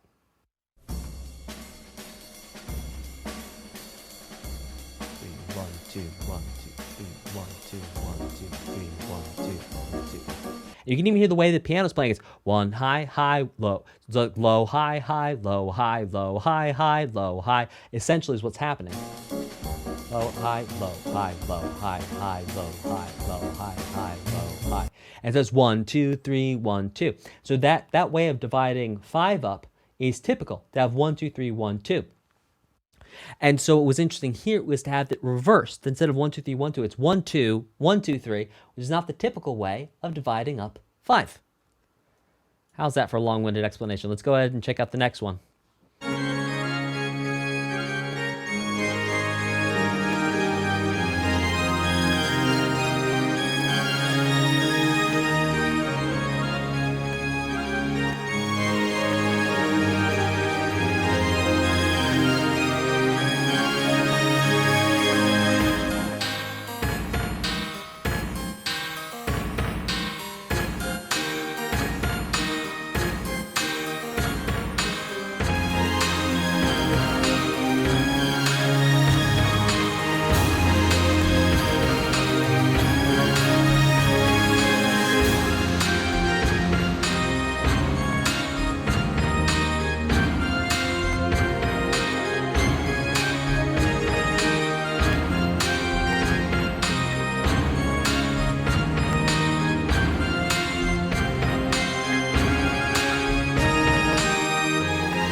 Okay, we had a couple questions from the chat, so we'll go ahead and address those.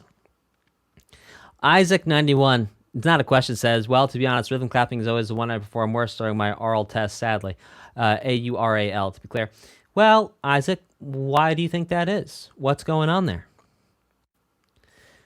While Isaac thinks about that, Alina asks, so the percussion here, is that just a common instrument with a whole bunch of after effects? It was a more unknown instrument that I simply have only heard in the Umineko. Well, there's many different things going on percussion here. I think perhaps you mean the... I think that one. There. That. This.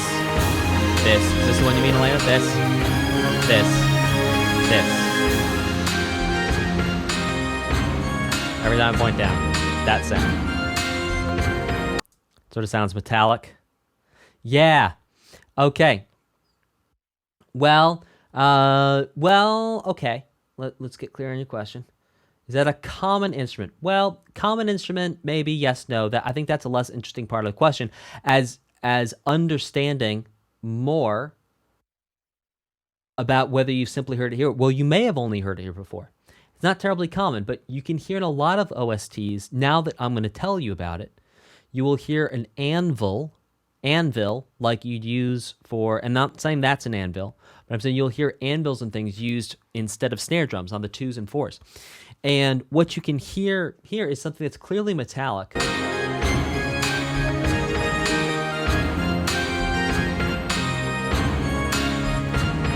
Definitely metal on metal from the sound of the strike.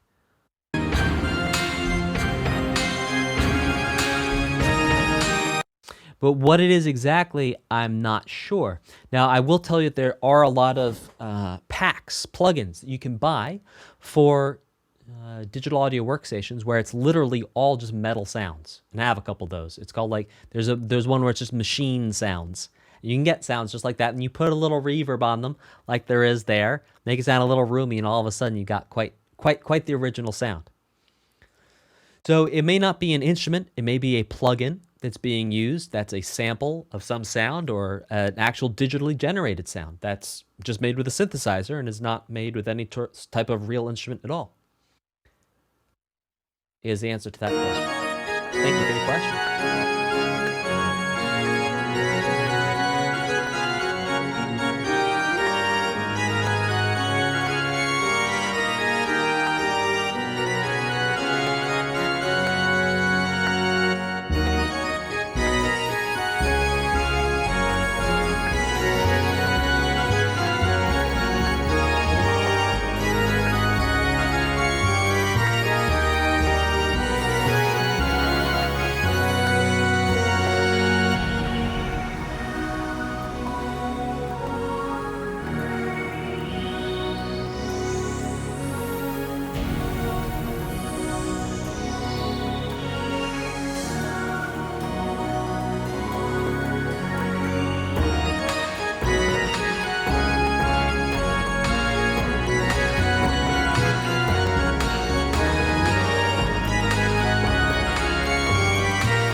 Guys, I want to get clear on something. When I say you can ask questions, I don't mean that you need to know music theory to ask questions. And just to be clear, you don't have to ask questions. You can just hang out and relax. But if you have questions, I don't want you sitting there watching the stream live with me in real time. You have the opportunity to ask a question. And there's a probability I know the answer, a relatively high probability I know the answer. If you have a question about the music, anything about the music, it doesn't have to be about the music theory. It can be about anything. Ask it. Ask it. That's all I'm saying. So there's no such thing as good questions or bad questions. It doesn't have to be about the chords. It doesn't have to be about the melody. Just ask a question. Love to have some interaction. That's all. That's all I'm saying. Just if you have questions and you're sitting there with them, speak them out. So one question was, is it the same sound as we heard in the last song? I'm not sure. I know it's similar. Let's listen to Happiness of a Marionette, and then let's listen to Dance of the Moon Rabbit.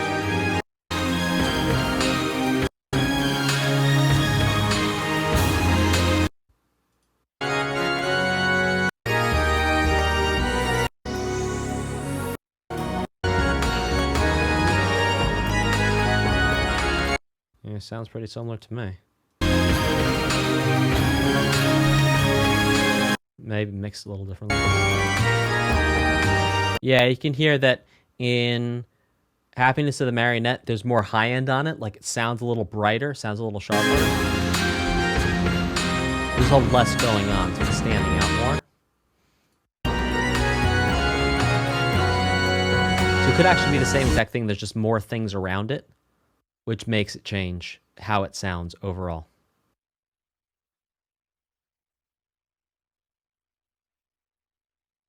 Cool, let's check out this next one.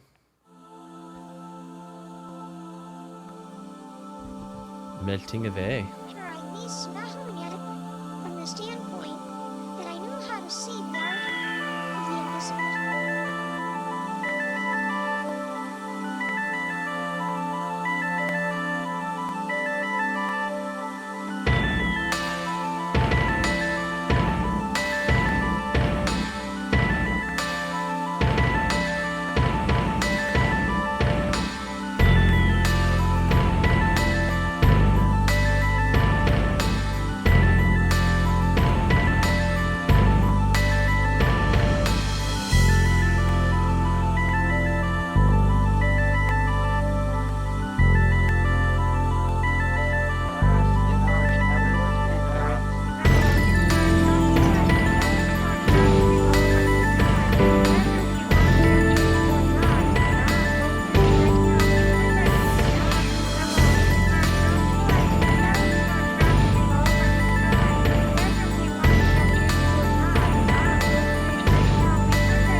Well, a very fun song, and I'll tell you that what's really cool here is basically we have an F major 7 up to a G. Now, what's really interesting about this is that it takes us out of an F major scale. So typically in F major scale, we'd have 1, 2, 3, 4, 5, 6, 7, back to 1. 1, 2, 3, 4, 5, 6, 7, 1. But here's the thing. Number 4 disagrees with the G major. So here's number 4. And here's with the G major on top. Ha! Type a 2 in the chat for a yuck. If that sounds pretty dissonant to you.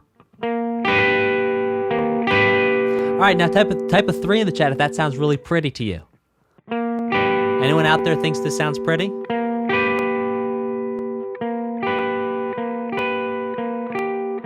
Everyone has their own opinion. Sound pretty to anyone?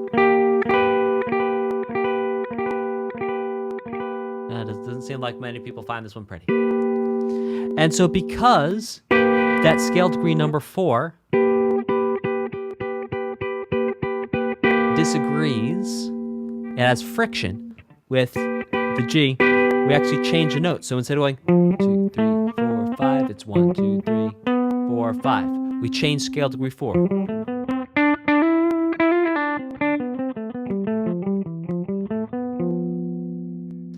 And this is actually using a scale called the Lydian, F Lydian scale.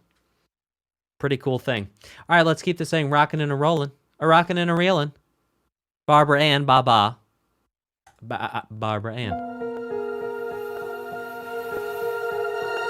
Soul of a soul.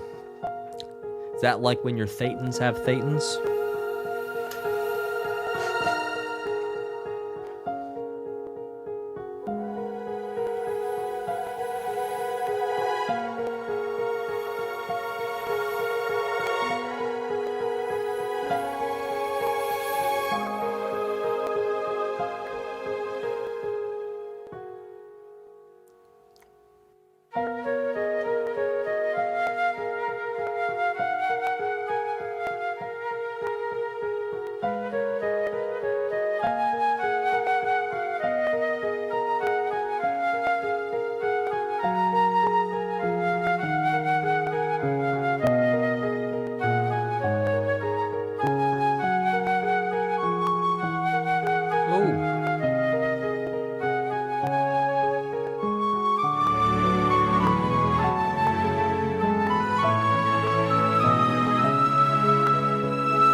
And that's how it ends. Okay, so let's talk about the suspense with which this ends.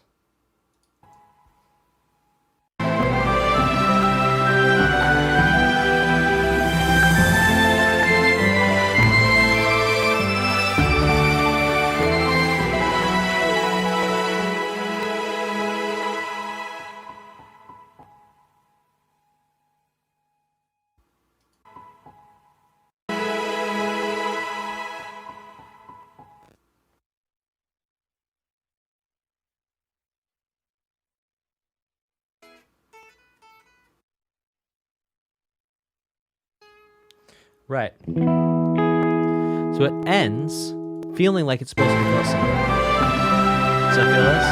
It's not going to feel like it arrives home. It feels like it ends with a question.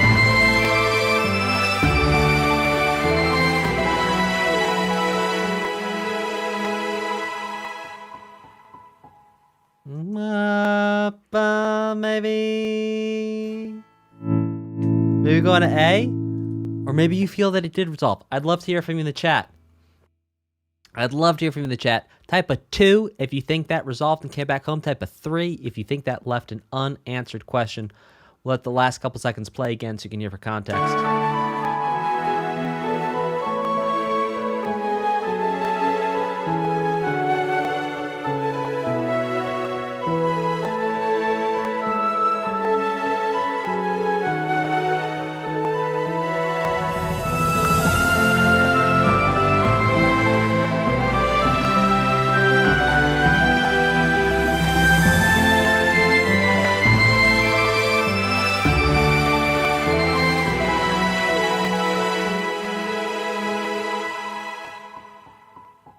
Oh, it's a big giant question mark right there. Wow. So who knows what's about to happen next? Surely it's going to be something exciting. With that question mark left there. Oh yeah, let's go. Sign me up.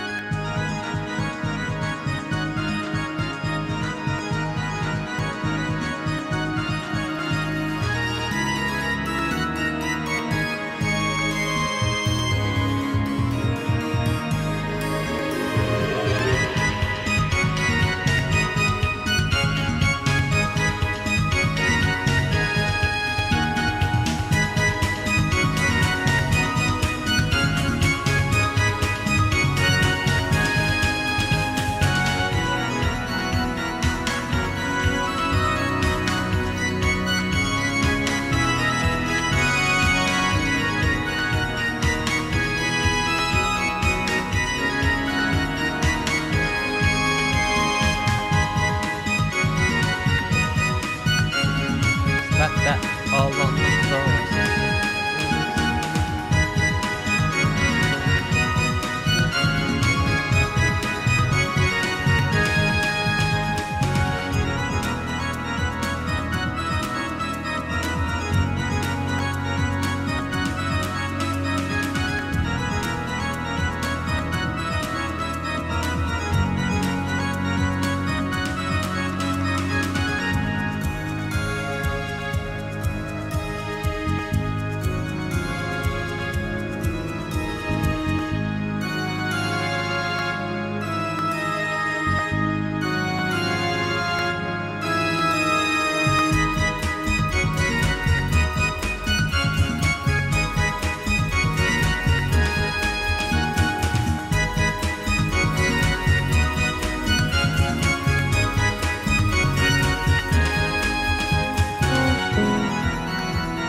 major at the end. Major to end. So again, we're seeing this deceptive thing where sometimes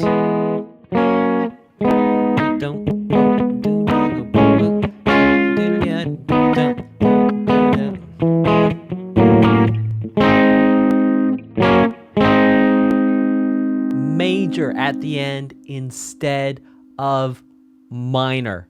Wild that we're seeing this happening over and over again. And at this point, yes, I will say that this is happening more than we've typically heard in a typical OST, which is probably in and of itself a sort of signifier, a sort of motif, at least at an ideal level. Not even an ideal level. Hey, if you want to upvote what OST I react to next, you can do that with bits. 1,000 bits and higher. All you got to do is put the bits and then say what OST you like. And I've got Streamlabs, which is actually going to record your bit donation. Then I'm going to go look at it and add it to the list. You can see the list in the About tab. And then you can also go ahead and upvote any OSTs. You can do that with bits. I'll do that in the About tab. There's 2 ways to upvote. You get in the About tab or with bits. Here, bits. Bits. All right, let's keep this thing going. Rocking and a rolling. With Thanks for Being Born.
Well, there were 4 key changes in that one piece of music. How about that? How about them apples? 4 key changes in a single piece of music. Shout out and a thank you to Cooler Spark for upvoting Guilty Gear Strive. And I have been enjoying Umineko. Okay, so let's actually check out these 4 key changes. So we start off in the key of B minor, if I'm not mistaken. Yeah, so look, there's basically 2 parts of this song. Okay, there's this part right here.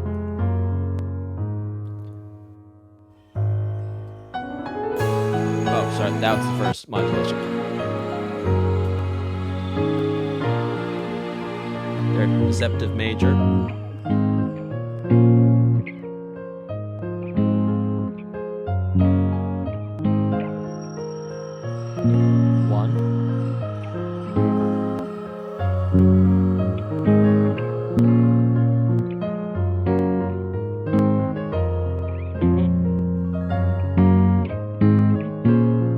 Basically, it's 1, flat 6, flat 7.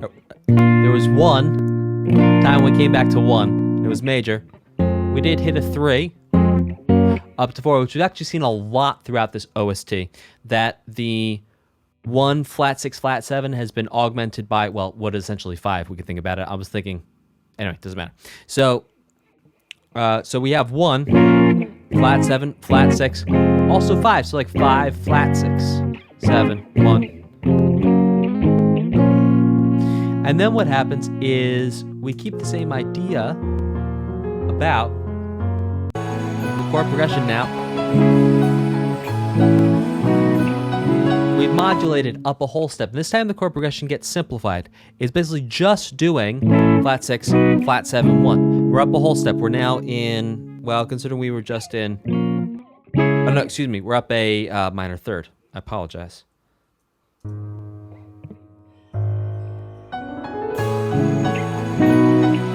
Yeah, so we just came from B flat. Now we're in what we will call D flat. So we've gone up a minor third. Now that distance of modulating things we heard. Yeah, no. Okay, yeah. So we went up by a minor third. Next up, we're gonna go up by a whole step, if I'm not mistaken.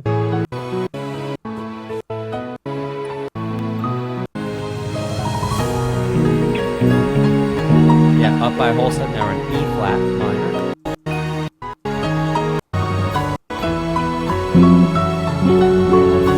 And then up to G flat minor. So we're going B flat, D flat, E flat, to G flat. So to walk you real quick through what that sounds like, we go through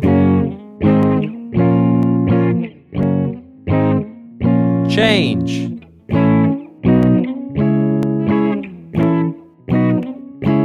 change. Right? Went to E flat? Yeah. Change.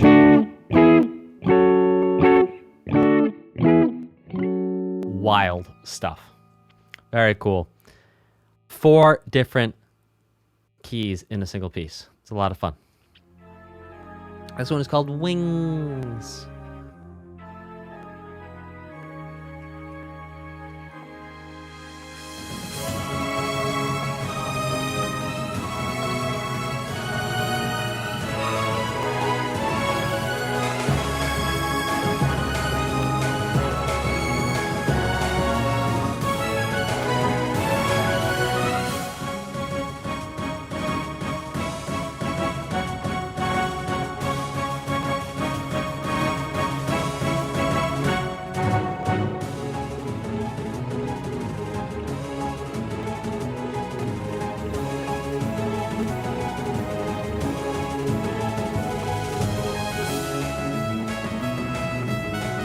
Ah!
Okay, cool. Well, a really interesting thing here where we heard motifs that we've definitely heard before, which I'm absolutely loving.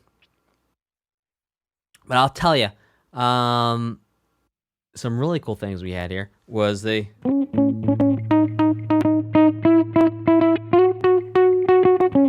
Let's make this sound a little cooler, shall we?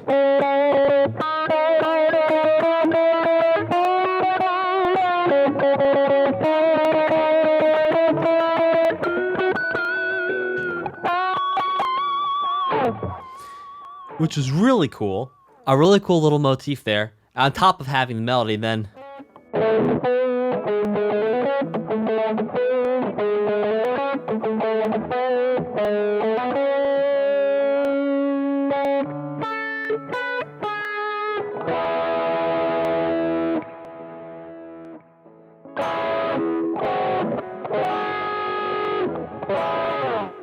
Beautiful. Guys, help me out here. Ask me questions if you want to know answers to it. And we will rock and roll with the next one, which is called Lost Paradise. Let's check it out.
right, guys, remind me the name of that theme that we've been hearing.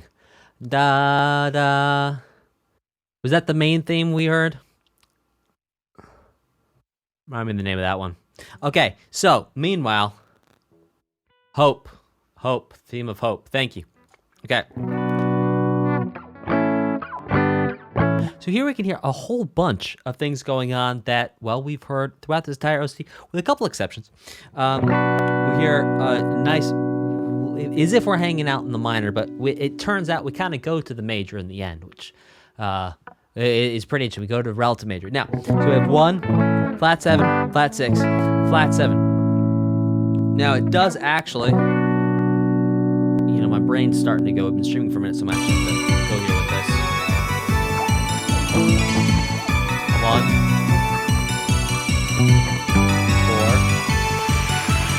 6.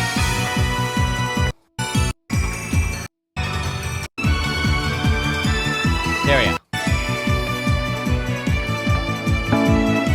D, E major, G, A, B minor, A, D, E major, G, A, D minor, D major. Just kidding. We've been hearing that. There's a dire OST switching between minor and major. Main theme is often called Hope. Okay, thank you guys very much.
Oh, major, major, major.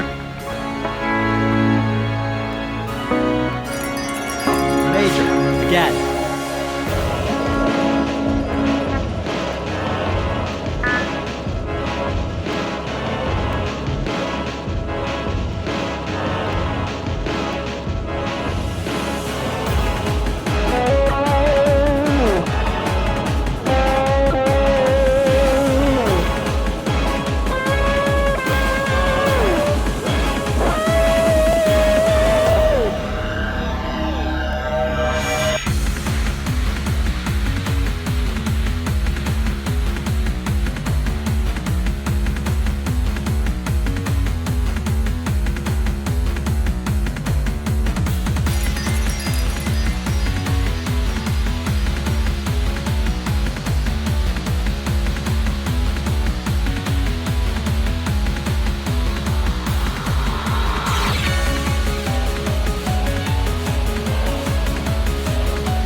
4. When the chord is sus.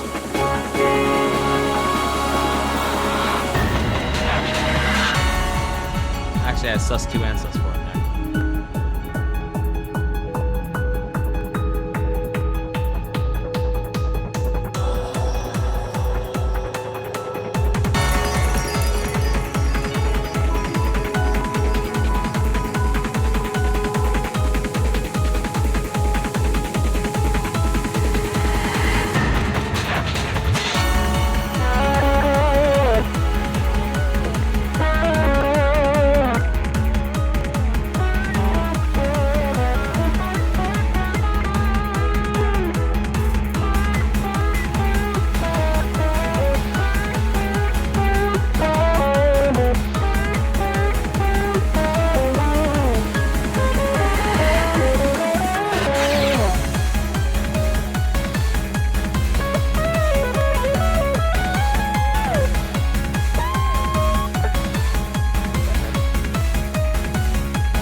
Major.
Well, I can honestly tell you.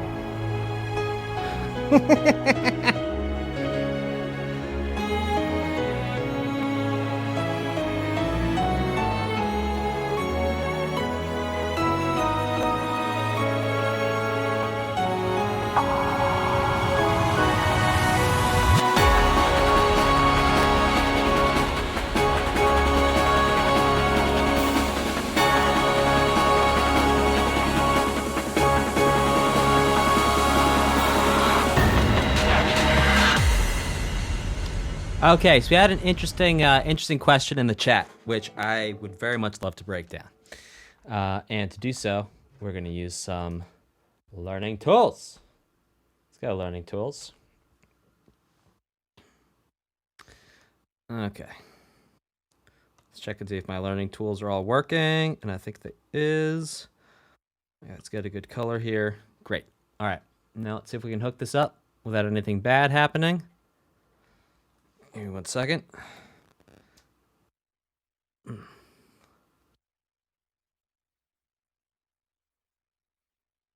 we have liftoff? No, not yet. Let's try. Oh, yeah. Okay. All right, let's see it. Let's see how this goes. I'm not sure if this is going to work, but we will give it a shot. 'Cause sometimes this gets a little grumpy when I try to do this live. Okay, so what we're looking at here fundamentally are, when we're talking about the flat 6, flat 7, okay, is that we're saying, all right, every scale has 1, 2, 3, 4, 5, 6, 7 notes. All right, and those notes for major scale are going to sound like this. 1, 2, 3, 4. I have to turn the reverb off. 1, 2, 3, 4, 5, 6, 7. Okay, and then what happens is when we stack notes on top of each other, so for example, we're going to do every other one because that's just what we do. I'll keep it simple for now. Let's assume we're going to stack everyone on top of each other. So we're going to have 1, 3, and 5 on top of each other. We're going to have 2, 4, 6 on top of each other. We're going to have 3, 5, 7. Then we go 4, 6, 1. Then we go 5, 7, 2. Then we go 6, 1, 3. And then we go 7, 2, 4. And what happens is when we stack all those notes on top of each other, it sounds like this.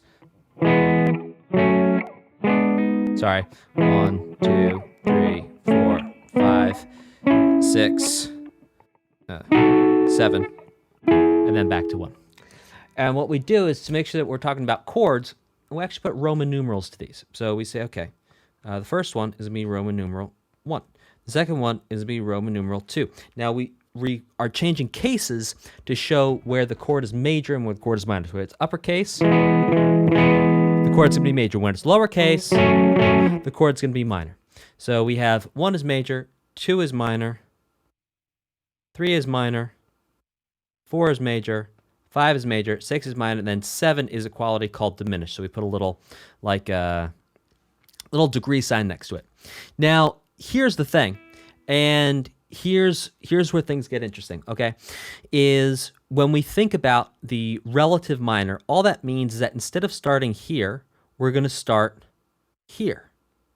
And we're going to change things around. So 6 now becomes 1, but it's 1 minor, right? Because the 6 is lowercase, so it's 1. And then 7 becomes 2. 1 becomes 3. 2 becomes 4. 3 becomes 5. 4 becomes 6. And then 5 becomes, becomes 7. Okay, now, so far what we've done here is basically understand music theory from a classical perspective. Now, this is not very useful for understanding modern music, which is why we really delineate between modern and classical theory. And I teach both kinds in my books and also to my students because you really need to know both kinds to function well out in the world.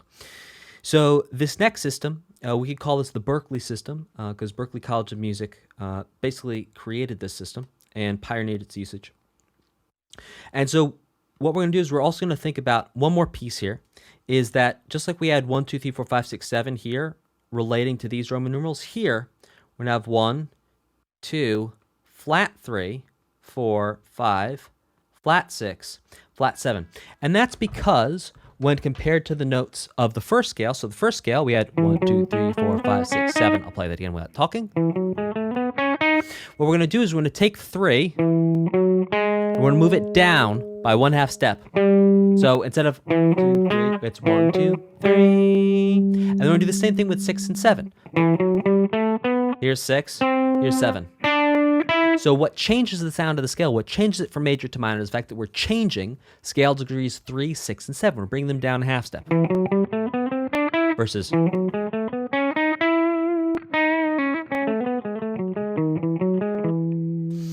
So that right there is classical theory. Now, here's the thing. What doesn't make sense is that because these Roman numerals, these are showing the chords, remember, these stacks of notes on top of each other, because we're just taking notes from the scale, stacking on top of each other. These chords are showing these stacks. Now, the disconnect here is that we have flat 3 here, but this 3 does not have a flat in front of it. What's going on with that? There's no flat in front of that 3. So what makes a lot more sense is to actually scrap this entire system and use a completely different system altogether. And the different system altogether is to say, okay, anytime we have a chord that starts on 1, because right now, with this system, if a chord starts on 1 and it's major, it's capital, and if it's minor, it's lowercase. It's like, well, okay, sure, these are both 1s. Now, wouldn't it be easier if, and there's actually a lot more complex reasons, like there's actually redundant notation that occurs here. So, for example, if we were to do, let's go into 7th chord. So instead of just being 1, 3, 5, we're going to go 1, 3, 5, 7. Instead of just 2, 4, 6, we're going to add one more note on top. So it's going to be 2, 4, 6, 1. And it'll be 3, 5, 7, 2. Right? So we're adding another note on top. And what happens is when we add this other note on top, for example, for this 3 right here, we bring this 3 out here. The correct notation of this would be 3. In classical theory, it would be 3, 7. Now, 3, 7's okay, because this 7, by the way, is just showing that we have this 4th note on top here. This 7 would be okay if not for the fact that typically the way that we actually write chord symbols is going to be with a minor 7, because we actually say it's a 3 minor 7. And because we have the 3, and this is lowercase, this is already showing us that it's minor, and then we write the additional minor symbol and then the 7. So we're actually saying it's minor 2 times, and we don't need that. It's redundant. So what works out much better is if we say, okay, we're just going to make all Roman numerals capital. So in this case, it's going to be 3, and then minor 7. And then it doesn't matter what the scale is. We're saying it's 3 minor 7. And then if we're taking the 3 from the minor scale, because the scale degree has the flat in front of it, we will also put the flat in front of the Roman numerals, so it'll look like flat 3. And so the reason why I say flat 3, flat 6, and flat 7 is because we're taking the flat 6 from here, we're taking the flat 7 from here, and borrowing them and bringing them over, this flat 6 and flat 7 from this scale, we're bringing them over here into our first scale. And the reason why we're calling them flat 6 and flat 7 is because they are different than the 6 and 7 here. They're a different note. They're a little bit lower than the 6 and 7 here. So I know it's getting a little, it's a lot, I'm giving you the overview here. 6 and 7 are down 1/2 step. And that's why we say flat 6 and flat 7, is because it's down 1/2 step from the major scale. So we establish everything as being the major scale. That's this one right here. This is the major scale that I just circled in blue. 1, 2, 3, 4, 5, 6, 7. No flats, no extra notations, nothing. That's a standard. We're not saying it's better. That's just what we're going to compare everything to, because we need something to compare everything else to. That's the way our brains work. That's how we understand things. We compare things to other things. So I have 1, 2, 3, 4, 5, 6, 7 here. And then 1, 2, flat 3, 4, 5, flat 6, flat 7 down here. And that's the different scale, the different sound. So I went a little quick, but I did hit all the bases there. I did also somewhat coherently express the reason why we actually don't want to use this classical system and why we want to make all our Roman numerals capital. So we actually want to do 1. Yeah, I'll make this a little bit smaller, so I'll fit. So the actual one you want to use is 1, 2, 3, 4, 5, 6, 7. And then you just use them for whatever chord it has. So if it's major, you leave it alone. Just like when you have a chord symbol, you have a C, D minor, E minor, F major 7, and then all you have to do is borrow the chord symbols from your regular chords and fly them into the Roman numerals. Which, by the way, I'm not going to take the time to explain chord symbols here. I've got a great book. It's called The Best Music Theory Book for Beginners. It breaks all this down in way more detail than I'm doing right here. But that's basically the idea, is you're going to take the exact chord symbols and then fly them into Roman numerals. So it's a 1 minor, there you go. It's a 1 major, there you go. It's a 1 minor 7, 1 minor 7. It's a 1 minor major 7. It's a 1 minor major 7. There you go. So that's why we say flat 6, flat 7, because we're saying it's different from the major, and we're borrowing it and bringing it in. And if that was clear to you and you understood that, type a 1 in the chat. If that was not clear to you, type a 2. I'd love to get your feedback. That was clear to you, type a 1. That was not clear, type a 2. Yeah, if it's your first time hearing it, you definitely have to go back and listen to it again. You will not hurt my feelings.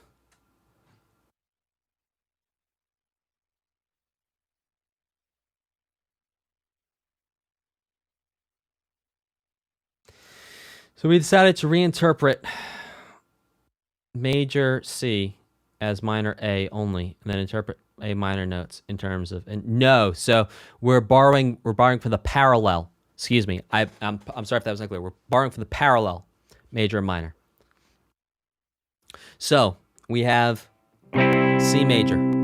Okay, flat 6 is A flat. Flat 6, flat 7 is B flat, C major. So we're borrowing the flat 6 and flat 7 from the parallel minor. So we're borrowing it from C minor. Borrowing from C minor. So C major. Just like when we have C major.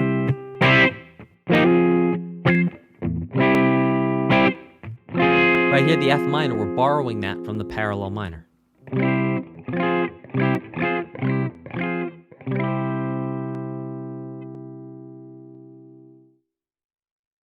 No, A minor and C major share the same exact notes. We just think about them differently in relationship to the one. But that's a whole nother, like, we'd need another, like, hour or two to run through all that, which we will do another time. Mark my words, chat. We will do that another time. We'll run through everything. Well, you know what? We're going to do it now. We'll do it live. We'll do it live. We'll do it live. We'll do it live. Okay. I'll make this even better. We're just going to use my book, which is going to be, like, so much easier than me drawing it. All right, so give me 1 second here to sort my iPad out. Okay.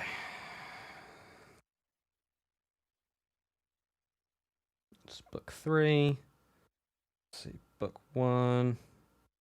Okay. I'm not sure what edition this is, but it'll have it. Okay. Let's go to Pitch and Notes.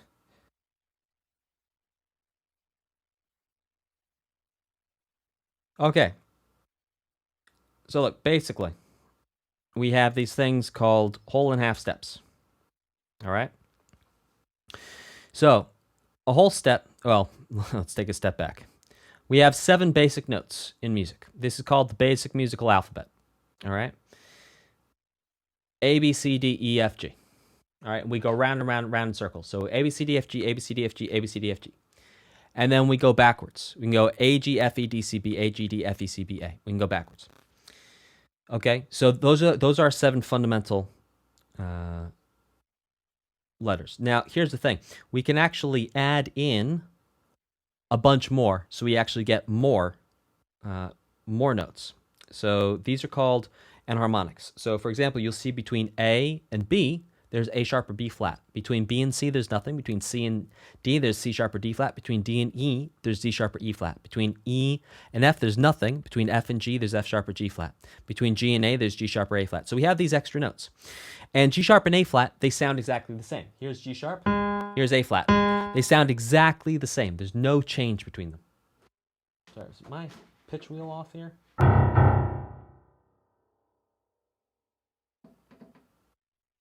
No, I'm not getting any sound out of this here. Here we go. All right, so G sharp and A flat, they sound exactly the same. Same with A sharp and B flat. They sound exactly the same. So the distance between A and A sharp and B flat from one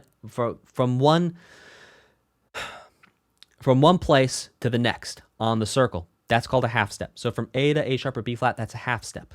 So this is the smallest musical step you can take. The smallest distance between 2 notes is a half step. So A sharp, B flat to B, that's a half step. From B to C, that's a half step. From C to D, half step, half step, half step. Whenever it's a neighbor, and you could also go the other way. From A down to A flat or G sharp, that's a half step. Down to G is a half step. Down to F sharp is a half step. And then you could do a whole step. So a whole step is when you skip one. So if we start on A, we skip one, we go to B. We skip the next one, we go to C sharp. We skip D, we go to D sharp. We skip E, we go to F. We skip F, we go to G. Same thing, if you start on A sharp, you skip B, you go to C. You skip C sharp, you go to D. You skip D sharp or E flat, you go to E. You skip F, you go to F sharp. You skip G, you go to G sharp or A flat. Okay, so we have whole steps and half steps. These are going to be the 2 ways we measure distances between notes. So what happens here is we have a major scale, okay? And in the major scale, that's what I've just been playing for you. The 1, 2, 3, 4, 5, 6, 7. We have whole, half, whole, half. 1, 2, 3, 4, 5, 6, 7. And what happens is we can skip all this. We can skip key signatures. What happens is when we have a minor scale, here it is. This is sweet. Okay, so when we have a minor scale, it's whole, half, whole, whole, half, whole, whole. So you can see that, for example, the reason why we call it flat 3 is because the flat 3 happens actually sooner. You see that visually up and down? The flat 3 happens sooner than the 3. Type a 1 in the chat. Let me hear from you. Type a 1 in the chat every time I ask a question if it's a yes. Type a 2 if it's a no. So can you guys see that the 3? Right. Yeah, okay, great. Now you see for the minor scale, again, because the series of whole and half steps are changing, that the 6, flat 6 happens before the 6. Type a 1 if you get it. Type a 2 if you don't. Yes, Cooler Spook, and this entire book is filled with stuff like this that makes it very clear. Buy it on Amazon, or I'll put a link up. So there you go. And then the 7 comes down, because 7 happens before 7 in the major scale, we call it flat 7. And that's just because we're lowering it down. The only reason we're lowering it down is because the order of the whole and the half steps have changed. Now, to understand the relative key in scale, we can look at this, that if we go up to scale degree 6, so we go whole between scale degree 1 and 2, whole, half, whole, whole. Yes, okay, right. So C major scale, C minor scale. Both start on C. Makes a fundamental shift there. C major, C minor. And so what we do is to find the relative minor of a major scale, we count up to scale degree 6. So it goes C, D, E, F, G, A. And then A, we're going to start on A, use all the same notes as the C major scale, and that's going to be the relative minor. So A, B, C, D, E, F, G, A. It's the same notes as C, D, E, F, G, A, B, C. We're just starting and ending on A instead of starting and ending on C. Okay. So that's the relative major and minor relationship. Now the parallel major and minor relationship, let's jump into book 3. See, here's book 3. Okay. And book 3 is a chunky monkey, so give me a second to find parallel. Here we go. So parallel keys and scales. You can see C major becomes C minor. They both start in the same place, but they have different notes. And you see these 3 flats in the key signature. Those are the 3 flat notes that are changed from C. So scale degree 3 is brought down by a half step. Scale degree 6 is brought down by a half step. Scale degree 7 is brought down by a half step. And we're showing that right here with those 3 flats. We took those 3 flats off that other diagram and poof, we popped them right in here. And now you can actually see that those notes are changed. Does everyone get that? Yes, no, 1 or 2?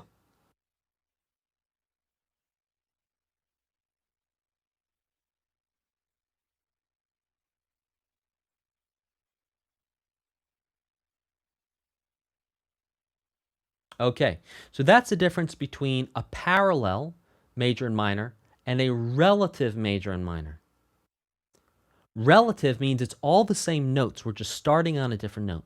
But parallel means we're starting on the same note, but we're changing 3 of the notes to make it minor instead of major.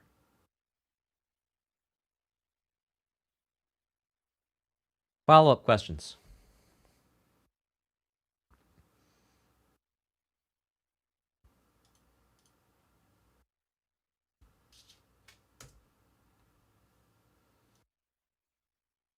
No? No follow-up questions?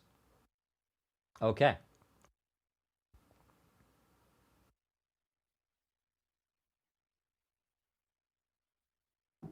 Okay. What specifically makes a chord suspended? So what happens is, instead of having, every other note stacked on top, instead of it being 1, 3, 5, it's 1, 2, 5.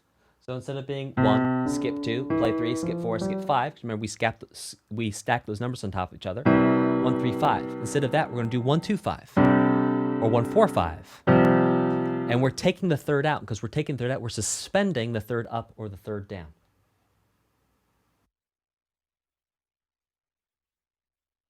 All right, let's go to the next one, which is called Dread of the Grave.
That was a ton of fun. Oh, that was so cool. Man, I really wish there was a way to put links in the chat in Twitch, and it doesn't seem that I'm able to. But I'm going to Google that because I'd love to give you guys a link so you can grab a free copy of my book. All you got to do is cover the shipping on it. This one is called Wingless. Let's check it out.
Yeah, recontextualizing a melody, reusing a melody, a variation on a melody, using the same chord progression that we've heard a whole bunch so far through this OST as well.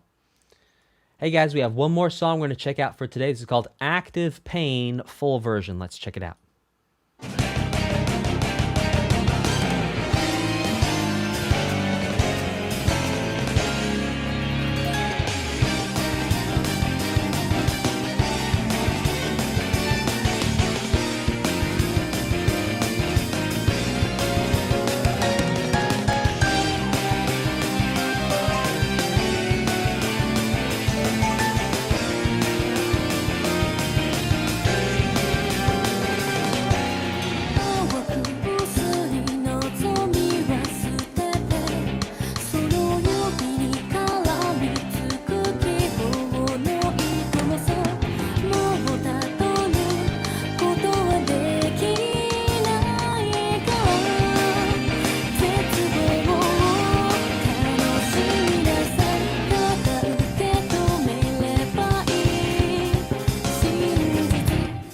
Oh, that was sick.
Whoa, that's a beautiful, awesome, rockin' way to end Chapter 3, Episode 3 of Umineko.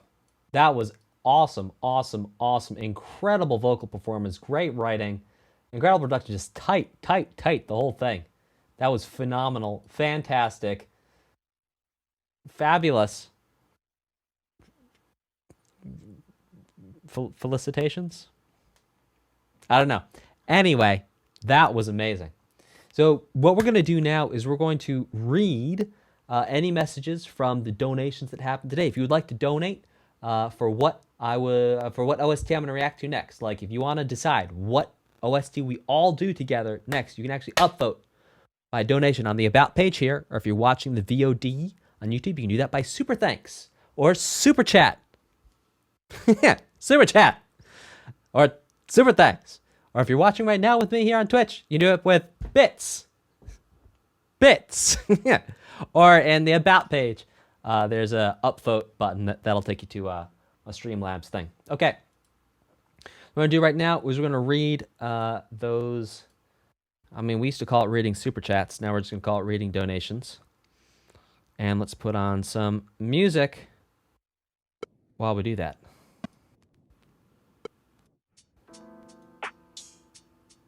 Oh, yeah. Aha, aha.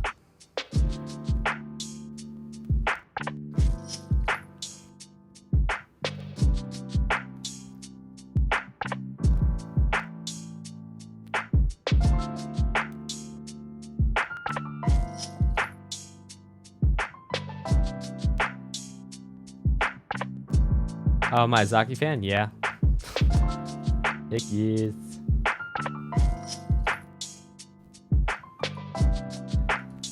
Okay, let's see. We had a couple come through today. So, last time, Puddin'11 said it's been quite a while since I've donated, but put the story Shin Megami Tensei 4. But a quick question, is there a series you like that focus on a lot of mythology, cultural references that play into the story? Yeah, I like the Assassin's Creed games, which have sort of mythology woven into them, which is a lot of fun. Weirdness Unfold says, lovely seeing you again after being busy. He goes to Zelda Twilight Princess. You got it, Weirdness. And Puddin'11 says, yesterday was quite messy with the bad weather for me, but I hope you have a good day, Dan, and for everyone in chat. And I will give another upvote to Shin Megami Tensei 4. Oh, that's awesome. Fantastic. Thank you, Puddin'.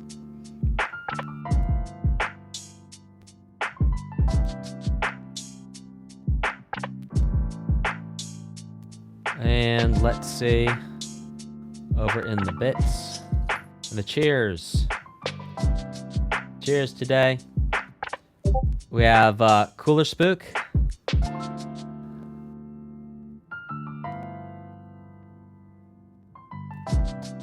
Cooler Spook, who says, let's see. Cheer 1000 here, Dan. I'll cheer 1000 for Guilty Gear Strive. Hope you're enjoying Umineko so far. I have been enjoying Umineko. Thank you so much for your cheer. MF Mega 0X is going to put the Shin Megami Tensei 4. I want it to be in the next group. Oh, that's awesome.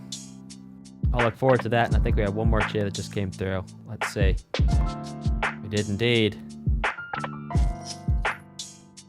Put them for the Strive? Yeah, sure. Sure thing. By the way, thank you all so much for watching. If you enjoyed this, please subscribe and follow. Well, please follow if you like this, at a minimum. Because I think if you hang on enough, you're probably gonna subscribe. But if you want to subscribe, so you don't have to watch ads, you should click that subscribe button. And did you know? I'm sure you do know.